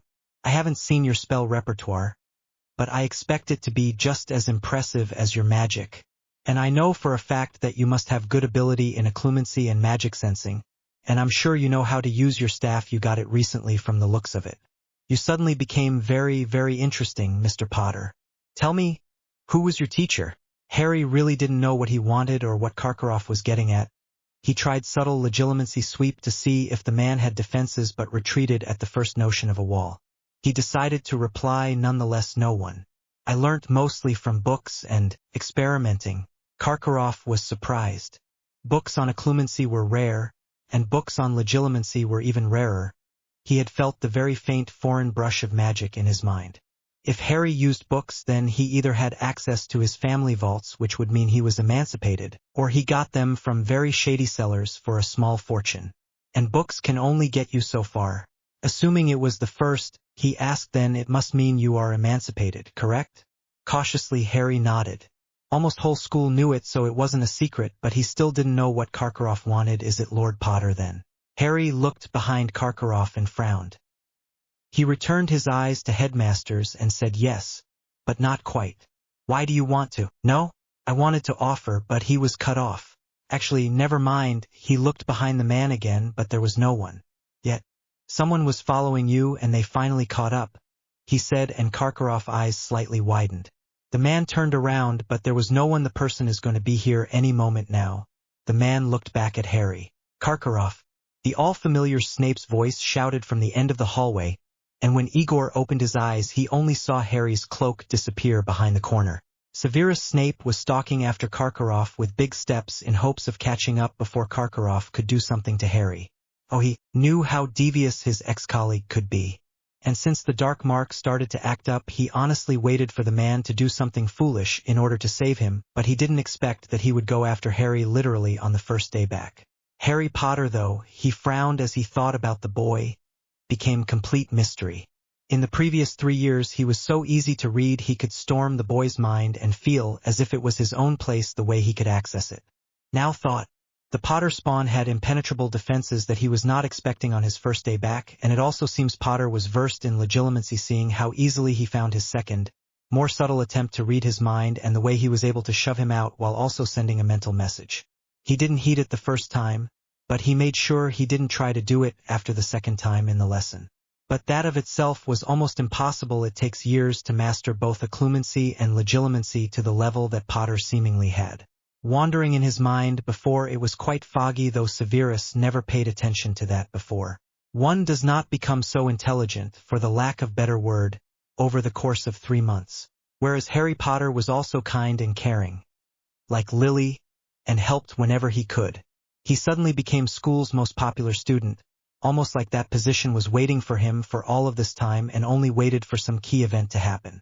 Everyone loved him and wanted to be around him, and being Wizarding World celebrity, it was easy to understand, though Severus expected that it would happen in the first year. But Ron Weasley and Hermione Granger, with their attitude and behavior, were not allowing Harry to bloom and become popular like he was meant to be. Harry always seemed like puppy to Severus, the way he agreed with everything Weasley and Granger and followed them around. It was good for him to finally get rid of them. But he was at a loss of what happened between Potter and Dumbledore. But he also sensed and saw behind those glowing emerald eyes that there was something very dark within him, something that neither of his parents had. And it wasn't the same darkness that the Dark Lord. It was different. It was forgiving yet very cold. The Dark Lord's darkness behind his crimson eyes were unforgiving, malicious, and hot. Severus suddenly stopped in his chase. The only other person apart from Potter and the Dark Lord who I've sensed something behind the eyes is Dumbledore, he wondered. Out loud, Dumbledore's is light and warm. The Dark Lord's is dark, unforgiving and hot. Potter's though. Severus resumed walking and doubled his pace.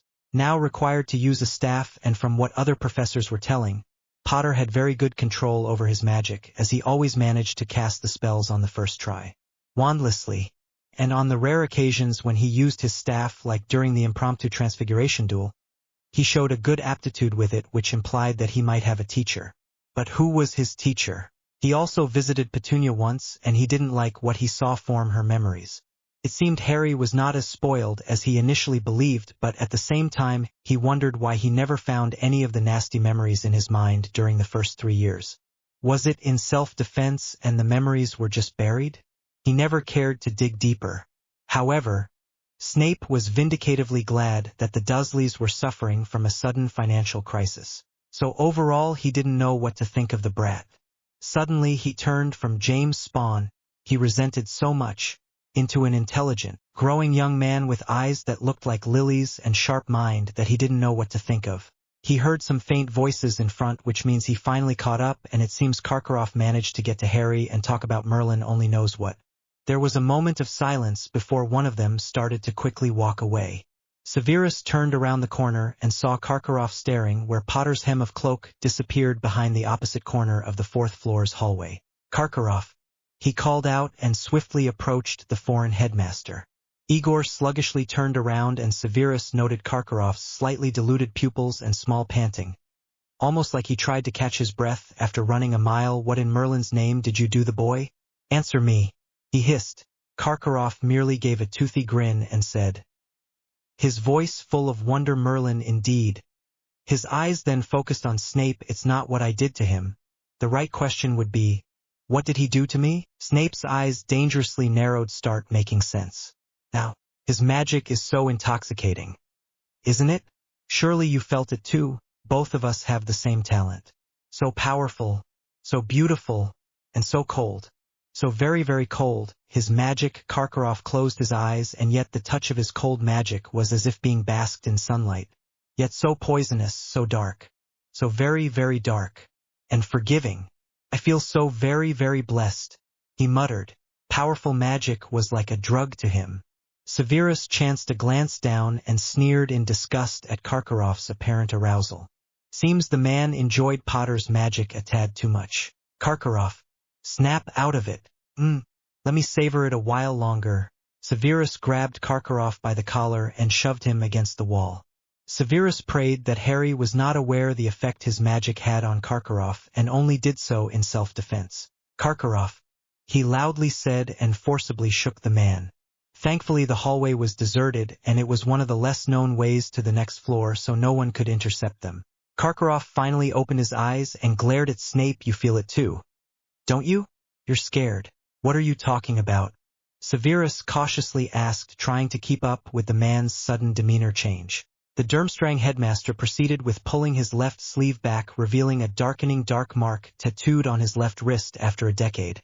The mark has appeared again. You know what it means. The Dark Lord is returning. Severus got very close to Karkaroff's face and hissed, it means nothing. You are just a coward who shakes in fear at any notion of the Dark Lord. I'm not a coward, Karkaroff angrily retorted and pushed Severus away from him, but I have good survival instincts and they are telling me that this is a sign. He is going to be back very soon and I don't know about you, but I have no wish to grovel at his feet anymore. I, unlike you, have some pride left in me. I do not want to live my life in servitude. Even if he was to return, the Dark Lord would find you anywhere you go and there would be repercussions for your betrayal. Karkaroff only smirked, but the game has changed. There are new players on the board. This is just a game for you? Severus asked, still angry. Ignoring his rhetoric question, Karkaroff continued. Potter has entered the field. Severus's eyes dangerously narrowed. He didn't like where this was going. His magic is so much like the Dark Lord's or Dumbledore's. Is it not? And at the same time so very different. Severus sharply turned around to face Karkaroff as Sybil's words echoed in his mind. Shall lead the army of magic to war. Don't be absurd. Severus bit out harshly. He is but a boy. He is more than a boy, Severus, and you know it.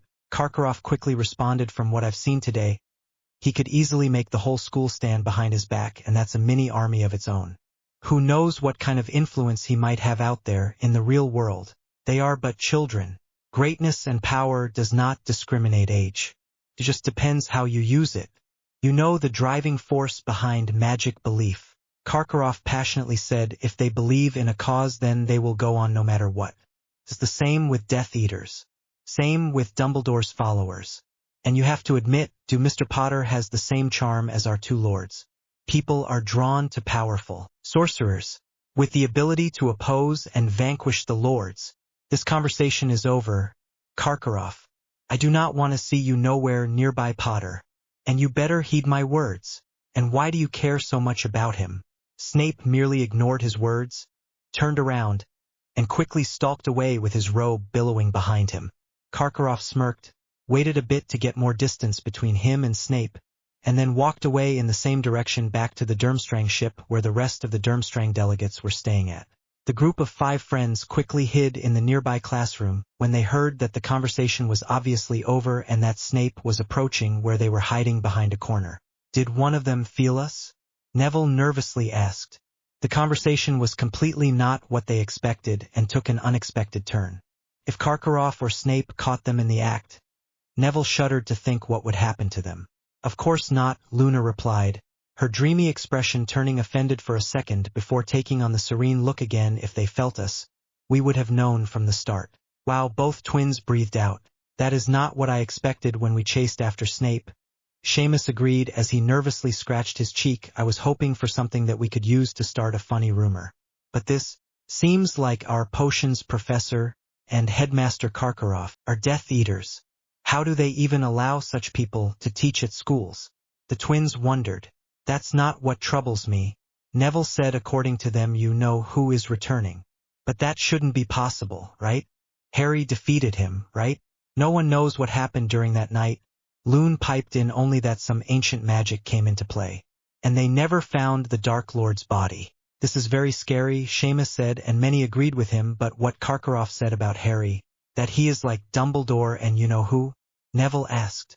Seamus nodded. Not only that, but about being the third side, that he could make a mini army from students?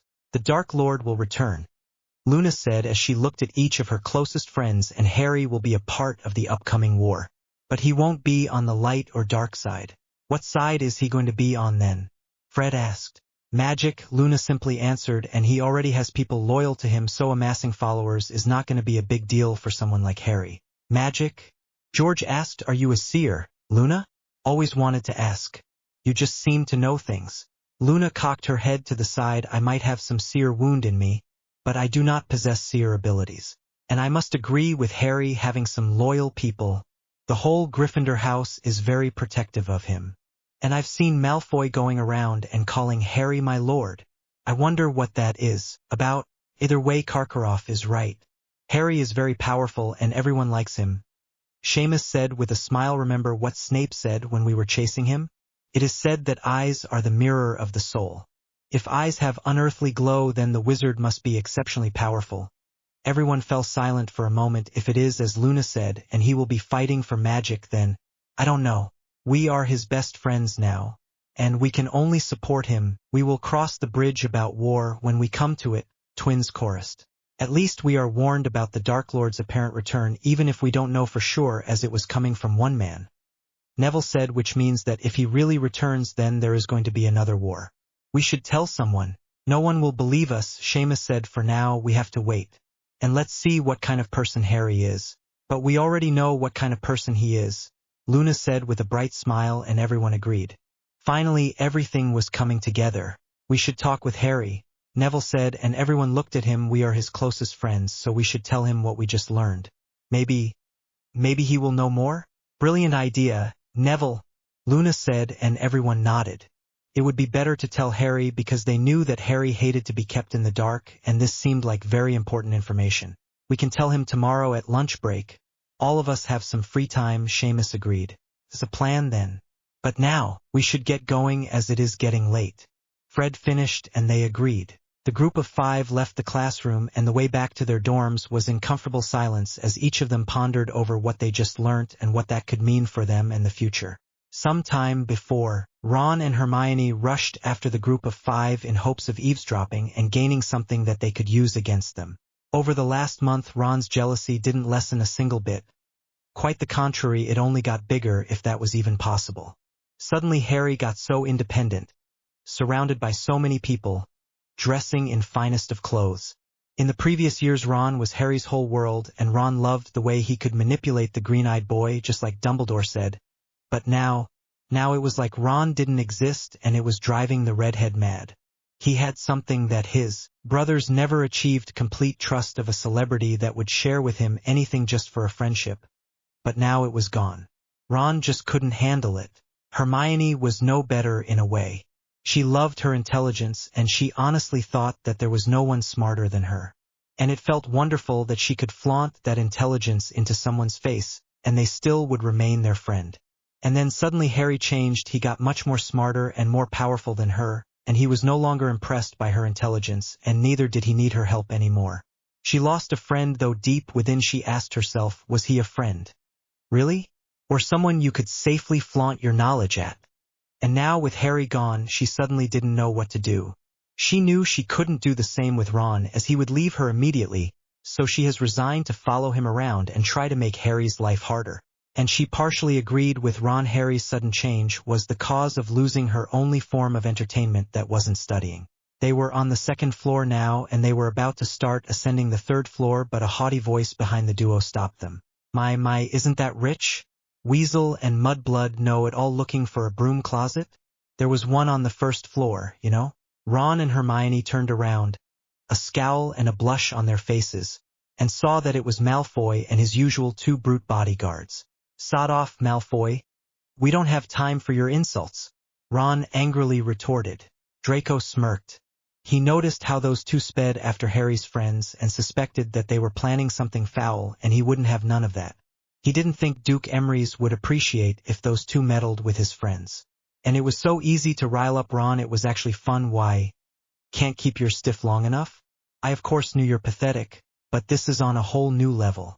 But then again, I'm not surprised about Mudblood's choices. Ron's whole face became as red as his hair, and his hand trembled in rage. Shut it. You trying to be almighty and self-important when you yourself lick Potter's ground wherever he goes as if he is second coming of Merlin. Draco's eyes narrowed, though he snorted at the mention of Merlin. Ron took it as a confirmation and continued, oh yes, I've noticed the way you look at Potter. The reverence. The fear. My lord this, my lord that. Whole school is thinking you're his, that was very unexpected from Ron, but Draco knew for a fact that no one actually thinks that. He has close ties with Pansy, and she is one of school's most hardcore gossip girls. If something of the like ever left someone's lips, then Pansy would tell him straight away. And he is always subtle when he addressed Duke Emery's, though he should compliment Ron on his observation skills. Not like he is going to do that out loud. Ever. You are very bad liar, Weasley, Draco said. I have first-hand knowledge about any new rumors, so I know for a fact that is not true. And unlike me, you just don't know who Potter really is. Draco then took a mock thoughtful expression with his right hand on his chin. I bet his new best friends know all about it. Or maybe the whole school, Goyle said. I wonder if that's why everyone loves him so much. Crabbe added. Draco looked at his 2 companions, quite surprised, not expecting them to speak up. Both of them usually are silent, but Draco knew that they were loyal to him to a fault, so he explained them his behavior towards Harry back on the train, and they just accepted it. But he had to commend them on the fast, thinking it would rile up the do even more, since it was quite obvious that Weasel and Granger were jealous.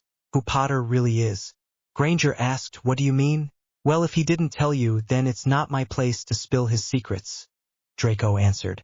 He just needed more time now, so he changed the subject before anyone could say anything but, Granger, I always wanted to ask, how does it feel now to be second best to someone you considered mediocre? Hermione didn't answer, but he saw her face reddening even more. If a mediocre wizard could achieve the first place in all of his classes, then what does it make you? Less than mediocre? And how does it feel that you can't safely push your own less than mediocre intelligence on someone anymore? You're managing to hold it inside yourself quite well, but how long until you burst and you lose Weasley here as well? What then? Draco smirked with a sadistic glee when he saw Granger was on the verge of tears. Seems he struck a painful note, and it was indeed the mudblood's fears. Shut the heck up, Malfoy. Can't you see you're upsetting her? Ron shouted as he brandished his wand and pointed at Malfoy. Well, that was the whole point. Slow as ever, Weasley. His anger reached the bursting point as Ron shouted Diffindo, and swiped his wand, sending a cutting charm towards Malfoy. Draco, however, was quite relaxed as there was no need of getting his wand. Goyle managed to raise a quick shield and deflected the spell. There was another spell ready to escape Ron's wand, but someone behind him was faster. Expelliarmus. And Ron's wand flew from his hand, which Severus Snape swiftly caught in his arms. What is the meaning of this? Draco quickly said before Weasley could open his mouth to complain. We saw that Weasley and Granger were trying to subtly leave the Great Hall, which looked quite suspicious, so we decided to investigate. What are they up to? After all, as we all know from the past, they have the tendency to cause mischief. We managed to catch up with them, but as you saw, Weasley decided to throw spells at me, which means they really were up to something. Snape nodded. 20 points from Gryffindor each. And detention tomorrow at 7 p.m. sharp. But Ron was cut off by Snape. You will do as you've been said. Now come along. I will escort you all back to the Great Hall, where I will return your wand. Without waiting for a reply, he quickly continued his way to the Great Hall, and everyone didn't have much choice but to follow him. Granger was strangely silent and Ron was glaring daggers at him. But Draco didn't care. What he did care about, however, was how tired his godfather suddenly looked. He was fine some minutes ago during the feast, and now it seemed as if he was brewing difficult potions for the entire day. He decided to ask what happened later when he will have more time alone with his godfather. Harry, meanwhile, was wondering why did he have such an effect on Karkaroff and if it would be possible to somehow exploit it for his own needs. After all, the man was a former Death Eater and must have had an extensive knowledge on dark magic that Harry wished to experiment with. Besides, Karkaroff was also headmaster of a prominent Bulgarian wizarding school, and it would be nice to have someone so influencing under his control on his side. Harry then shook his head. What was he talking about? Control? Sides? Still, he found the idea of playing with the man's apparent sensitivity to his magic quite amusing. And he still wondered what Karkaroff wanted from his, but unfortunately they were interrupted by someone. Harry mentally shrugged. He will learn eventually. Deep in thought, he turned around another corner on the 6th floor's hallway and almost ran into Sybil, who startled him by her sudden appearance and even made him jump a bit. Good evening, Duke Emrys. Harry stared wide-eyed at Sybil. Why didn't he feel her? And how did she know? Sybil peered through her thick glasses at Harry and said magic can't sense someone whose magical presence lives out of the timeline. No, what? Did she read his mind? Harry tightened his mental defenses a notch. Unlike you, I do not possess any skill at legilimency. She sniffed disdainfully. Who needs it anyway when you have the inner eye? Harry incredulously stared at Sybil. He had never seen this side of her, and quite honestly, he didn't know how to react. Professor, it's quite a pity that you left the divination. Trelawney sadly said, while you didn't have any skill at divination, you were my main source of amusement. There are so many different timelines where you are the force of change. Why, in some of them you're even you-know-who's consort. Yes, definitely batty if she thought that is amusing. Sybil's eyes then sharpened, and she grinned quite a bloodthirsty grin that made Harry wary and tighten the grip on his staff. Whatever you gonna do, I want in Duke Emrys. Do what? Harry silently asked. You will have what you-know-who or Dumbledore never had and never will have in this timeline, a seer. Sybil's eyes then glazed over again, and she looked at Harry as if she was seeing him for the first time. Oh, Duke Emrys. How nice to see you. Such an honor. Her eyes then focused again and her voice took on a silky, if a bit sarcastic tone. Do what? Well, I don't know. I'm not you. But something great, of course. There's always something great, all the Harry Potters do something great. Because you always have the power that the Dark Lord knows not. And we kind of grew tired of just watching. We want action. But more importantly, redeemed. Huh? We want redemption. We stand with you. Ho-ho. There was definitely something wrong going on with Sybil, and Harry was quite creeped out. Your flashy ring is a big giveaway for your title as Duke Emery's and Magic's chosen. My dear boy. But then again, so is your unprecedented power. Sybil drawled and Harry's eyes widened. There was that Magic's chosen title again. It seemed that maybe Sybil indeed possessed some sort of abilities that allowed her to see, and Harry's eyes narrowed. How much did she actually see? As a sign of goodwill, my lord, Harry's eyes widened at the title. A little bit of advice? Her eyes lost focus again, and it seemed like she was looking through Harry, into the distance.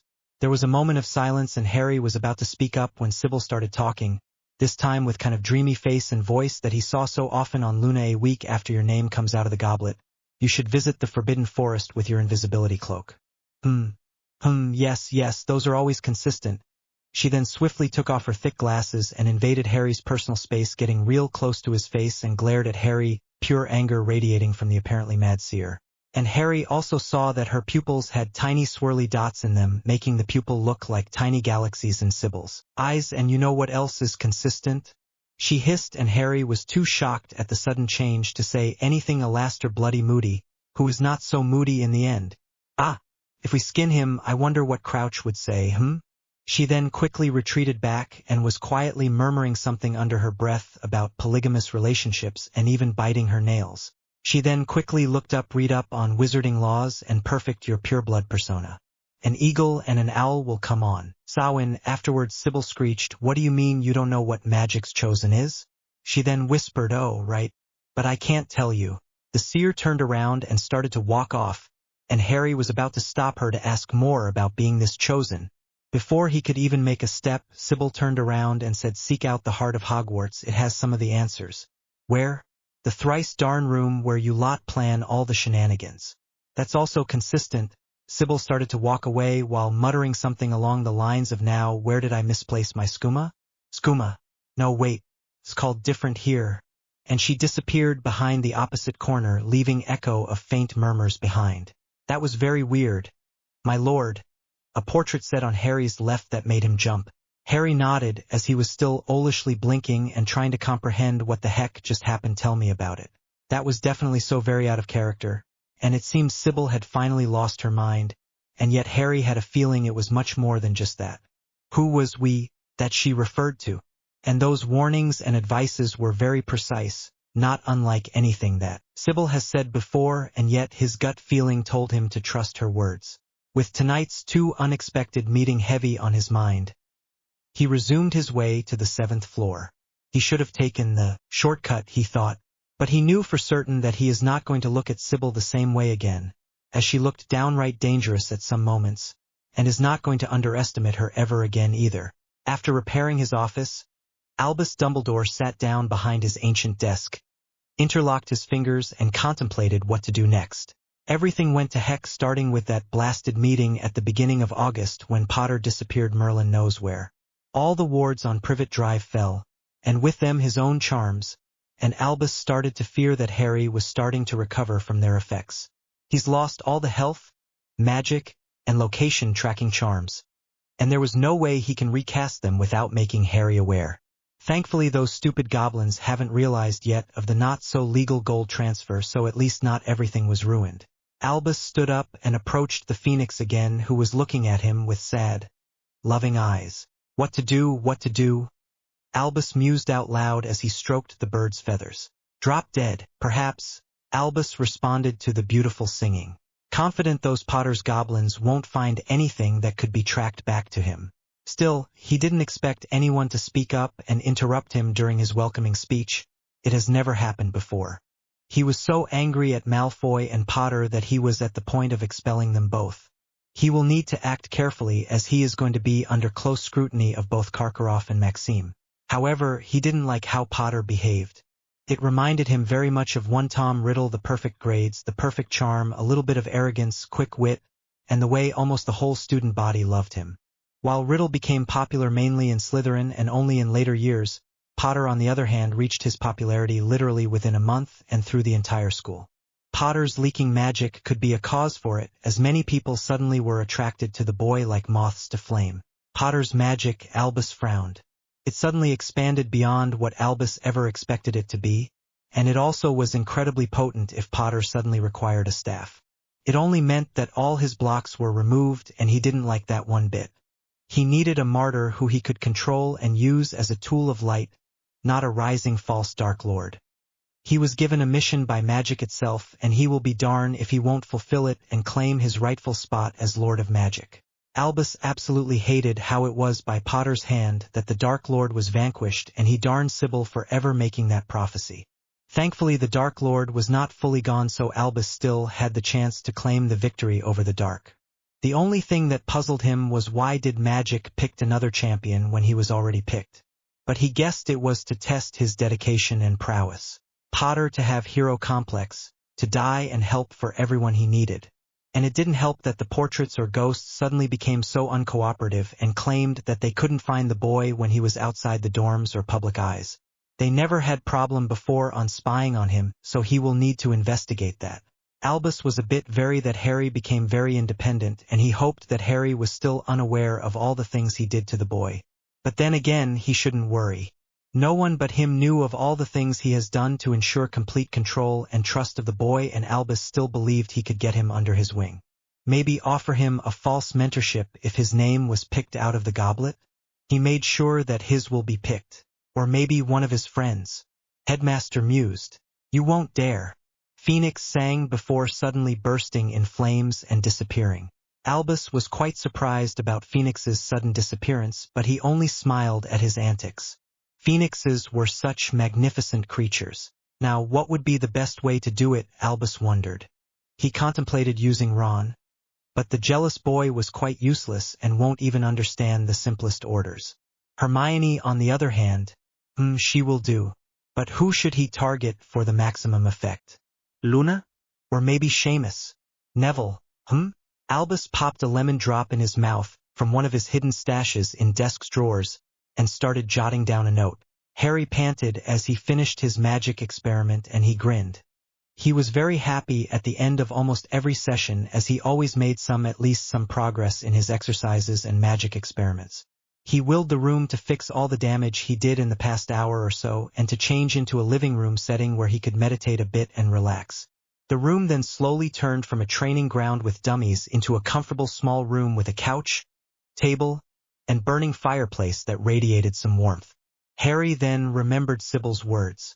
Heart of Hogwarts? Harry mused. Sybil also said that he will be able to find the heart, whatever it is, in this room, though he was confused as to why she cursed it.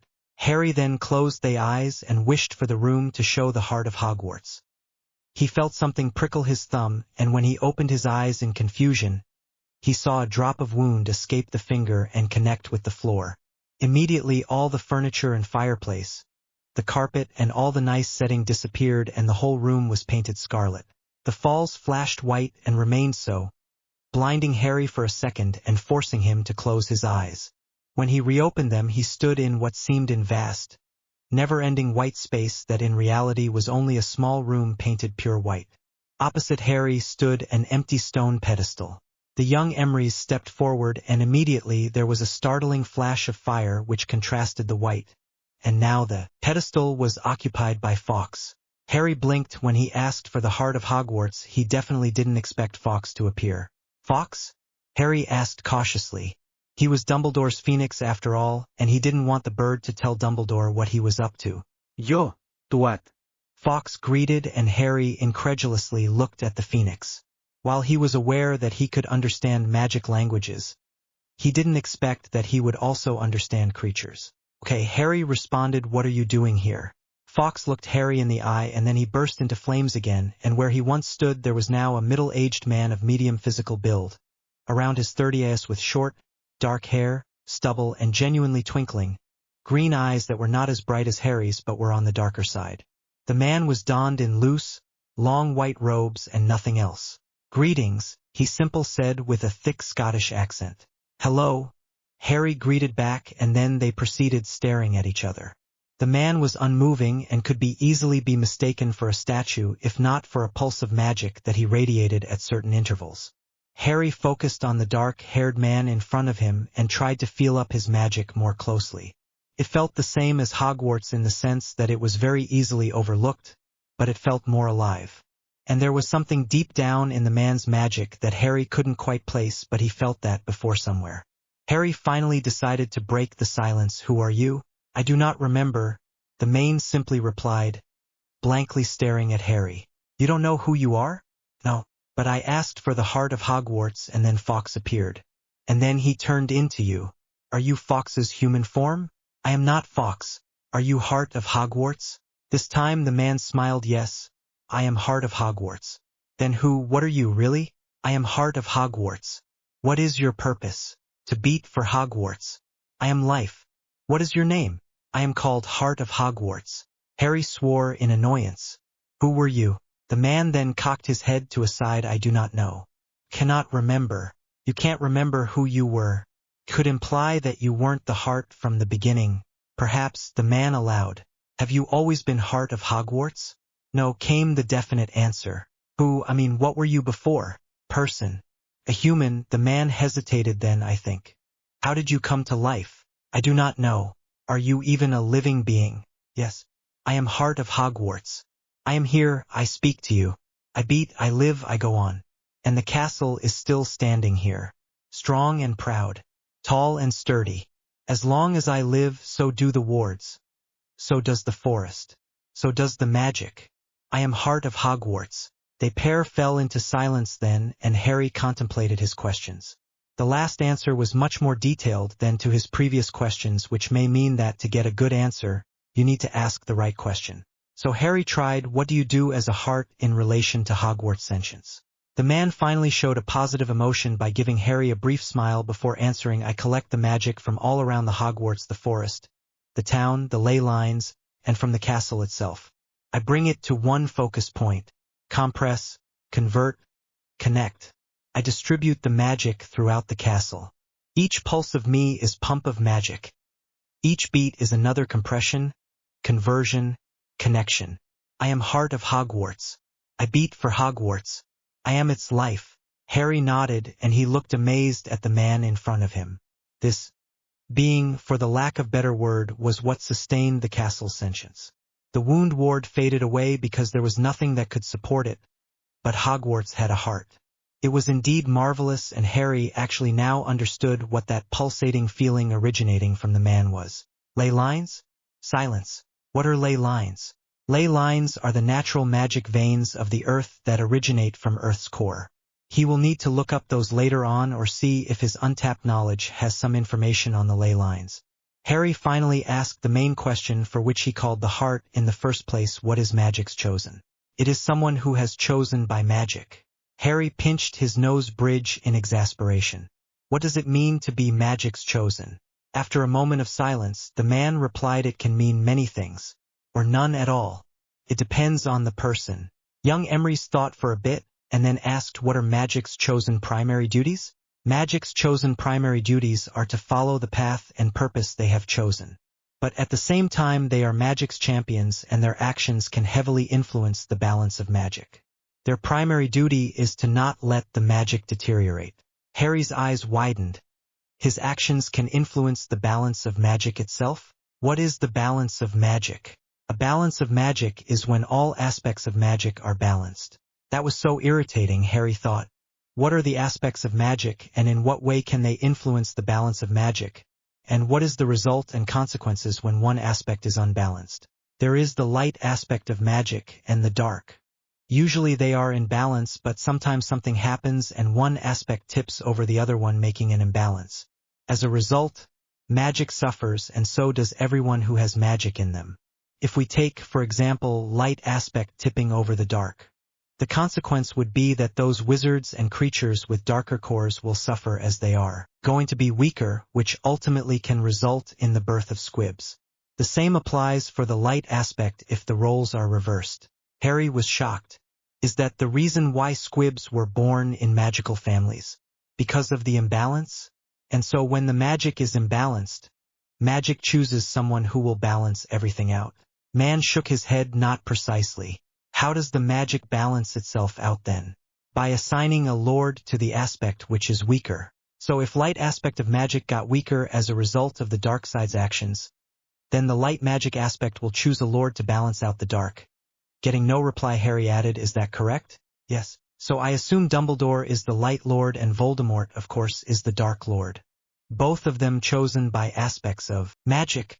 He then looked up to the heart of Hogwarts and asked, does it mean that aspects of magic act separately from the magic itself? Yes, but not quite. What is magic, exactly? And what is relationship between magic and the aspects? Harry dumbly asked. He should have looked it up at the first opportunity after hearing the title of Magic's Chosen. Magic is an entity, some even call it a goddess, who governs over magic. It is said that magic is mother of magic. The aspects are magic's two faces, if you can call it that. They act independently from each other, but they are extension of magic itself. It is speculated that they were created so that magic would have easier time managing all that is magical. Okay, I think I'm getting it. Then if the aspects look after the balance, why was I chosen by magic itself when there are already two lords for each aspect? One aspect could be influenced too much with the presence of a lord when said lord doesn't know when to stop. In that case, the opposite aspect would also choose a lord to balance out the lord of the opposite aspect, resulting in two lords. Sometime it works out and that is enough to balance each other out, but sometimes it does not work out, resulting in constant shift of magic aspects, which more often than not ends up in what is called the chaos effect. Magic steps in then and chooses someone who would represent the magic as a whole. A third side, so to speak. Eventually, the chosen one would become the Lord of Magic. Can't magic just disrobe someone from the title of a lord? And you mean there has been chosen ones before? The man thought about the answer for a second, still unmoving and staring at Harry until he spoke. Indeed, magic can disrobe lords of their positions, but that wouldn't change anything.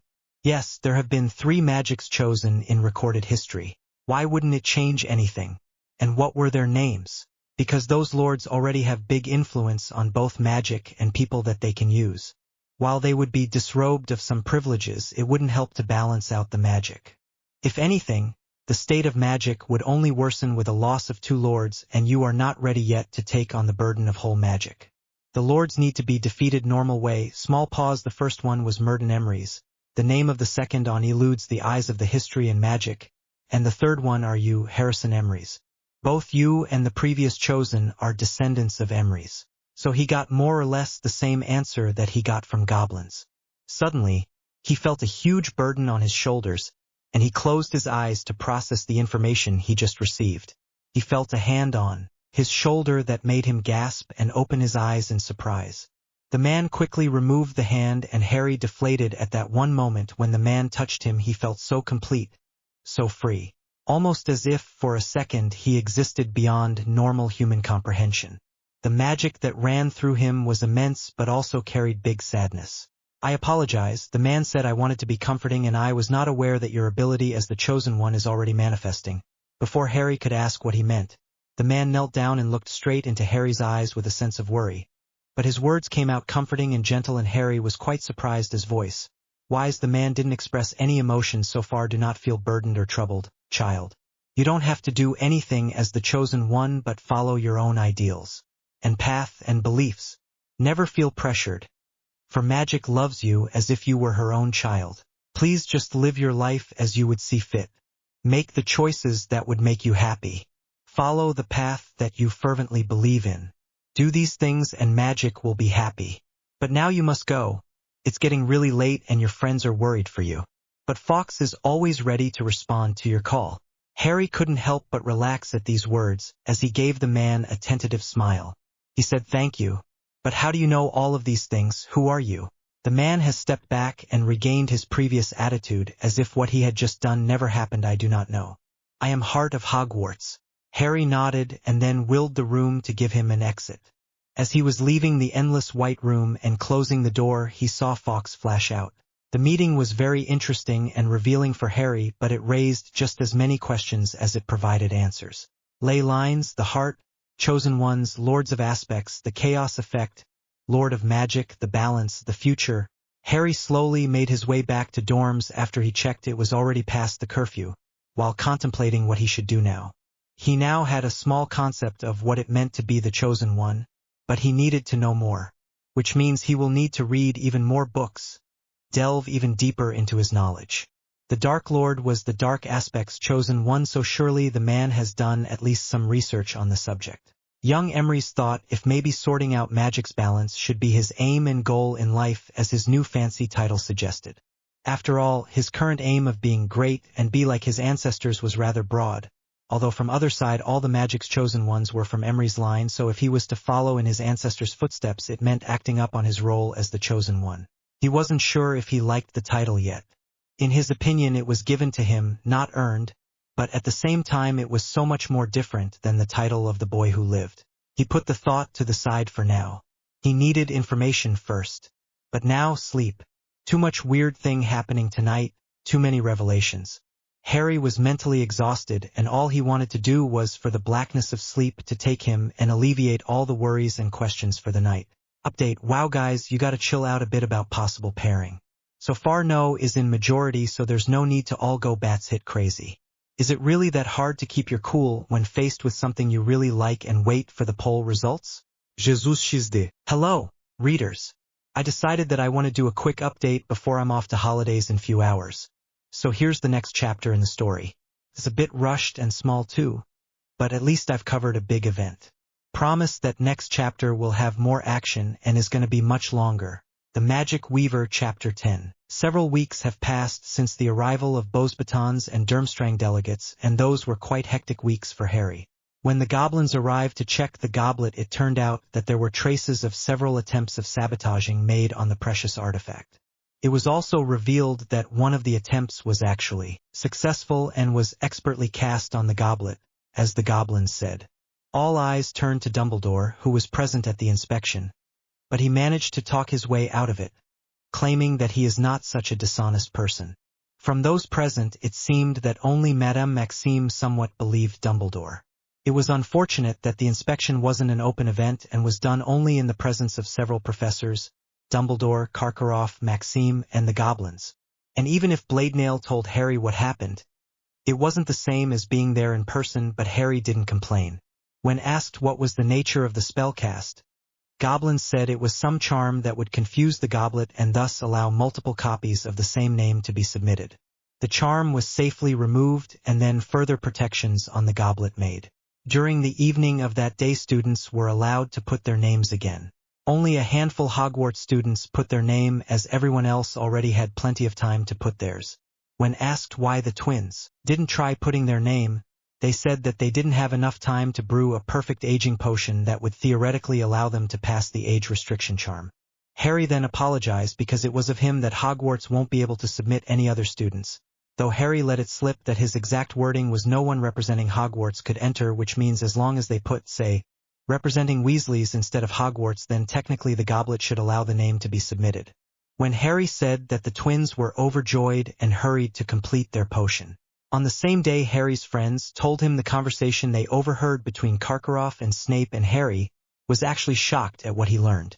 If the Dark Lord was indeed coming back, then he is going to come after him, and Harry doubled his training efforts in hopes of opposing someone who was much more experienced than him. After all, Karkaroff was right, he would never follow Voldemort and he would never follow Dumbledore, especially after learning about the balance. As Magic's chosen, he had a sense of duty and pride that refused any thought of following any of the two lords. Besides, he knew he would hate to follow and be just a sheep in their war between the dark and the light that has been on for too long.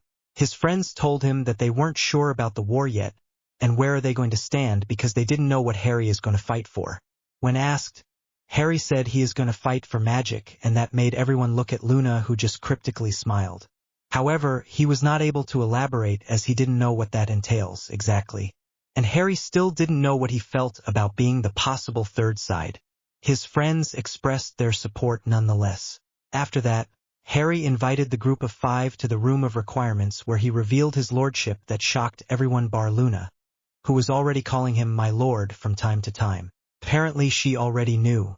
Harry said that she might be a seer, as she has the same presence or lack thereof as Sybil and just knows things. He quoted what Sybil said: magic can't sense someone whose magical presence lives out of the timeline, and he explained that he can never sense Luna. Luna, on the other hand, just shrugged and denied the possibility of being a seer. After he revealed his status as descendant of Merlin, he started inviting friends to his session. When asked why the sudden invite, he reasoned that they are his closest friends now, and he would rather be darned than allow his friends to be unprepared in the possible coming war. He said that if Voldemort plus flinching indeed is coming back, then he would undoubtedly target his friends to get at Harry, and Hogwarts' curriculum was not exactly suitable to train for combat situations. All 6 people benefited from the training. Seamus, Neville, Luna, and the twins were somewhat tutored by Harry, who had an extensive and surprising magic knowledge and participated in their warm-up that left them exhausted but stronger, while Harry himself finally had living humans to have friendly duels with. His 5 friends, of course, were amazed at what Harry could accomplish with his magic. When talking about other people, then it was quite funny, especially now when Harry realized about his leaking magic. He experimented by focusing it on different people, and he got different reactions. Some people were not affected by it at all, while some would stare at Harry harder and pay more attention. But no one had the same reaction as Karkaroff, so Harry made an educated guess that it doesn't really depend on his magic, rather on how sensitive the person is to magic in general. Would start stuttering, and almost every professor would always ask if he was all right. Or maybe when they were passing each other in hallway and Harry did the thing with his magic and Karkaroff would stumble in the unexpected shock. One would think that he would get used to sudden magic influx, but it still got the man every time. Snape, it seemed, was aware of what Harry was doing and was giving him painful glares. Harry tried the same thing with Snape and got in return dangerously narrowed eyes. Of course, Harry was approached by the snarky professor straight away. Snape's cloak was billowing behind him as usual, making him look like a menacing cardinal of old, though his voice was missing the usual sarcastic drawl. Instead, it was an angry hiss. "I know what you are doing, and you should cease it immediately. Your magic does not work on me like it does on Karkaroff." Harry merely raised an elegant eyebrow and doubled the magic that he was aiming at the man. Snape sucked in a breath and clenched his fists, but otherwise looked unaffected. Seems like Snape wasn't as sensitive as Karkaroff, so he promised that he won't do that to Snape anymore, but can't promise anything about Karkaroff because it was just that amusing. Sybil was the worst. Since the talk in the hallway, she made an effort to dine in the Great Hall and sometimes even seemed sane, which surprised many a professor, especially McGonagall. But what was the creepiest was that she would randomly pop up seemingly out of nowhere when Harry was alone, give some cryptic messages and then disappear, or sometimes not say anything at all but just stare at Harry with her unblinking eyes, nod, and walk away. There wasn't one in centuries. After the excited elves calmed down, if that was possible, he asked them the same thing he asked the ghosts and the portraits, and then was revealed that Alastor Moody doesn't allow elves to clean his rooms, and he does all that himself. That was quite shady, Harry admitted, and it was already past constant vigilance. Speaking of elves, Harry employed Dobby and even Winky, courtesy of Dobby, to his service, and even though Winky looked like incapable of working because of her state of depression, Harry still bonded with Winky, and that made her very happy. Automatically they were donned in a black uniform with purple rim and Emery's House crest on the upper left chest. After that, Harry contacted all the other dozen or so elves in his service and told them to start rebuilding the Emery's castle. He told them to work together with the goblins, and if they ever needed anything then to contact Bladenail and Gringotts. Harry also visited Hagrid and talked with the giant a bit, though it was hard as he was always praising Dumbledore every other sentence, and when Harry said that Dumbledore might not be such a saint, Hagrid got offended. However, the visit revealed that Hagrid is cross-breeding some creatures, but he can't say for what reason. For nothing, he says, which means it was quite important, and Harry guessed it was for the tournament.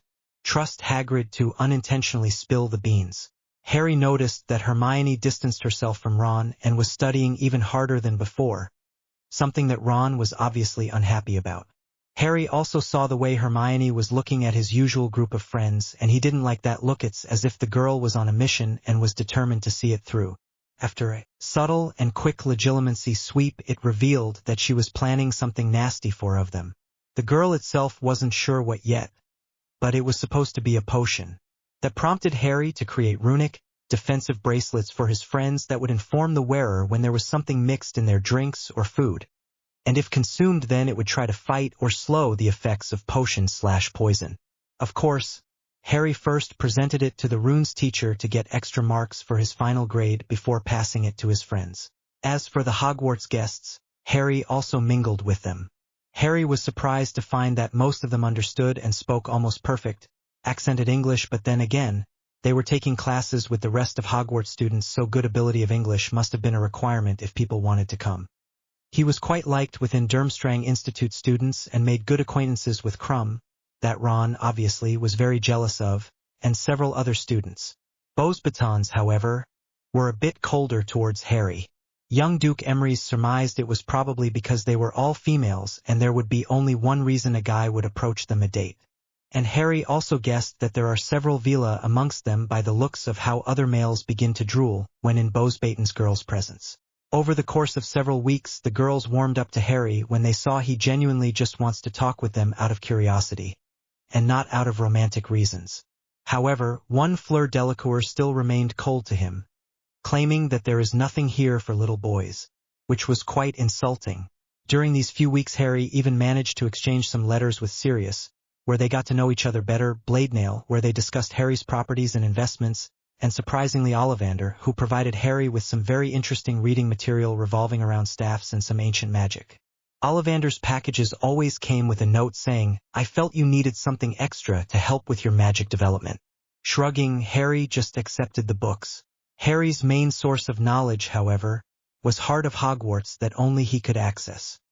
He once tried to get to the heart while his other friends were in the room, and after the usual pricking of his finger the room forcefully ejected the other occupants, something that Harry profusely apologized for. While it was still a pain to converse with the heart, and it still remained a mystery as to the nature of how it came to be, there were moments when the heart's facial expressions and tones suggested familiarity and radiated a genuine grandfatherly feeling that Harry latched on. It was weird, but Harry somewhat enjoyed the heart's company. The heart also had a deep wealth of knowledge in its brain. Young Emery's could only assume that perhaps at life the heart was some sort of scholar, but Harry had no ways of proving it. And Harry also had a silly thought of that maybe the heart was one of his most recent ancestors, not too old though, as the castle itself was only built after several decades, if not centuries, after Peveril death. Harry discarded the thought as it sounded quite absurd. During the time with the heart, Harry learnt more about the chaotic effect, ley lines about magic's chosen, as well as detailed theory behind some ancient magic that was depicted in Ollivander's books, learnt about better staff usage and how to look after it, and the heart also further helped young Emery's to develop his own special kind of magic casting by giving tips and pointers where it could. Harry, again, could only guess that at life the heart wielded a staff and might have been a wizard. But now it was the evening of the 31st of October, the day when the goblet would choose the champions. Everyone was giddy with excitement and many couldn't stand still. Many speculated about who is going to be chosen, and some of the guesses were quite wild. Half of the Hogwarts believed it was Cedric, who didn't look to be enthusiastic, while the other half though it would be Harry. Throughout the day these two groups were engaged in friendly arguments over who is the goblet going to pick, but when asked, they sincerely said they wouldn't mind either way. When Harry spoke to Cedric some days ago, he learnt that initially Cedric didn't even want to participate but was pressured by his father to make him proud, and so Cedric himself really hoped that he wouldn't be picked. Harry, on the other hand, was very calm as he was sure the goblet will pick him. It sounded arrogant, but power-wise he was the most powerful wizard in the castle. He just lacked the experience and maybe some knowledge. Besides, Sybil's prediction came true earlier about an owl and an eagle coming on Samhain, which was today. And if that came true, then Sybil's prediction about his name coming out of the goblet also should happen. As for the two birds, one was a missive from the ministry, the other one was from Bladenail. Harry was surprised about the eagle, as it was the first time Bladenail used official Gringotts bird. Dumbledore, Harry noticed, was not pleased by it. Young Emery's decided to open Ministry's letter first. It was a formal invitation to attend a Wisengamot meeting on the 1st of November to claim his new seats as well as discuss some things. Bladenail's letter also contained the same invitation, as well as many tips and advices on what should Harry look out for. When Harry received the letter he was quite shocked, as it wasn't something he expected. But it was a good thing he took up Sybil's advice and looked up the law. And it also dawned on Harry that he, effectively, had several seats to his name and he had a real influence in the Wisengamot. It wasn't absolute, but it was significant. This was one of the many ways he could influence the Wizarding Britain, and after learning about the law there were so many things to change, but he just didn't where to start. But he will worry about that later. Now it was time for the selection. Look, Neville said, Headmaster Dumbledore is about to speak. Some grand speech, before he pulls the names out of the hat, I bet, twins said, and George finished. Indeed. After everyone have eaten, Dumbledore rose and spread his arms wide with a welcoming smile on his face. It's been a long time since the announcement of the tournament, and finally the time of the champion choosing has come. We have a guest from the Ministry who would like to say some words before we proceed. Please welcome Bartemius Crouch, head of the Department of the International Magical Cooperation, one of the few people without whom this tournament would have not been possible. There was some clapping around the Great Hall as a rather strict and official-looking man in his 40s stepped on to the pedestal, next to the Goblet of Fire, without nodding or even waving. When he spoke, his voice was curt and serious. I have only one thing to say: if the goblet chooses you, then you have to participate. You can't withdraw. It's an automatic, binding, magical contract, so champions need to exercise utmost caution and preparation prior to the tasks. The tournament is dangerous, and I expect that all of you understand that. There was a small pause. I wish all of you the best of luck. He curtly nodded to Dumbledore and retook his seat at the head table. Joyous, Dumbledore said, and of course, I would also like to welcome Ludo Bagman, head of the Department of Magical Games and Sports. He also is one of the people who contributed to the realization of the tournament, and he is going to referee and oversee that everything is fair and square. He then turned towards a rather full man in yellow suit that was already approaching the front, his eyes shining in mirth and joy. Ludo, the floor is yours. Thank you, Headmaster Dumbledore. Ludo then turned towards the students. I am not going to take too much time, as I am sure you all are itching to know the names of the champions. I'm just going to say that I am extremely excited about this tournament, and can only hope that the spectators will find it as fun as I believe it is. And of course, I have to agree with what Mr. Crouch said about the dangers. But now, the choosing. He quickly went back to his seat and waited for Dumbledore to proceed. Dumbledore nodded to the professors and said, champions, when selected, please make your way to the antechamber. The door is on the right of the staff table. Then, with a dramatic wave of his hand, Dumbledore dimmed the candles of the Great Hall, so that only the blue fire of the goblet illuminated the room. No one oohed at the display of wandless magic, as they've seen more impressive things from Harry. The Hogwarts headmaster did several other intricate gestures next to the goblet. At once, the blue fire turned deep scarlet and contracted, before it suddenly expanded and spewed out a piece of parchment that was folded to resemble a swan. And first champion to be selected is a student from Beauxbatons with impressive origami skills. Dumbledore then pretended to struggle to read the name, and one could see the tension raise in the air. The old headmaster then scanned the Great Hall until his eyes landed on one beautiful girl in light blue school dress. Fleur Delacour. Fleur visibly exhaled, a wide grin on her face as she was congratulated by everyone, Beauxbatons being the loudest and politest. The Beauxbatons champion stood up and graciously entered the antechamber, but not before nodding to Madame Maxime. Dumbledore repeated the procedure and another piece of parchment was spewed out. Durmstrang Institute champion is... Dramatic pause to build the tension. Victor Crumb. Victor was also congratulated, though unlike with Fleur, his congratulations were more physical. He shook hands and got clapped in the back before making his way to the antechamber. He too stopped next to his headmaster and shook hands before continuing. Again, Dumbledore waved his hand and the blue fire became scarlet and contrasted. But this time it took longer and everyone waited with bated breath as to what would happen. The fire twisted and morphed like hot liquid in the air, and then in a split second it majestically blazed to life and easily towered above the staff table. It was so bright that the whole Great Hall was illuminated by its red wisps, and those closest to the goblet had to cover their eyes. A simple parchment flew out of the blazing fire, and when Dumbledore swiftly caught it, the fire returned to its normal blue dormant state. There was even tenser silence after Goblet's grand display, and it seemed Dumbledore was taking his sweet time inspecting the parchment.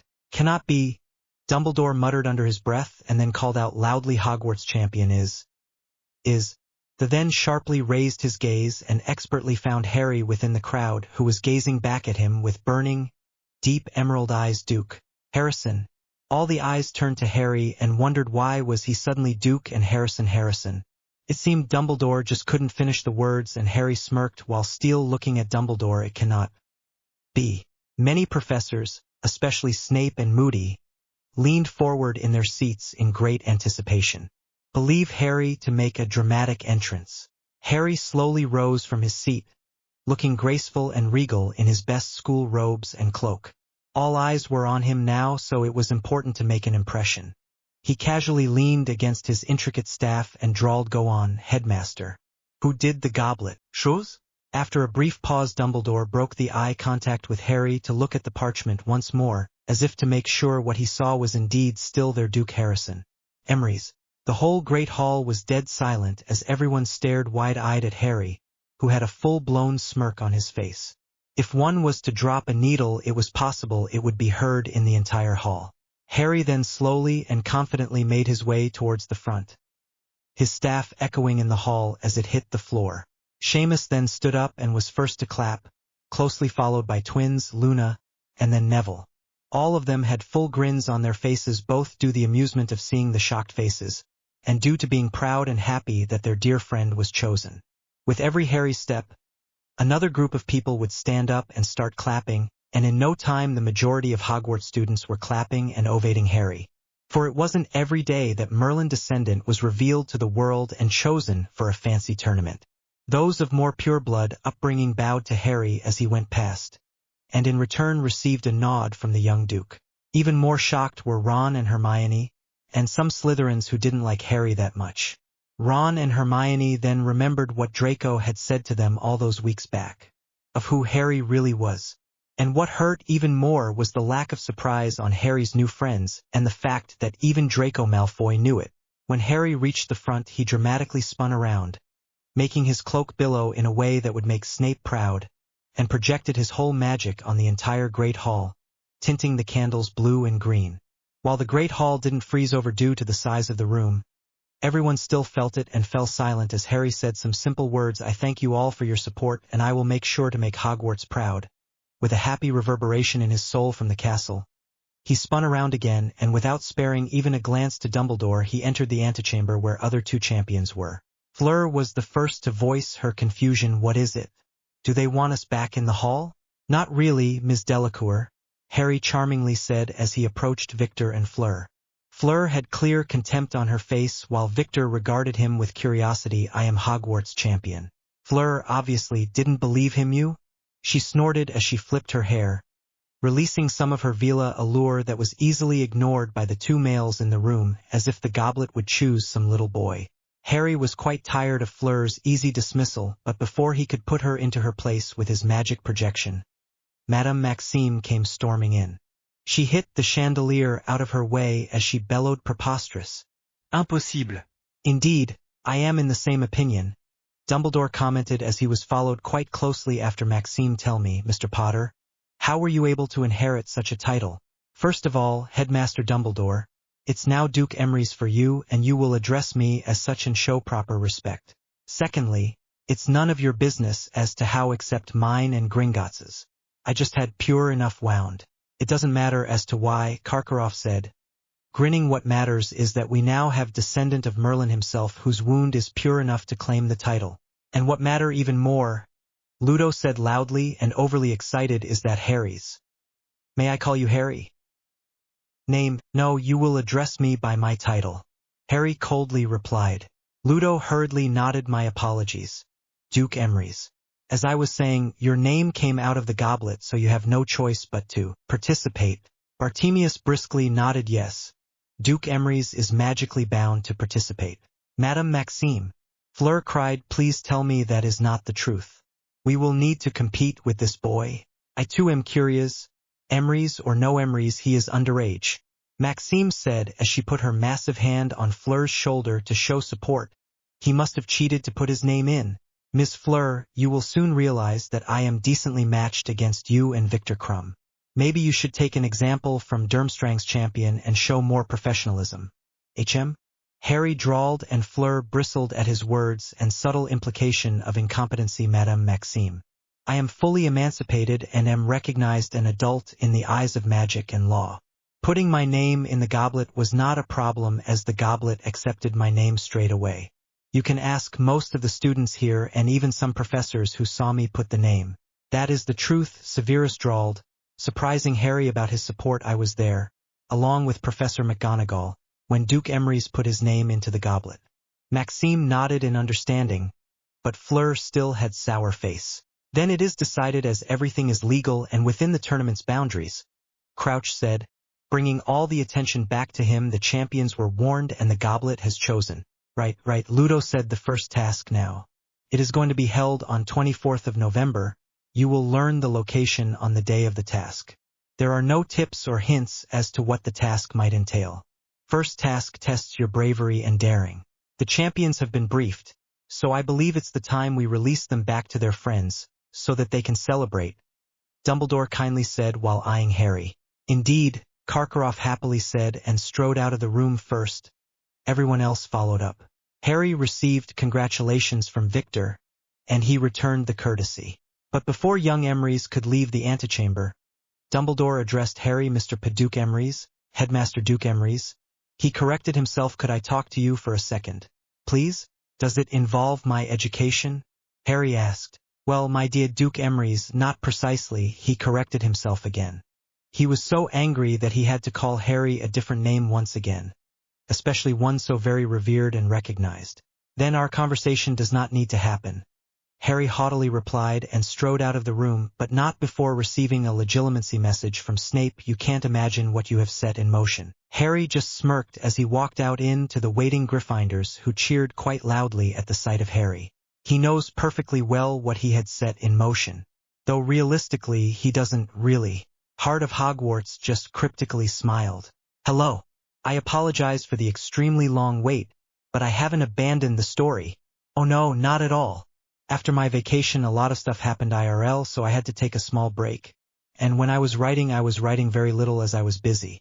Then there was a technical problem where my beta couldn't send me the edited. I want to immensely thank every reviewer, follower, and favoriter for showing support and interest in the story. I started the chapter before I went on vacation and then finished it only somewhat recently, so it might feel a bit stale. I really had to get this chapter out of the way so I can resume writing from a fresh page. The chapter might seem a bit rushed, stale, and with little action, but I still hope you enjoy it. Even the ending feels like it's been cut off, but you'll have to bear with me as I really wanted the chapter out of the way. Poll results. No, obviously was a majority, so the story will have no pairing and will go as originally intended and planned. Still looking for beta as my current one has technical issues. I reread previous chapter and was horrified at how many mistakes I found. I will rectify them when I have more time. Reminder from previous chapter. Quite dramatic champion picking. Fleur being a witch in the antechamber. Harry explains to Maxime that he himself put his name in the goblet and everything is legal. Harry receives invitation for Wizengamot. The Magic Weaver. Chapter 11. There was an after-party in Gryffindor common rooms the previous day as to celebrate that one of their own was picked for the tournament. There was some music, drinks, butterbeer, and even some fire whiskey that twins managed to smuggle in, and a lot of chatter that dragged on until very late into the night, right into the early morning. It was fun and everyone enjoyed their time at the party, especially Harry, who had never experienced something like this due to his childhood. The way party was going, it seemed that it wouldn't have stopped if Furious McGonagall didn't show up at early morning and didn't send everyone to beds. Somehow drunk students managed to escape the strict professor's sharp gaze and cat-like smell. Harry groggily opened his eyes and checked the time. Seeing how late it was, he swore and groaned before slowly getting up and heading to the showers, but not before telling his dorm mates that it's time to get up, otherwise they are going to miss breakfast and will be late for the lesson. When Harry came back into the room refreshed and clean, he saw his dorm mates in different states of awakeness. Neville was already up and headed for the bathroom too. Seamus's eyes were open, but he still laid in the bed. Ron obviously was still snoring, and it seemed that Dean only now started to wake up. Morning, guys, Harry happily chirped. Seamus groaned. How can you be so energetic after yesterday? Harry shrugged. I don't know. Maybe because I didn't drink too much fire whiskey? Mate, Dean sleepily said you drank more than any of us did, and I feel like my head is about to explode. Harry just shrugged again. He felt quite refreshed. He went over to his bed and grabbed his staff. I don't know. I'm just that amazing, aren't I? Seamus snorted and Dean rolled his eyes. Yes. Yes. Second coming of Merlin and all that. Harry grinned, glad that his friend's attitude towards him didn't change after yesterday. If you lot hurry up, you might have enough time for the breakfast before the first lesson today, Harry said as he made his way towards the door. Dean checked the time and swore, crap. It's so late. And someone try to wake up Ron, will you? Harry said, meet you in the Great Hall.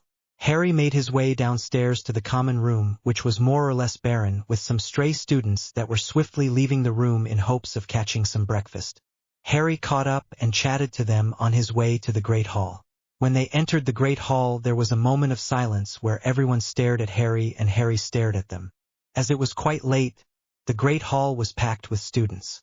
Harry bid good day to his temporary companions and made his way to the Hufflepuff table, making everyone else to snap their attention back to whatever they were doing, resuming the chatter that intensified when Harry appeared. Morning, Harry, Cedric said as he budged up and allowed Harry to sit next to him. Or is it Duke Emery's now? Or even Merlin? He joked. Harry haughtily raised his nose in the air and said, it will be Lord Potter, Gryffindor, Slytherin, Hufflepuff, Peverell, Emery's for you. And he continued to load his tray with some sausages and eggs while holding his cutlery with his pinky finger raised, portraying a perfect image of royalty. People who heard Harry fell dead silent and stared at him with their mouths open, and Harry couldn't help but burst out laughing. Was that a joke? One Zacharias Smith asked, a pure horror on his face. What exactly? Harry laughed. The titles, or that you should call me that? Both? Cedric offered. When Harry calmed down, he said, yes, those are all my lordships. No, you lot are my friends, so you can just call me Harry. But it's impossible. Zacharias said, you can't be Lord Hufflepuff, as our line is Hufflepuff's direct descendants. Whoever was telling you that was obviously trying to make them look more important than they probably are. Pardon me if I offend you, Harry said and showed his diamond lordship ring, and due to the enchantment everyone was able to read the tiny inscription of all the houses. Harry is lord off, but the lordship ring cannot lie. Can it? But that means, Zacharias said, his face visibly sagging down in disappointment and horror. Merlin, this has been a lie all this time? But mother and grandmother always claimed that we have Hufflepuff heirlooms, and that's why we thought we must be her descendants. If you have any heirloom that you think belongs to Hufflepuff, then please deliver them to Gringotts goblins so that they can check if that's true or not. If they really belong to Hufflepuff, then I will have no choice but to claim them, Harry apologetically said. Zacharias swiftly nodded. Of course, Duke Emery's, of course. Oh, Merlin, I am so sorry. I will write to my mother immediately. Merlin, it's so weird to call his name when his direct descendant is sitting next to us. Harry laughed again. Don't worry about it. And please just call me Harry. And still, how did you manage to claim all those lordships? Cedric asked. There weren't any founder descendants in forever. Harry shrugged again. I came to Gringotts after my birthday and they did inheritance test. My wound was just pure enough to claim Emery's line. Peverell, Hufflepuff, Slytherin, Gryffindor, and Potter line are descendants of Emery's, and by claiming Emery's, I automatically claimed them all. Cedric whistled at that. Do you even know how much political power you have? Harry nodded. I am aware of that. Yes, he saw his friends coming through the Great Hall doors, so he called them over. Seeing that there were 5 people coming their way, Susan said, there is not enough space for all of us. Oh, true, Harry said, and no sooner than these words left his mouth, the table and the seat extended, giving just enough space for the new people to sit at. Harry grinned and silently thanked the castle. Morning, Harry. Luna happily greeted as she sat down opposite from Harry. I see Hogwarts is already willingly following your wishes. Oh, we never asked, Fred said as he sat next to Luna. Are you the owner of the castle now? George finished. Yup, Harry said, popping the P. Rightful, legal owner of Hogwarts, inherited through the founder's line. Wicked, they said in unison. So that's why ghosts and portraits address you as Lord, Susan exclaimed. Instead of answering that, Harry instead asked with a smirk, did you manage to wake up Ron? No, Seamus said, still sleeping. Said we should F off. Then he turned around and continued snoring like a pig. Well, if his table manners are anything to go by, then he is a pig. Neville laughed. Harry was about to say something as well, but he was interrupted by one of the female ghosts that floated to him through the table. My lord, can I have a moment of your time? Pardon for such intrusion, but it is of utmost importance. Of course, Harry said, and then turned to his friends. If you'd excuse me. Harry gracefully stood up and left the great hall with the ghost, never seeing Blue Eyes watching him retreat. When they were out of the great hall, they continued to walk a bit until they entered some classroom. What is your name? Harry politely asked, and what is this about? I'm simply known as Sarah. And this is about some Sarah looked around as if checking if someone was around. She then leaned down and whispered the moody who might not be so moody. Harry blankly stared at the ghost, who looked somewhat nervous. Did she really just parroted Sybil? With a wave of his hand he shut the doors, then pointed his staff at the doors, waved it in small circular motion, and intoned Claudita stricta, sonatus specimentum. Two pale lights escaped the staff's onyx orb and collided with the door before spreading throughout the room as Harry waved his hand. Speak freely, he said. No is going to overhear us. Sarah nodded. It's most disturbing, and I'm still not quite sure if what I've seen is right. Start from the beginning. Well, today was my turn to try and spy on Alastor Moody, as it is always very hard to do when he is in his office. It's extremely hard to spy on him at all. And why is that? Harry asked. Because he has that magical eye that sees everything, and even through walls. And then he has the foglass that also works on ghosts, as spying is considered an act of an enemy. She said, but today I was lucky. When I peeked my head through the ceiling, his magical eye wasn't attached to his head, and his attention was on his multi-compartment trunk. And this is where the weird thing comes in. He opened one of the compartments, and it revealed an identical copy of Alastor, but more thin and even starved. Alastor in the room then continued with plucking a strand of hair and put it in his silver flask before taking a sip. In fact, all throughout the 2 months, both portraits and ghosts have noticed that he occasionally takes a sip from the flask when he has this weird tongue twitch kind of thing.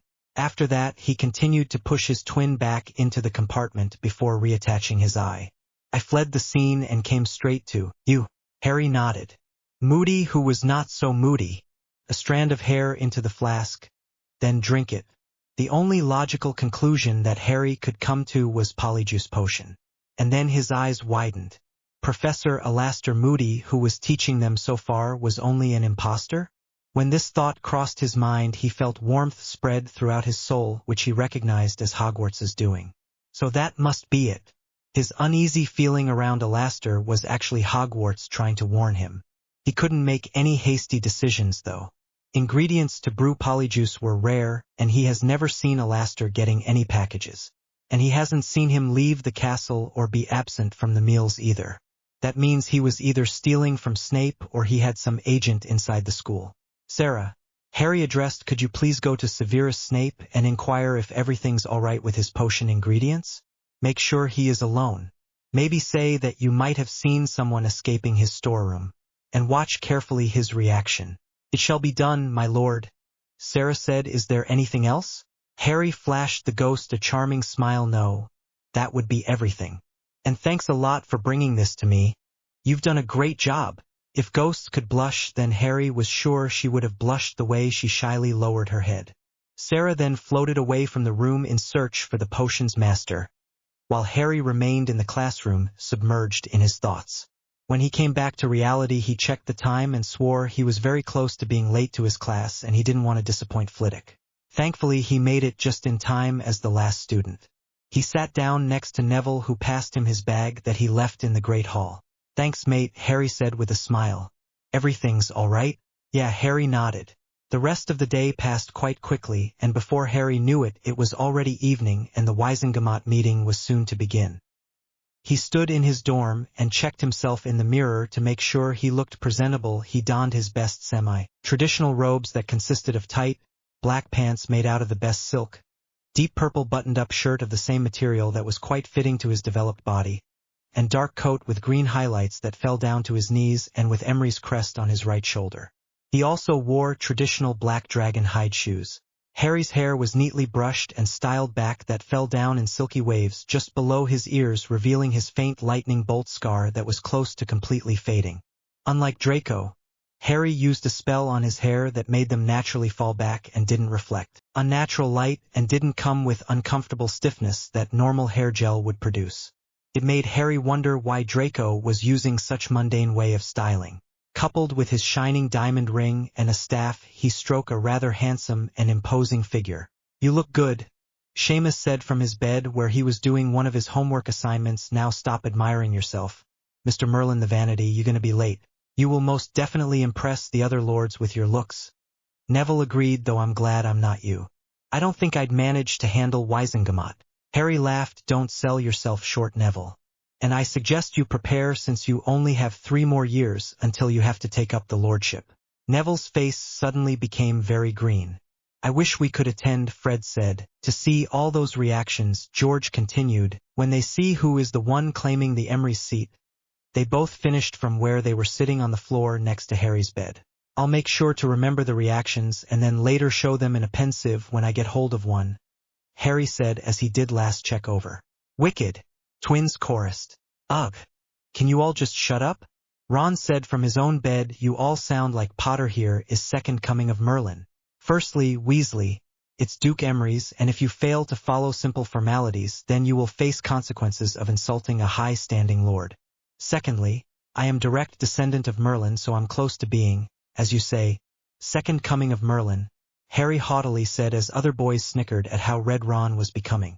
Before Ron could retort, Harry did his trademark silencing with a wave of his hand and said, "Unlike you, I have important places to be, so please don't distract me." He then turned around to face his friends in the room. Unfortunately, Luna wasn't there, but he already talked to her beforehand. "Wish me luck."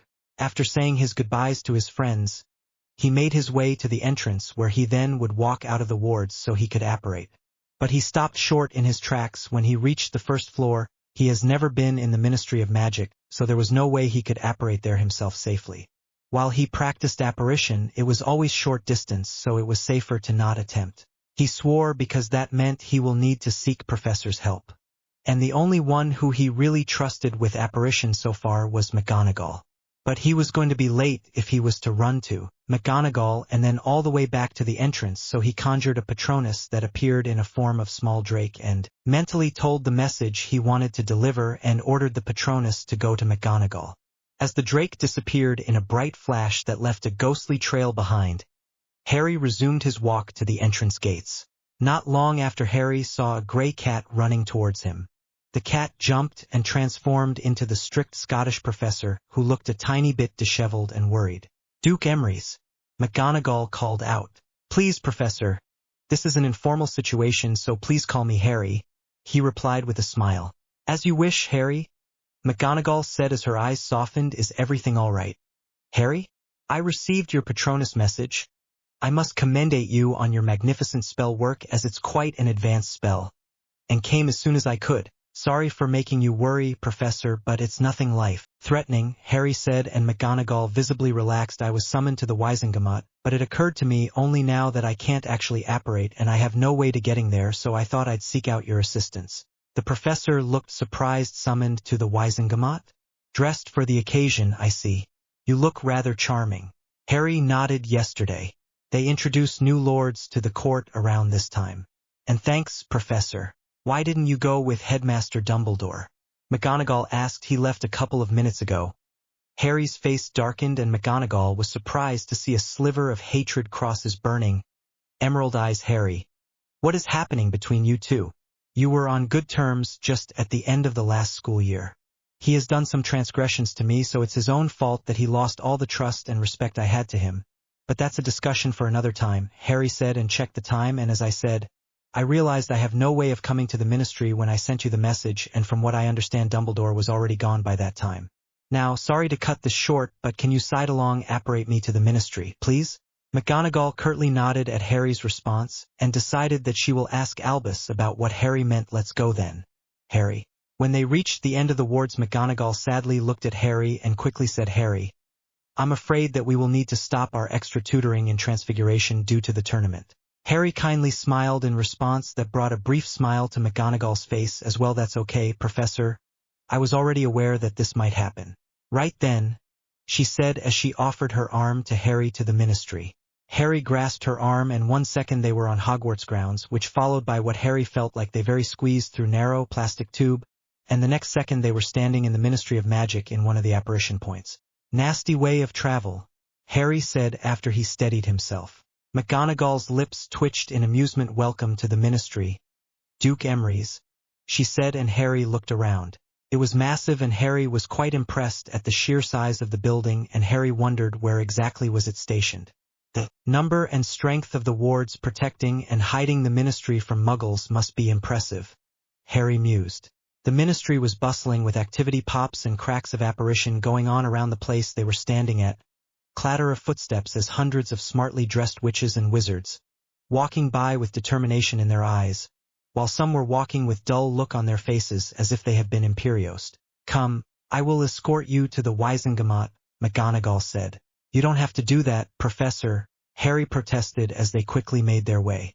Nonsense, you've never been here, Duke Emery's, she said. From what I understand, you have a high chance of running late, and it won't do you any good if you get lost. Harry nodded and thanked the professor as they masterfully weaved through the crowd and made their way to the lift, briefly stopping to look at the fountain of magical brethren in the Ministry's atrium. Group of golden statues, larger than life-size, stood in the middle of a circular pool. Tallest of them all was a noble-looking wizard with his wand pointing straight up in the air. Grouped around him were a beautiful witch, a centaur, a goblin, and a house elf. The last three were all looking adoringly up at the witch and wizard. Glittering jets of water were flying from the ends of the two wands, the point of the centaur's arrow, the tip of the goblin's hat, and each of the house elf's ears, and Harry couldn't help but to sneer.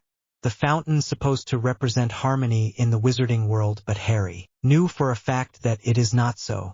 They finally entered half-full lift, and immediately a female voice spoke. Welcome to the Ministry of Magic. Please choose your destination. Level 2, Wizengamot. McGonagall clearly spoke, and other magic users in the lift curiously looked at the pair, wondering why would a child need to go to the Wizengamot, but thankfully they didn't express their curiosity vocally. After several stops where they let some people out, they were the only ones in the lift when they finally descended to Level 2. Level 2, Wizengamot, the voice said as the lift doors opened. This is where I leave you, McGonagall said, and good luck, Harry. It's extremely rare when someone as young as you is exposed to the adult world, but I guess you had no choice. I pray you know what you are doing, and please, stay safe. Harry warmly smiled at his favorite professor. Thank you, Professor McGonagall. And don't worry, I know what I am doing, sort of. Harry stepped out of the lift and watched as McGonagall, her eyes full of worry, ascended back to the atrium on the lift. Harry then spun on his heels and swiftly made his way to the only door, which was at the end of dimly lit, dark marbled hallway. The intricate double doors swung open on their own accord as Harry approached them, and the young wizard was shortly blinded by the sudden influx of light that contrasted the corridor before. Wizengamot was an oval-like room separated into 4 sections. At the very front of the room, opposite from the entrance, was a grand seat for the Minister of Magic. In front of that seat, but several levels lower, was Chief Warlock's seat. On the right of the Minister's seat, but also some levels lower, was Minister's Undersecretary, and on the left sat DMLE Head. On the right of the Undersecretary sat the Scribe. On the left side of the room was a section for general public, reporters, or family members. On the right side were lords and ladies and members of the Wizengamot, lords and ladies occupying the higher levels.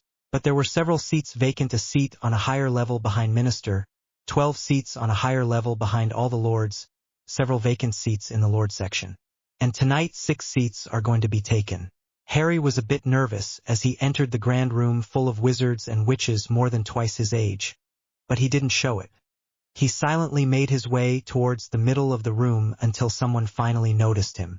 A disgustingly sweet voice rang through the room full of impatient chatter. Hem hem. Immediately everyone turned their attention to the Dolores Umbridge, Minister's Undersecretary, while some were watching Harry with curiosity, not knowing who he was.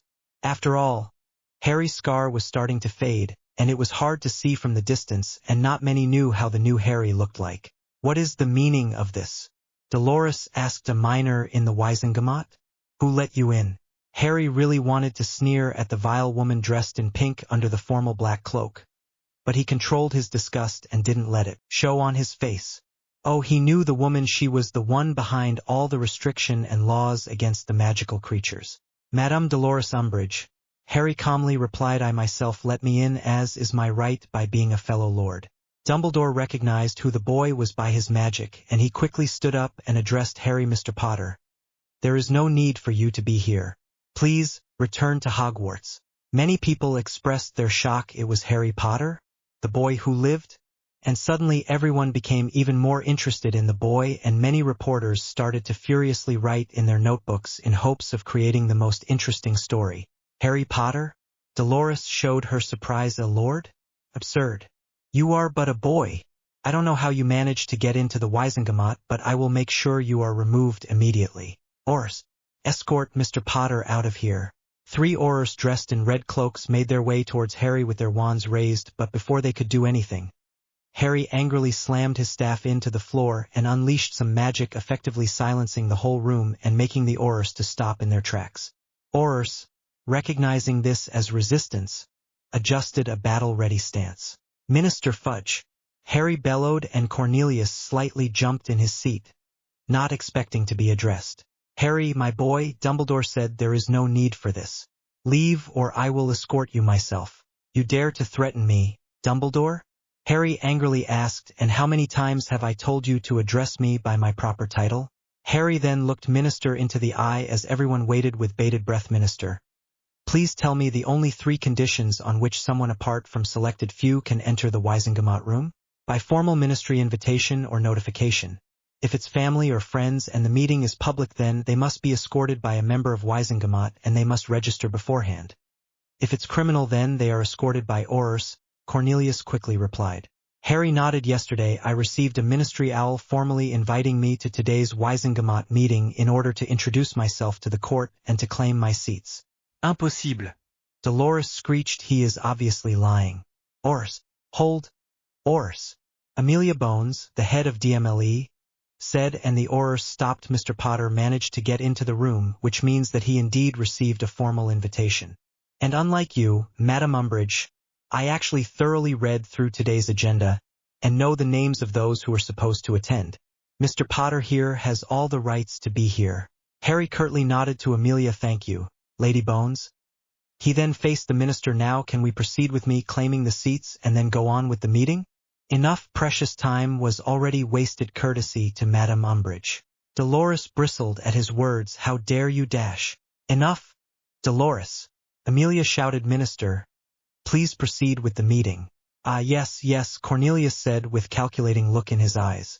He knew that there is going to be new lord in the Wizengamot, but he didn't read the invitation letters, so he wasn't aware that it was Harry Potter himself. And Harry was a very famous figure in their world, so it would be good to be on his good graces, especially since Potters were also rich indeed. Too much time was wasted that could have been resolved in a matter of seconds. Make sure that doesn't happen again. Dolores, of course, didn't reply, only narrowed her eyes. The minister continued. Aurors, return to your positions. The red-cloaked wizards complied, but before we proceed, I am curious, how did you claim your lordship, Mr. Potter? After all, you're only 14, if I am not mistaken. I would like to know that as well, Lucius Malfoy said from the right side of the room. Harry Dumbledore tried but was silenced by Harry's wave of hand that impressed the whole room of the wandless skill and the fact that he did so against Dumbledore, the headmaster of Hogwarts and chief warlock himself. Dumbledore, on the other hand, was infuriated by Harry's attitude towards him. He removed the silencing spell and angrily said, how dare you? I am the— Stop wasting time, Albus, Harry cheekily said. You will address me by my proper title. Dumbledore bellowed. What a hypocrite, Harry said and turned towards Minister. My apologies for this. Albus here has refused to call me by my proper title since my lordships were revealed, and he is insisting on insulting me by addressing me by my first name. And as to answer your question, I visited Gringotts, in which I was able to emancipate myself and claim the lordships as a last living heir and descendant. I am recognized adult in the eyes of magic and law. All the necessary documents should be in Ministry's archives. Minister looked at Amelia, who said, that is true. I myself couldn't believe what I saw in the invitation list, so I checked the archives. They confirmed that. She glanced at Harry before looking back at the minister. Mr. Harry Potter indeed is supposed to be here. Fudge nodded and turned back to Harry. I see. And did you say lordships? Yes. Can I claim my seats now?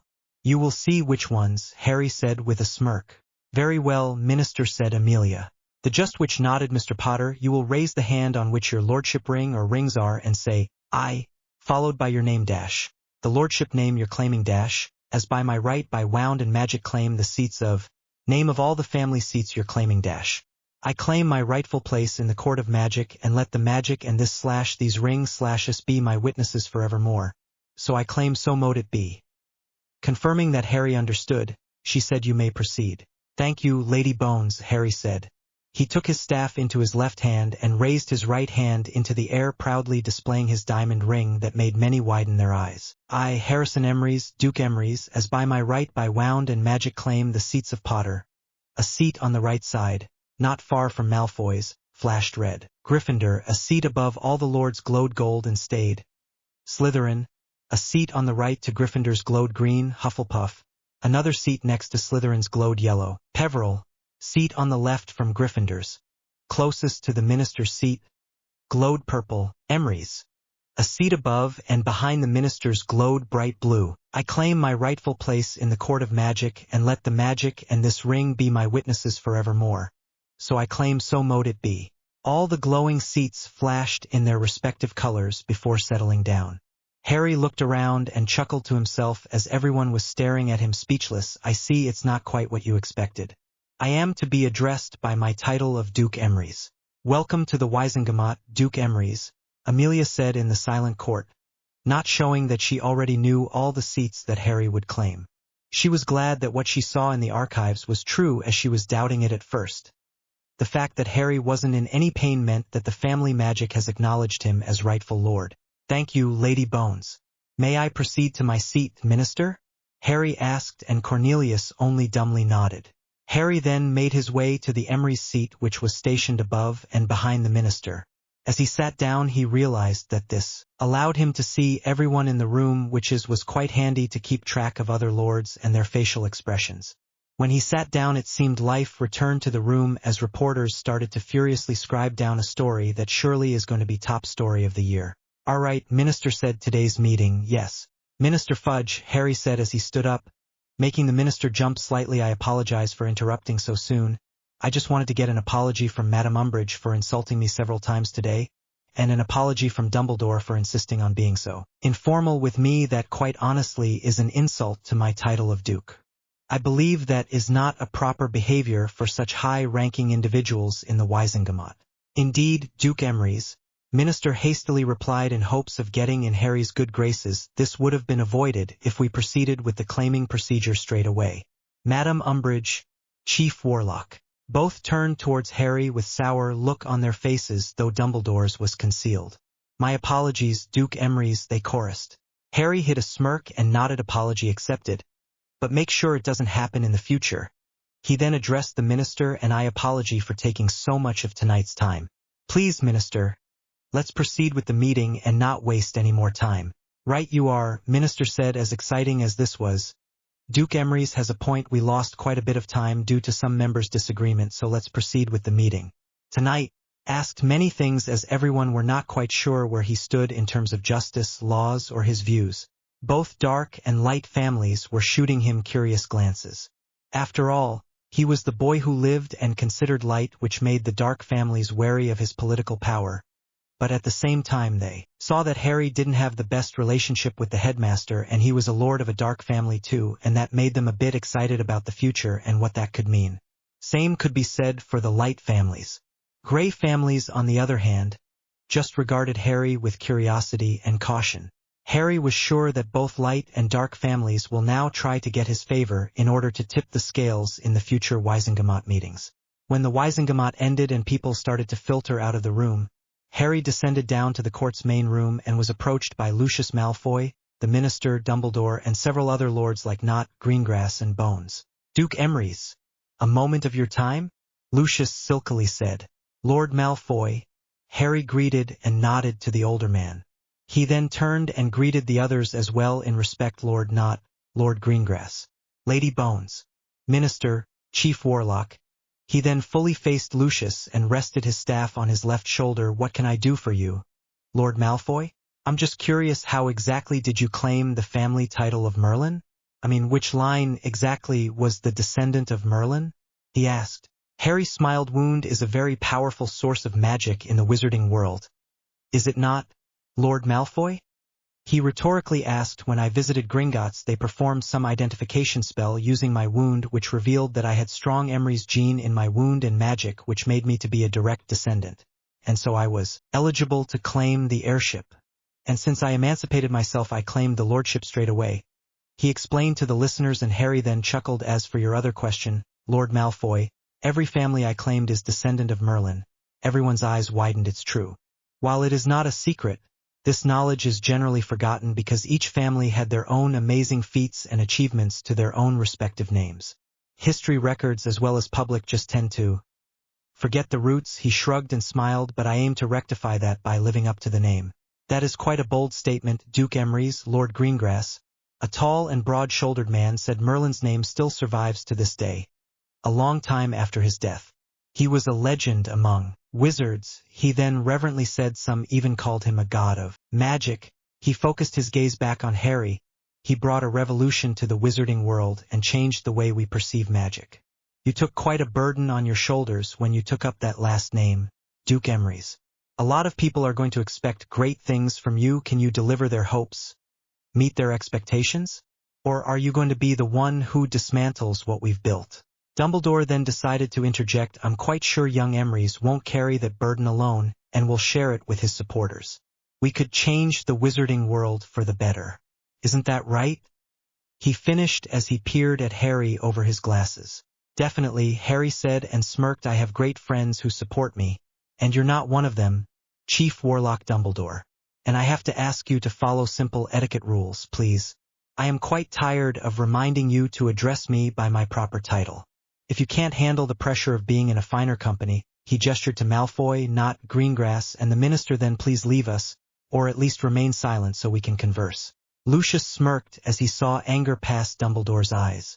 "It really seems that those two don't see eye to eye with each other." "I quite agree, Duke Emery's Chief Warlock always acts as if he's better than others and often talks to us like we're children."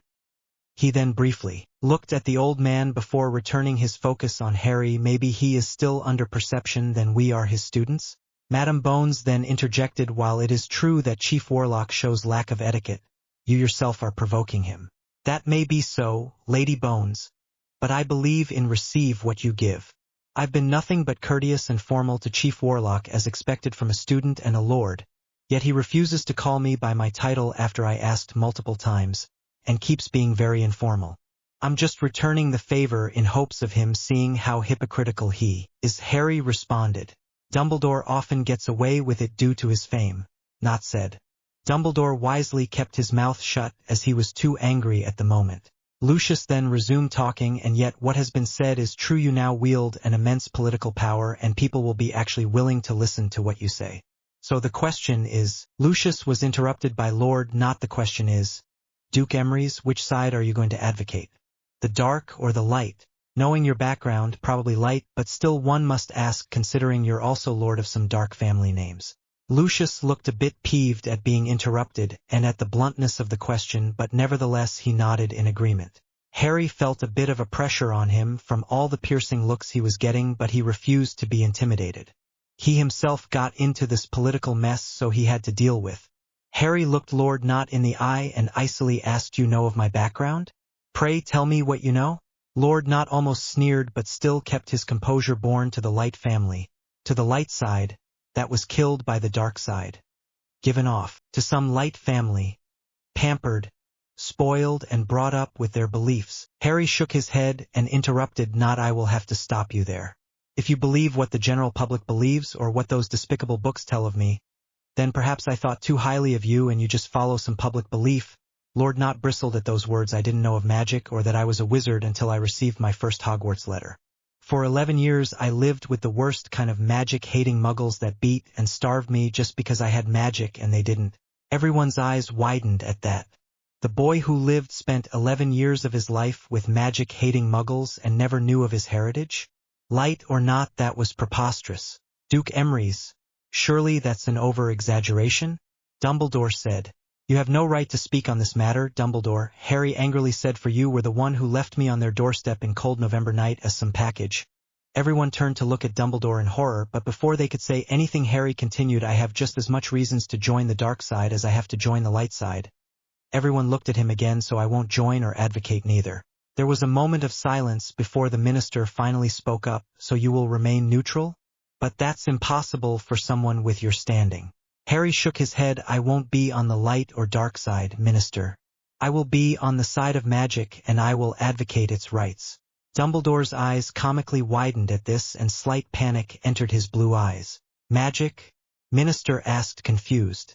Yes, Harry replied, the light side only fights for the people on their side. For whoever has light magical core. They restrict people with dark cores. They enforce change on traditional wizarding customs to satisfy the Muggleborns who don't understand how our world works.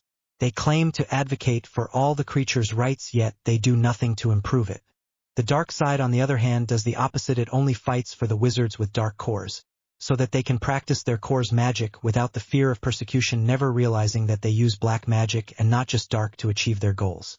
They offer and promise freedom for creatures, but only put more laws to restrict them. They ridicule and sneer down on Muggleborns, thinking they do not deserve magic and are the scum of the wizarding world.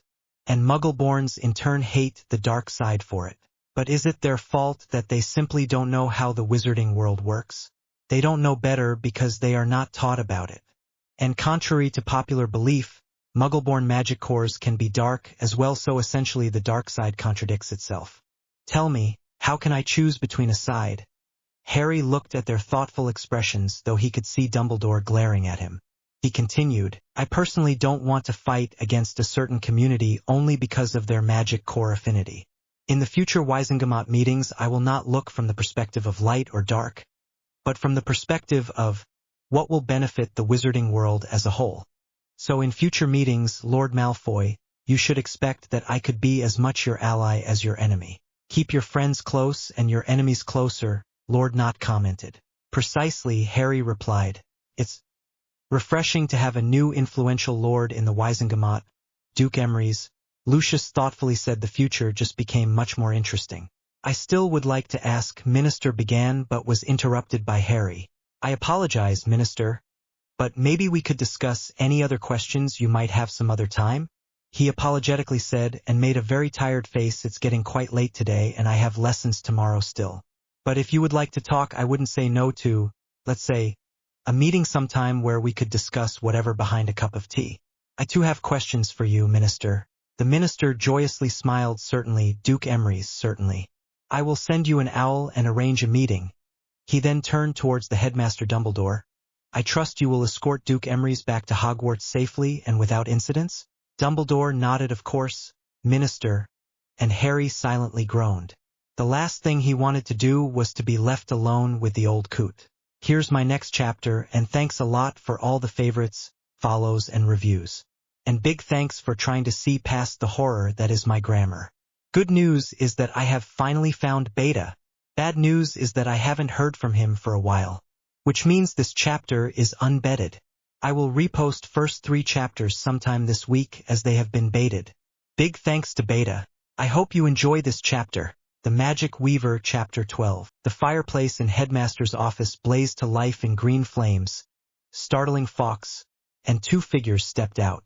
Harry thanked the headmaster and quickly made his way towards the doors, but Headmaster, who now calmly stood behind his desk, stopped him. You have overstepped your boundaries, Harry. Harry whirled around and looked at Headmaster with narrowed eyes. Dumbledore indifferently gazed back and stepped out so that he now stood next to his table. Wizengamot is a place for experienced lords and ladies, Harry, not for mere school students. It's a place where laws are discussed and set. A place where hundreds of subtle power plays take place within one session. One wrong move, one wrong word, and you can get more enemies than you can handle. Wizengamot is a place of backstabbing and bribery, of false pleasantries and politeness, a charade that leads the wizarding world. Harry made a step forward. It is my birthright as the last lord of my family. Dumbledore smiled. Ah, the last lord of the House of Emrys, direct descendant of Merlin. also inheriting other well-known bloodlines. It makes me wonder why James nor Charles, your father and grandfather, both of whom I knew personally, never inherited them. How is it possible that your wound is purer than theirs? Magic, Harry cheekily replied. Of course. Black magic, perhaps? Dumbledore said, disappointment coloring his voice. You have enormous political power and even more magical power. I give you that. He nodded as if confirming something. You are above your peers in terms of magic, and only few can match your political power. But you are a mere student. You are young and inexperienced. You have no knowledge of how the world works, of how everything is done, of what makes people tick.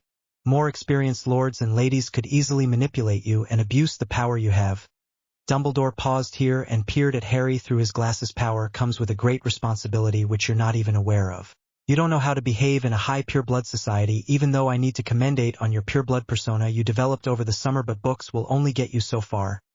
Dumbledore saw the anger in Harry's emerald eyes. You should enjoy your life while you can. Be a kid and not try to play an adult. Something burst within Harry after those words. Something that he thought he already got over. Enjoy my life while I can? Have a childhood? Harry hissed as he put his hands on the table. You stole all my childhood when you placed me with Dursleys. Dumbledore. They beat me, starved me, ridiculed me, and made me do all the chores in the house as soon as I could walk. And if I didn't complete the chore or messed up, then it's another punishment.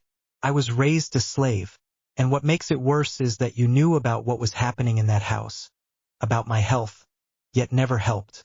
But why would you when it was you who made Dursleys the way they are? So is it vengeance then? Is that what feeds your anger? Dumbledore calmly asked. No. But for me it seems that it is. You need to let go of your anger. Getting no response, he carried on. I did what I had to do for the sake of the wizarding world. For the greater good. Did what you had to do. Explain how abandoning a toddler on Muggle doorsteps, and then ensuring that said Muggles treat him like freak of nature is for the sake of the wizarding world. And then also proceeding to lie your way through legal authorities so they would leave me alone. Not to mention stealing my family's gold. And all the blocks you put on me that put my life in danger. Harry shouted, finally letting out all of his frustrations and anger. Dumbledore frowned for a second before replying. You seem to know a lot, my boy, but no matter. I see that your scar is fading and whatever evil presence, or rather a fragment of evil, that was inhabiting in it is gone. You knew what's in my scar? Harry shouted. I had my suspicions when I first saw that scar. It's just something I sensed as the Light Lord. So I did some tests and did some research. Adding the fact that I knew exactly who gave you that scar, it wasn't hard to come to a most likely conclusion. And you did nothing to remove the piece. Harry was angry and magic reacted to the emotion and started to leak out of him in waves without him even noticing. With his willpower alone, Dumbledore managed to contain the magic close to Harry's body, so that it wouldn't unexpectedly lash out and destroy something. Dumbledore looked at Harry with hard, unreadable expression. Your response suggests that you know what it was. I wonder how you can know about something that is a result of blackest of magic. Harry kept silently fuming without saying anything. No matter. With the fragment gone, it means you are no longer crucial in my plan of vanquishing Voldemort forever. I did what I had to do and I don't need to explain myself to a kid. I'm no longer crucial in your plan? If you ever had a plan of finishing off Voldemort that involved me, then why not consult me about it? It's my life on the line after all. Dumbledore smiled and his eyes twinkled merrily, a contrast to his face expression a second ago. He spread his arms as he said, my boy, simple minds would never be able to understand or even comprehend the complexity of a greater mind. I didn't and still don't expect you to understand the sheer magnificence that was my plan. He then regained his neutral posture. You were supposed to grow up as a hero of light. My champion. Someone who would throw their life in danger if it meant saving someone or doing something for the greater good. A martyr. I needed you meek and malleable who would follow what I would say no matter what. A pawn. Harry breathed, shocked. A weapon. Dumbledore merely smiled. You were coming along quite nicely until this year. Something happened and you changed. Drastically. And whatever it was also removed any trace of evil in your scar, which was actually the key reason why I needed you. But now with it gone, I no longer need you in my plans and can move on. So now that my scar has lost its usefulness, you're just discarding me as a broken tool? If I was to be your weapon, have you ever even considered tutoring me in magic so I could stand against Voldemort when he comes back? I always wondered why I didn't get any help from you when I was exposed to danger every year since I came to Hogwarts. The headmaster gave a very uncharacteristic snort before replying, tutor you in magic? My boy, Duke Emery's Harry angrily hissed.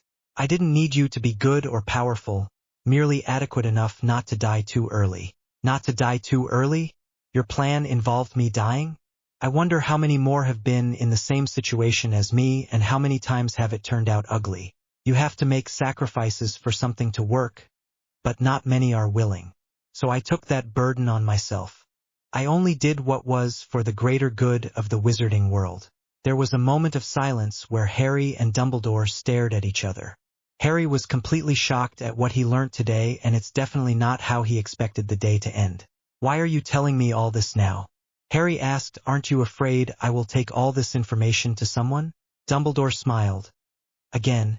And it was already getting on Harry's nerves what happens in Headmaster's office stays in Headmaster's office.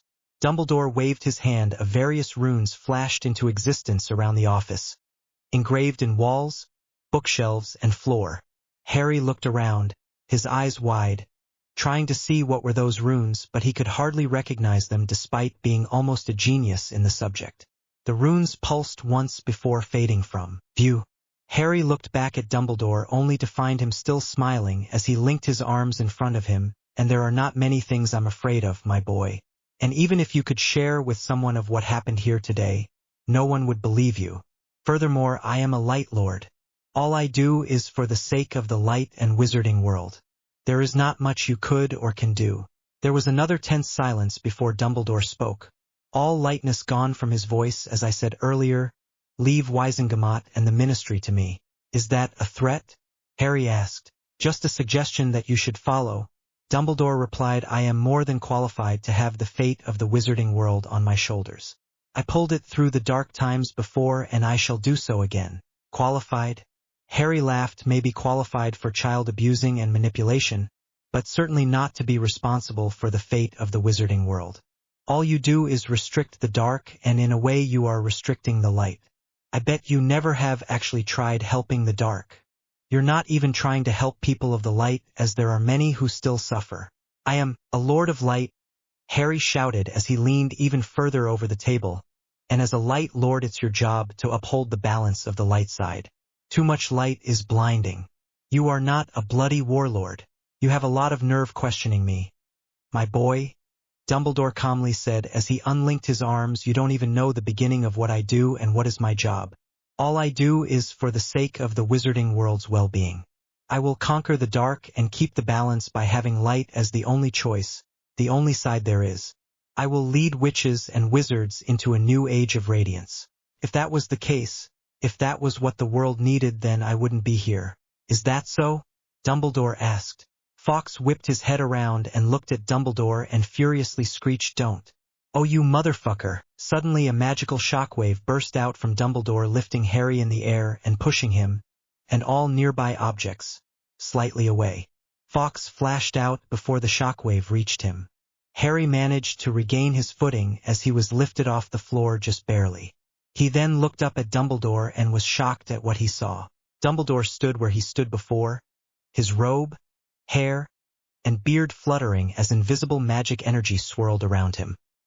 His whole eyes were glowing golden, releasing a trail of golden smoke from the sides of the eye. A golden halo of pure magic formed around Dumbledore's head, making his whole body to radiate a faint glow. Even the light itself was bending around the headmaster, making barely visible distortions that appeared and disappeared. The power that Dumbledore radiated was enormous. His magical reserves easily dwarfed Harry's. It was like being exposed to a great storm in the ocean with only a small boat to keep you above the water. Then Dumbledore spoke, and his voice was so laced with magic it carried a booming echo with it. I am Lord of Light, and you are in no position to question or judge me. It is my decision alone on how to protect the light and the world. Your actions and words imply that you are against the light. Small pause for you, I only have one word. Harry didn't even realize Dumbledore had a wand in his hand until it was already pointing at him. Small part of Harry's mind was screaming mine, but he was too terrified to pay any attention to what was he thinking. The only thing he knew for sure is that he was standing in front of a magical titan and he is about to die. Lux, Dumbledore calmly intoned, releasing a thick, smoky beam of golden light from his wand. The effect was instant. One moment he was in the middle of the office. Next he was lifted off the ground and pushed against the opposite wall. The waves of light kept coming and crashing against him, and it felt like he was exposed to an immense heat. He imagined that's how the hottest of deserts felt like. Harry still had his staff in hand, but there wasn't much he could do. Young Emery's recalled his new friends. Each one of them, of his new determination he obtained at the beginning of the year, of his better grades, of his ancestry, of his power and ever-growing knowledge. His allies, the heart of Hogwarts that he got attached to, of his new status, of magic's chosen, of his wishes to better the world, to help magic to prosper. Yes, Harry mused in haze. That was his purpose, his goal, he knew it. To help magic. He felt drunk. He never has been drunk, but he imagined that's how it felt like. Everything was blurry. The spell cast at him was now only a huge yellow smudge. But what was he thinking? Ah yes, to help magic, to help magic, to help the light, to help the dark, to punish the wicked, restore the balance. That's his duties, right? His goals, right? He didn't know for sure, but he knew. He was magic's chosen. The magic's chosen. He was no threat to the light. He was its savior. As he was the dark's. There can't be light without the dark. No dark without the light. He was magic's chosen. The chosen one. The yellow of the spell was now getting white. Harry felt like he was getting blind. But if that's the price he had to pay to help, to heal, to save, then he would. Someone has to make the sacrifices, right? Isn't that what Dumbledore said? But the sacrifices needed to be the right ones. He will sacrifice a part of him to help the magic. Because he was the magic's chosen and that was his path. Because magic is a life worth cherishing no matter the manifestations it had. A moment of deathly silence and stillness. Then vision returned to Harry and he gasped, feeling like he was just hit with a sledgehammer. Harry noticed that he couldn't move a muscle. He also observed that he was still pinned to a wall by a beam of golden light that originated from Dumbledore's wand. The man itself was standing there, looking at Harry with blank face. There was dust in the air, pages and quills frozen in the air that got picked up from the spell's force. Wait, what? Harry took a double take. The spell that Dumbledore was casting seemed frozen. It did not travel, didn't wave or move in any way. The pages and quills too were just there in the air, unmoving, as if someone picked them up and hanged them there. Dumbledore didn't even seem to breathe. His hair and beard frozen in time too in their fluttering state. The headmaster's robes too were frozen with wrinkles and folds as they were pushed back. Even his burning eyes and glowing halo seemed like a part of a statue.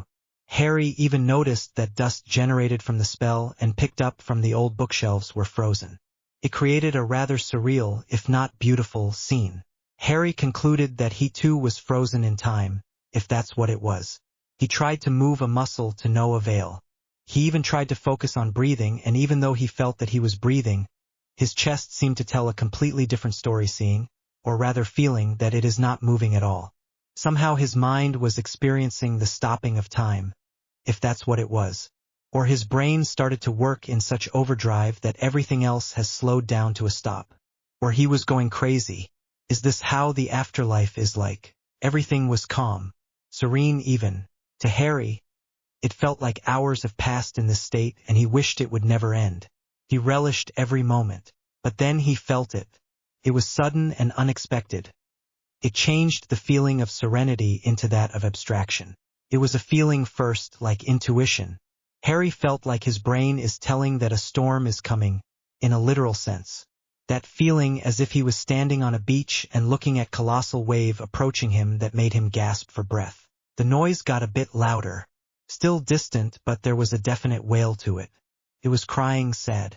And somehow Harry understood it. Yes, he breathed. His mouth didn't move. No voice escaped his lips, no breath. Yet his intent, His response resonated all across. It echoed as a whisper, hopeful, still unsure, crying, "I know how it is. Please don't cry." Something was swelling inside Harry's chest. He felt compassion to the level that he has never felt before. "Promise. I swear," Harry said, "I won't let you suffer." Happiness, joy, hope, and then anger. Lots of anger. Harry felt his muscles come to life a bit. Time slowly started to resume its normal course, but it was still crawling. "Yes, I know. Compassion. And then more anger. This time it was righteous anger, fury even, and it was booming as if someone had blown a war horn. "We will," Harry said, and then he shouted the next part, "because I am the magic's chosen." As he shouted it, his eyes flashed blue, and a massive sphere of blue magic, streaked with purple and green tendrils, exploded from Harry like a shield and effectively blocked Dumbledore's spell, which harmlessly enveloped the sphere as if trying to find a hole before quickly dissipating in the air.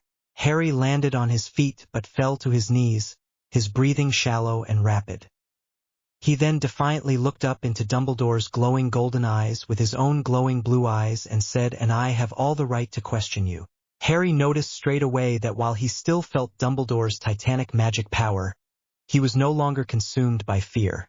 Now he only felt righteous anger, the same anger he heard before. Dumbledore was calmly standing where he stood before, his posture neutral, his wand by his side. He impassively regarded Harry. Young Emrys then slammed his staff on the ground with the blunt end and slightly leaned on it to catch his breath while still kneeling. He then suddenly springed on his feet and injured his staff diagonally at Dumbledore, releasing a wave of pure, visible, bluish magic. Dumbledore didn't even lift a hand. The magic injured harmlessly passed around Dumbledore, making his hair flutter, before colliding with a wall behind the old man and destroying a chunk of the wall. Dumbledore then brought his hands to his nose and sniffed before letting the hand drop. "It is as I suspected," he calmly said in his booming voice. "We do not need to be enemies. Contrary to what I believed, you are not a threat to the light." "And how can you be so sure?" Harry shouted, his eyes blazing. His anger seemed to be dissipating. "For all you know, I might be plotting with Voldemort. If that was the case, my boy, you wouldn't be standing here. You would, in fact, be a pile of dust." "What?" Harry asked, shocked. "The spell I used on you was specially designed and created by me. It is a very complicated and intricate spell whose purpose is to target the beliefs, purpose, and intentions of the wizard or witch. The bigger threat they are to the light, the more adverse are the results." The righteous anger came back with full force, and Harry's eyes blazed, released same smokiness that Dumbledore's did. "You what?" Harry shouted, unconsciously releasing a pulse of magic from himself that pushed all nearby objects away from himself. "It could have killed me." Dumbledore nodded. "It would have been unfortunate, but necessary for the greater good." What happened next happened too quickly, within seconds.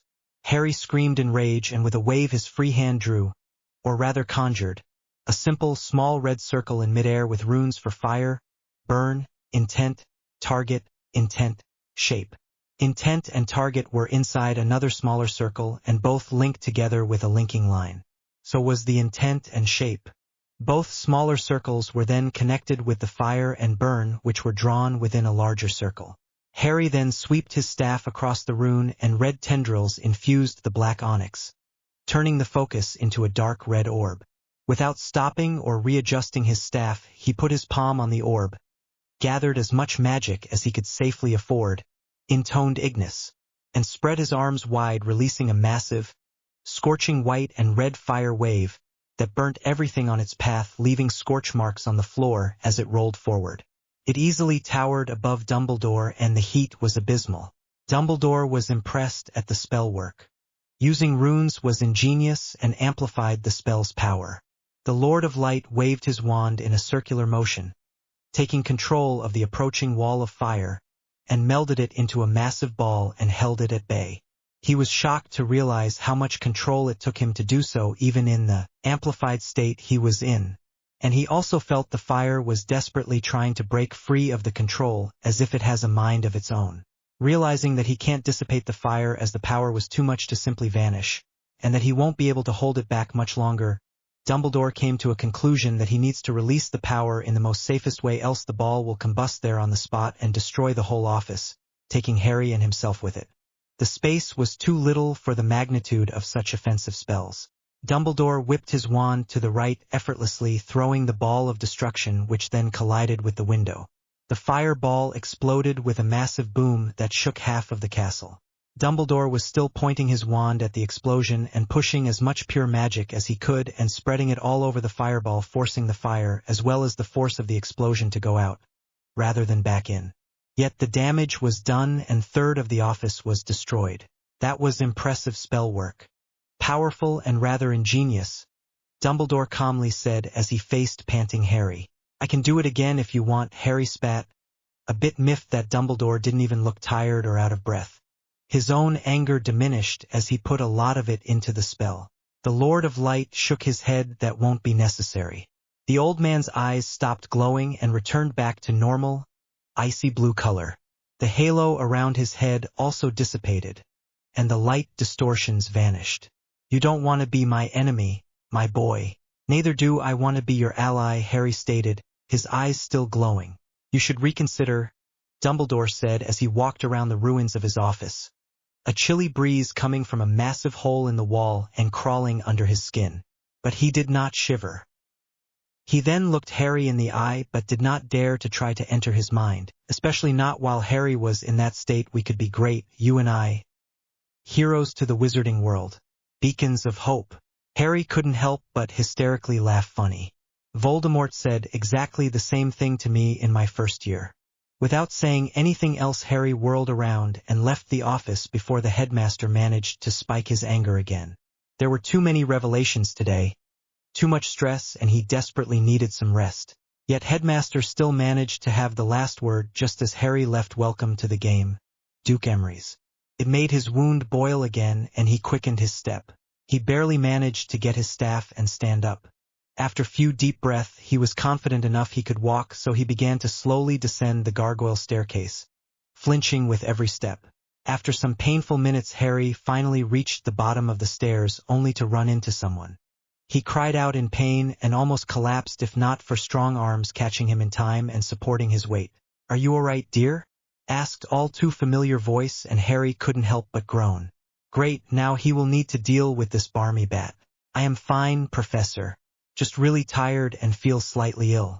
But otherwise I am fine, Harry replied and tried to let go of Professor Trelawney and stand on his own 2 feet. He managed, even if he was swaying. I just need a good night's rest. The divination professor nodded okay. Harry couldn't help but stare at the professor in shock. Was she really letting him go? Trelawney stared back, both of them silent. To say Harry felt awkward would be an understatement.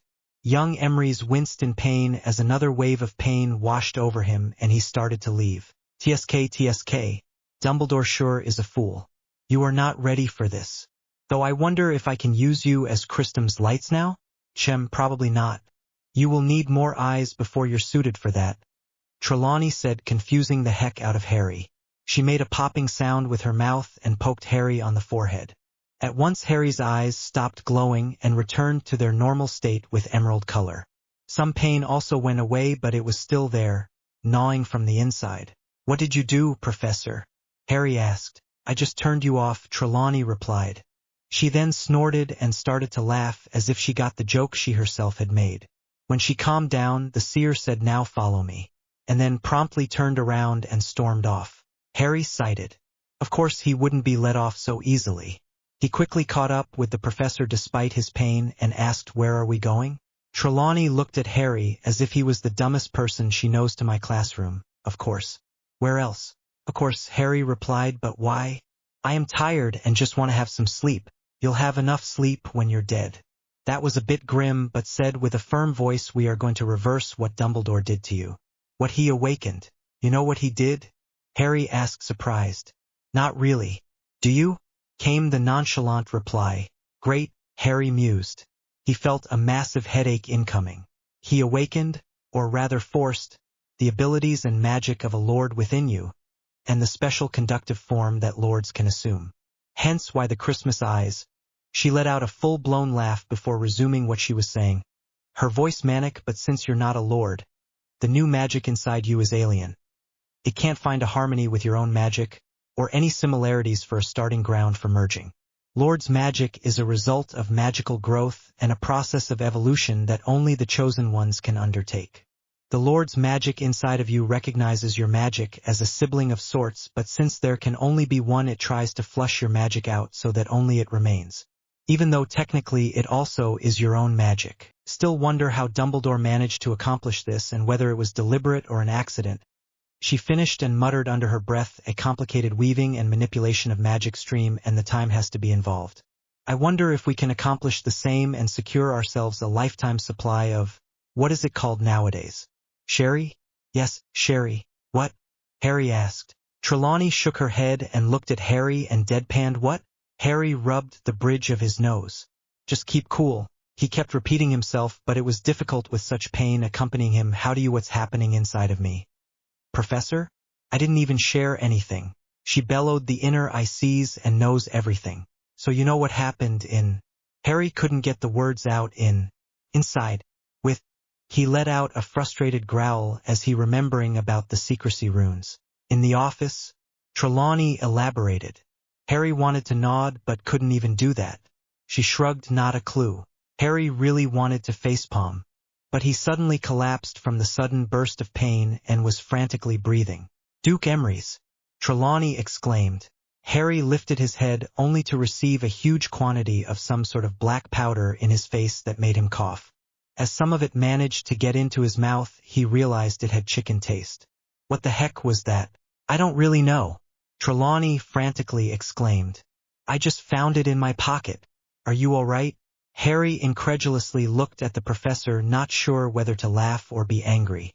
Surprisingly, whatever the crazy witch did, it helped. The pain dimmed for the moment and turned into uncomfortable itch all over his body. Yes.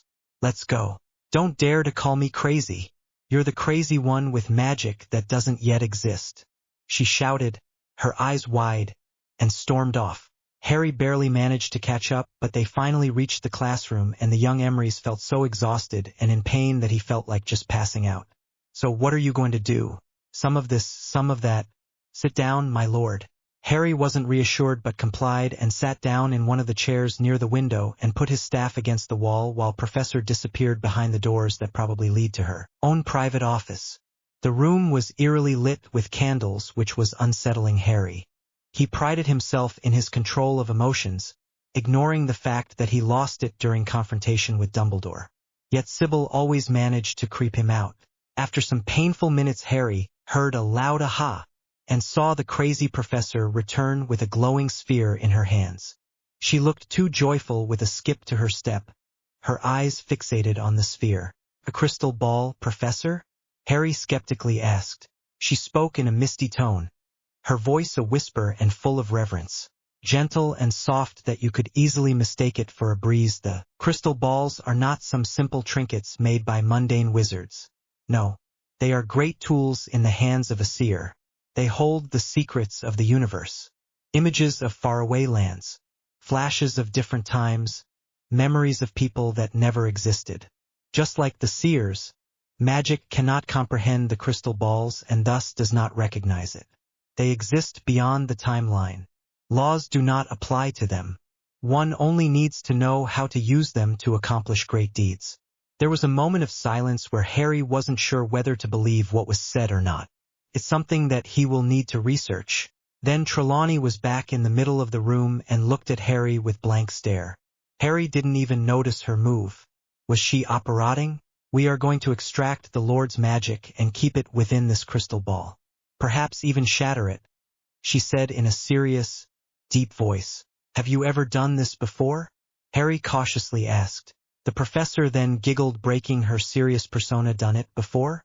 My lord, what kind of lord would ever allow to do it? Your situation is unique. Harry couldn't believe it. So you've never done it before? Nope. But I have a general idea, she said, popping the pea. And that's the reason why you shouldn't worry. This was just priceless, Harry summed up. With an idea and some luck, anything can be done, Trelawney finished. I don't think I've been so lucky in my life. Trelawney then rolled her eyes and drawled, oh please. All Harrys are as lucky as 3 sevens. It's almost constant. You shouldn't be different. What if I refuse? The professor shrugged. You probably don't feel it right now, but the Lord's magic would probably take over your normal magic, and since your body and mind has not been prepared and grown to accommodate such magic, the magic would then turn you into a suitable vessel, destroying your physical body in the process. You would look something like a glowing, floating, blue apparition with no human will, only the driving force of magic, she said, and after a brief pause added, I think. Or you could just combust into wound and severe, or ashes. I don't know. Blue apparition. Same as Lily was? He looked down where the tattoo of Lily used to be, and to his shock, he saw that there is a faint outline of the tattoo again. Curious, Harry decided to think on it later, as Trelawney's last phrase registered. You think? You don't know for use? Nope, she cheerfully replied before angrily hissing, no one knows the future. That's why it's the future. Anything can happen. Still not used to Professor's random mood swings, he cautiously asked, isn't the inner eye supposed to see and know everything? Can't you use it to see? Trelawney hummed as she shook her head. Yes. The inner eye sees everything. No. No one can command the inner eye, it just is. Besides, we have a strict business arrangement. Business arrangement?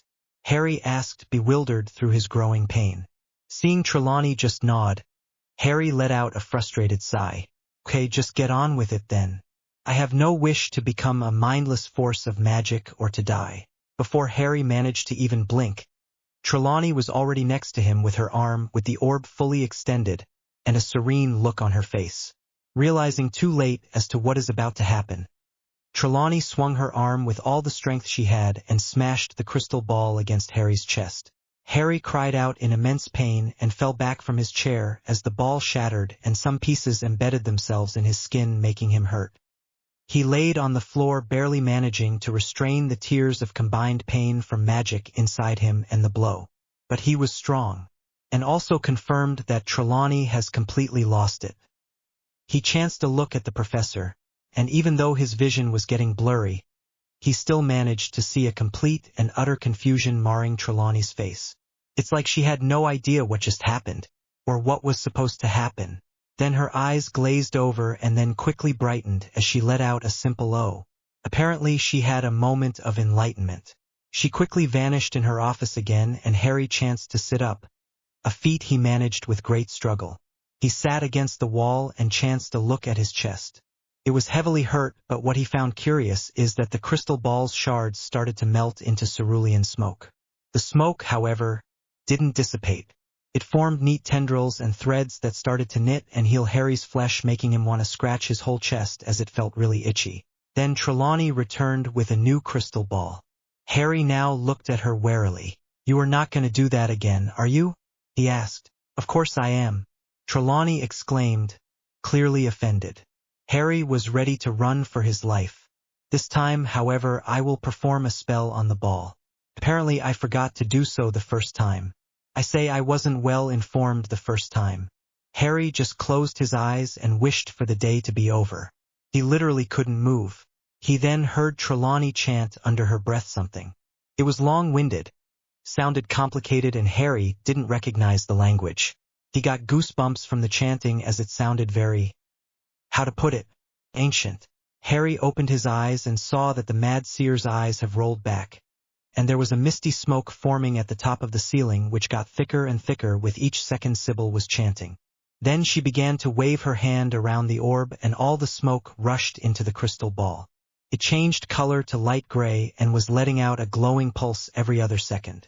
Within seconds the whole procedure stopped. Sybil calmly approached Harry and asked him to lay down.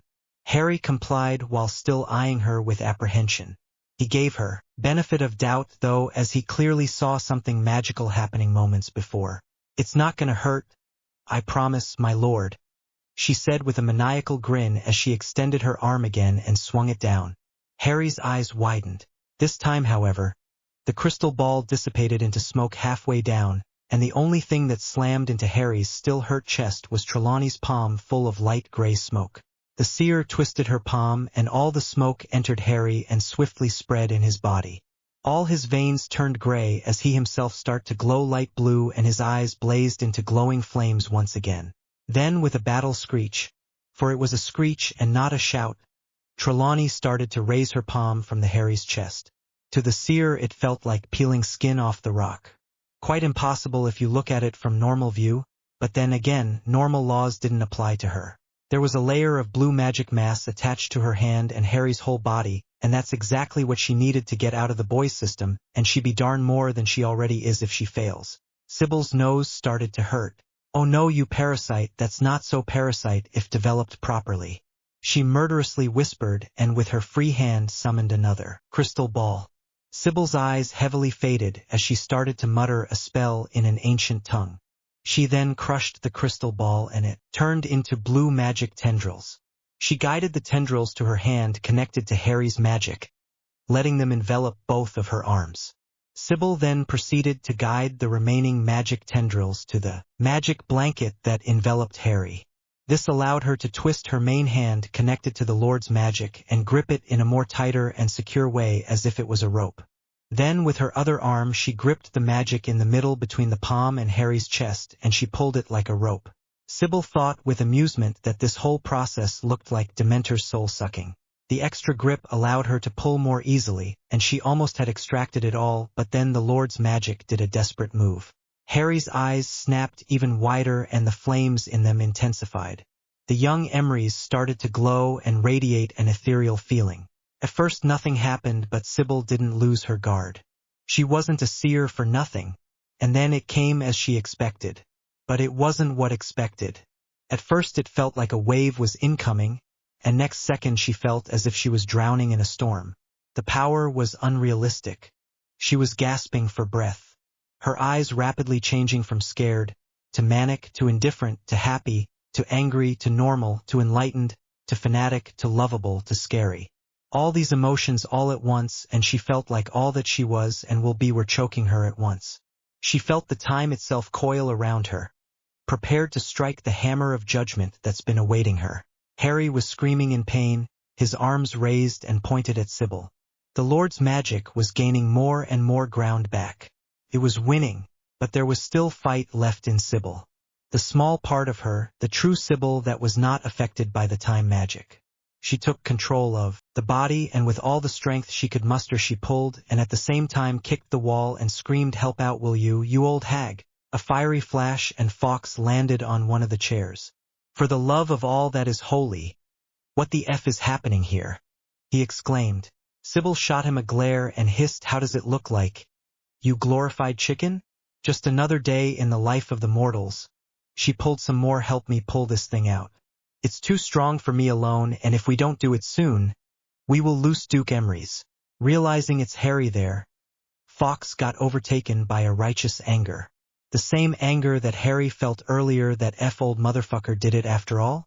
"I swear on Merlin's balls I will transform into Ariana and parade unclothed in the old coot's bedchambers every Merlin damn night and accuse him over and over again. Can you even do that, chicken?" Sybil exclaimed. "No, but I could find a way.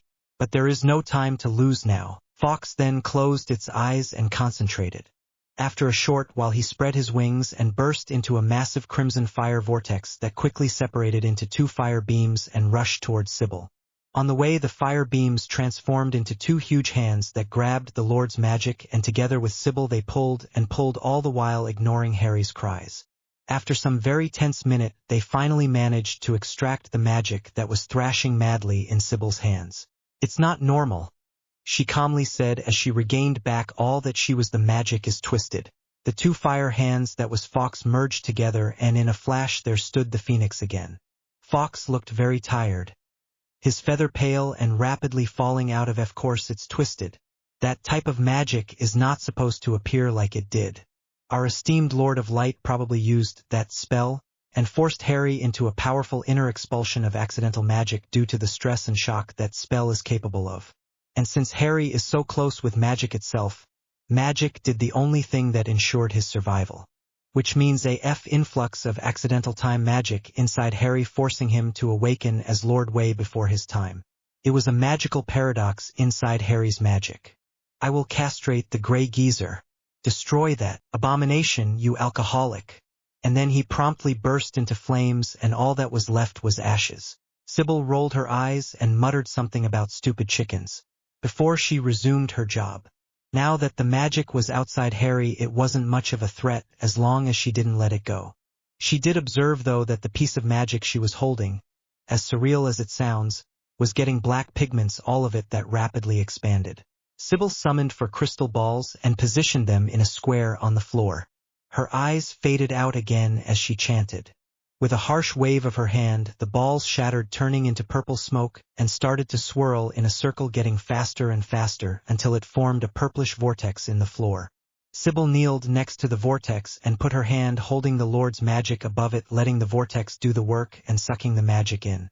After the last sliver of paradox magic was sucked in, Sybil muttered one phrase and the vortex collapsed on itself, and with a soft pop and thud, where was vortex now lay a purple crystal ball with black swirly mass inside of it.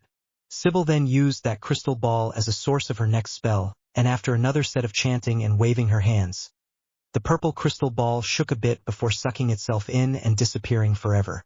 Sybil grinned at the brilliance of such magic tools. Crystal balls, just like seers, existed outside the timeline, and thus magic didn't quite sense them. To make a crystal ball to fade from existence is as simple as knowing the proper incantation, the magic weave pattern, and how to utilize the ball's unique magic that's held within them. "Did you just speak to Fox?" Harry groggily asked. "Does it look like I can speak bird?" Sybil drawled. "I suppose not, I must have dreamed," Harry said, and winced as he tried to sit up. His whole body felt sore. "Did it work?" "It appears that it did," Sybil laughed and stood up. "Now go to sleep. Duke Emery's. It's been a rough day. I will take you to the infirmary. You still have many challenges ahead." Harry just nodded, not even protesting about the infirmary, and drifted off to dreamless sleep. Sybil had a maniacal flash in her eyes before she levitated the young Emerys with her wand and made her way towards the infirmary. When she will get back, she fully intended to down some dozen sherry bottles and take a bath. Meanwhile, Dumbledore was still in his destroyed office, tried to salvage as much as he could, completely unaware of the consequences of his actions. It was a risky and rather brash, uncalculated move to reveal his true power to Harry. He actually came up with it on the spot. He needed a way to know for sure, to make the boy to show his true self and not that pure-blood persona that he had made. He started by trying to provoke the young boy with facts, fully knowing what to say that hurt the most. That was easy but did not yield results. So he had to step it up a notch. Thankfully, the risk paid off and he learnt more than he gave away. Even with all the changes, the boy was still easy to manipulate.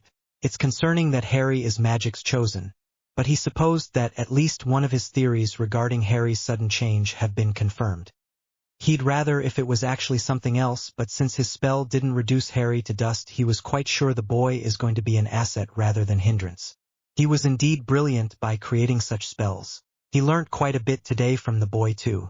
He will need to research further as to where could Harry get such information. And he also needed an emergency fund withdrawal from Gringotts. He also mused that just because Harry was magic's chosen didn't automatically mean he will become Lord of Magic. He knew for a fact him or Tom could also acquire the title and all that goes with it. But still, Harry proved to be unpredictable in the past, so he needed some sort of contingency plan to at least have something up his sleeve to fight whatever it is Harry will come up with. He smiled joyfully as he found a bag of his beloved lemon drops. He picked it up and put one in his mouth, savoring the taste. He then nodded to himself. Yes, he officially welcomed Harry into the game, and so another figure has appeared on the chessboard. He was curious and amused as to what a kid can do when other two players are seasoned war veterans. He chuckled. Harry was resourceful. He will think of something. And he was more than sure that Harry will mostly aim at Tom, and in time they will be able to be allies. Maybe it's time to move on and regard the boy as potential war ally in the future and not regard him as a child. He had to admit that he stole all the childhood the boy could ever had, but oh well. One must do what he must do. He brandished his beloved Elder Wand, and with one sweep intoned Reparo Maxima. Everything that could be repaired and went back into its original place. Anything that couldn't be repaired was repaired to what could be salvaged. In no time the office looked decent enough. Apart from the massive hole in the wall, of course, but he already saw Hogwarts working its magic and knitting the hole shut. He sat behind his desk, ignoring the evening's cold. Now to write some letter. and contingency plan. He mused for a second, and after popping another lemon drop in his mouth, his eyes brightened and merrily twinkled, and he picked up some parchments and a quill. Somewhere very deep in an unknown location, in an unknown forest, in a cave hidden by dozens of wards, curses, traps, and spells, a pair of purple eyes snapped open and regarded their surroundings with suspicion and confusion.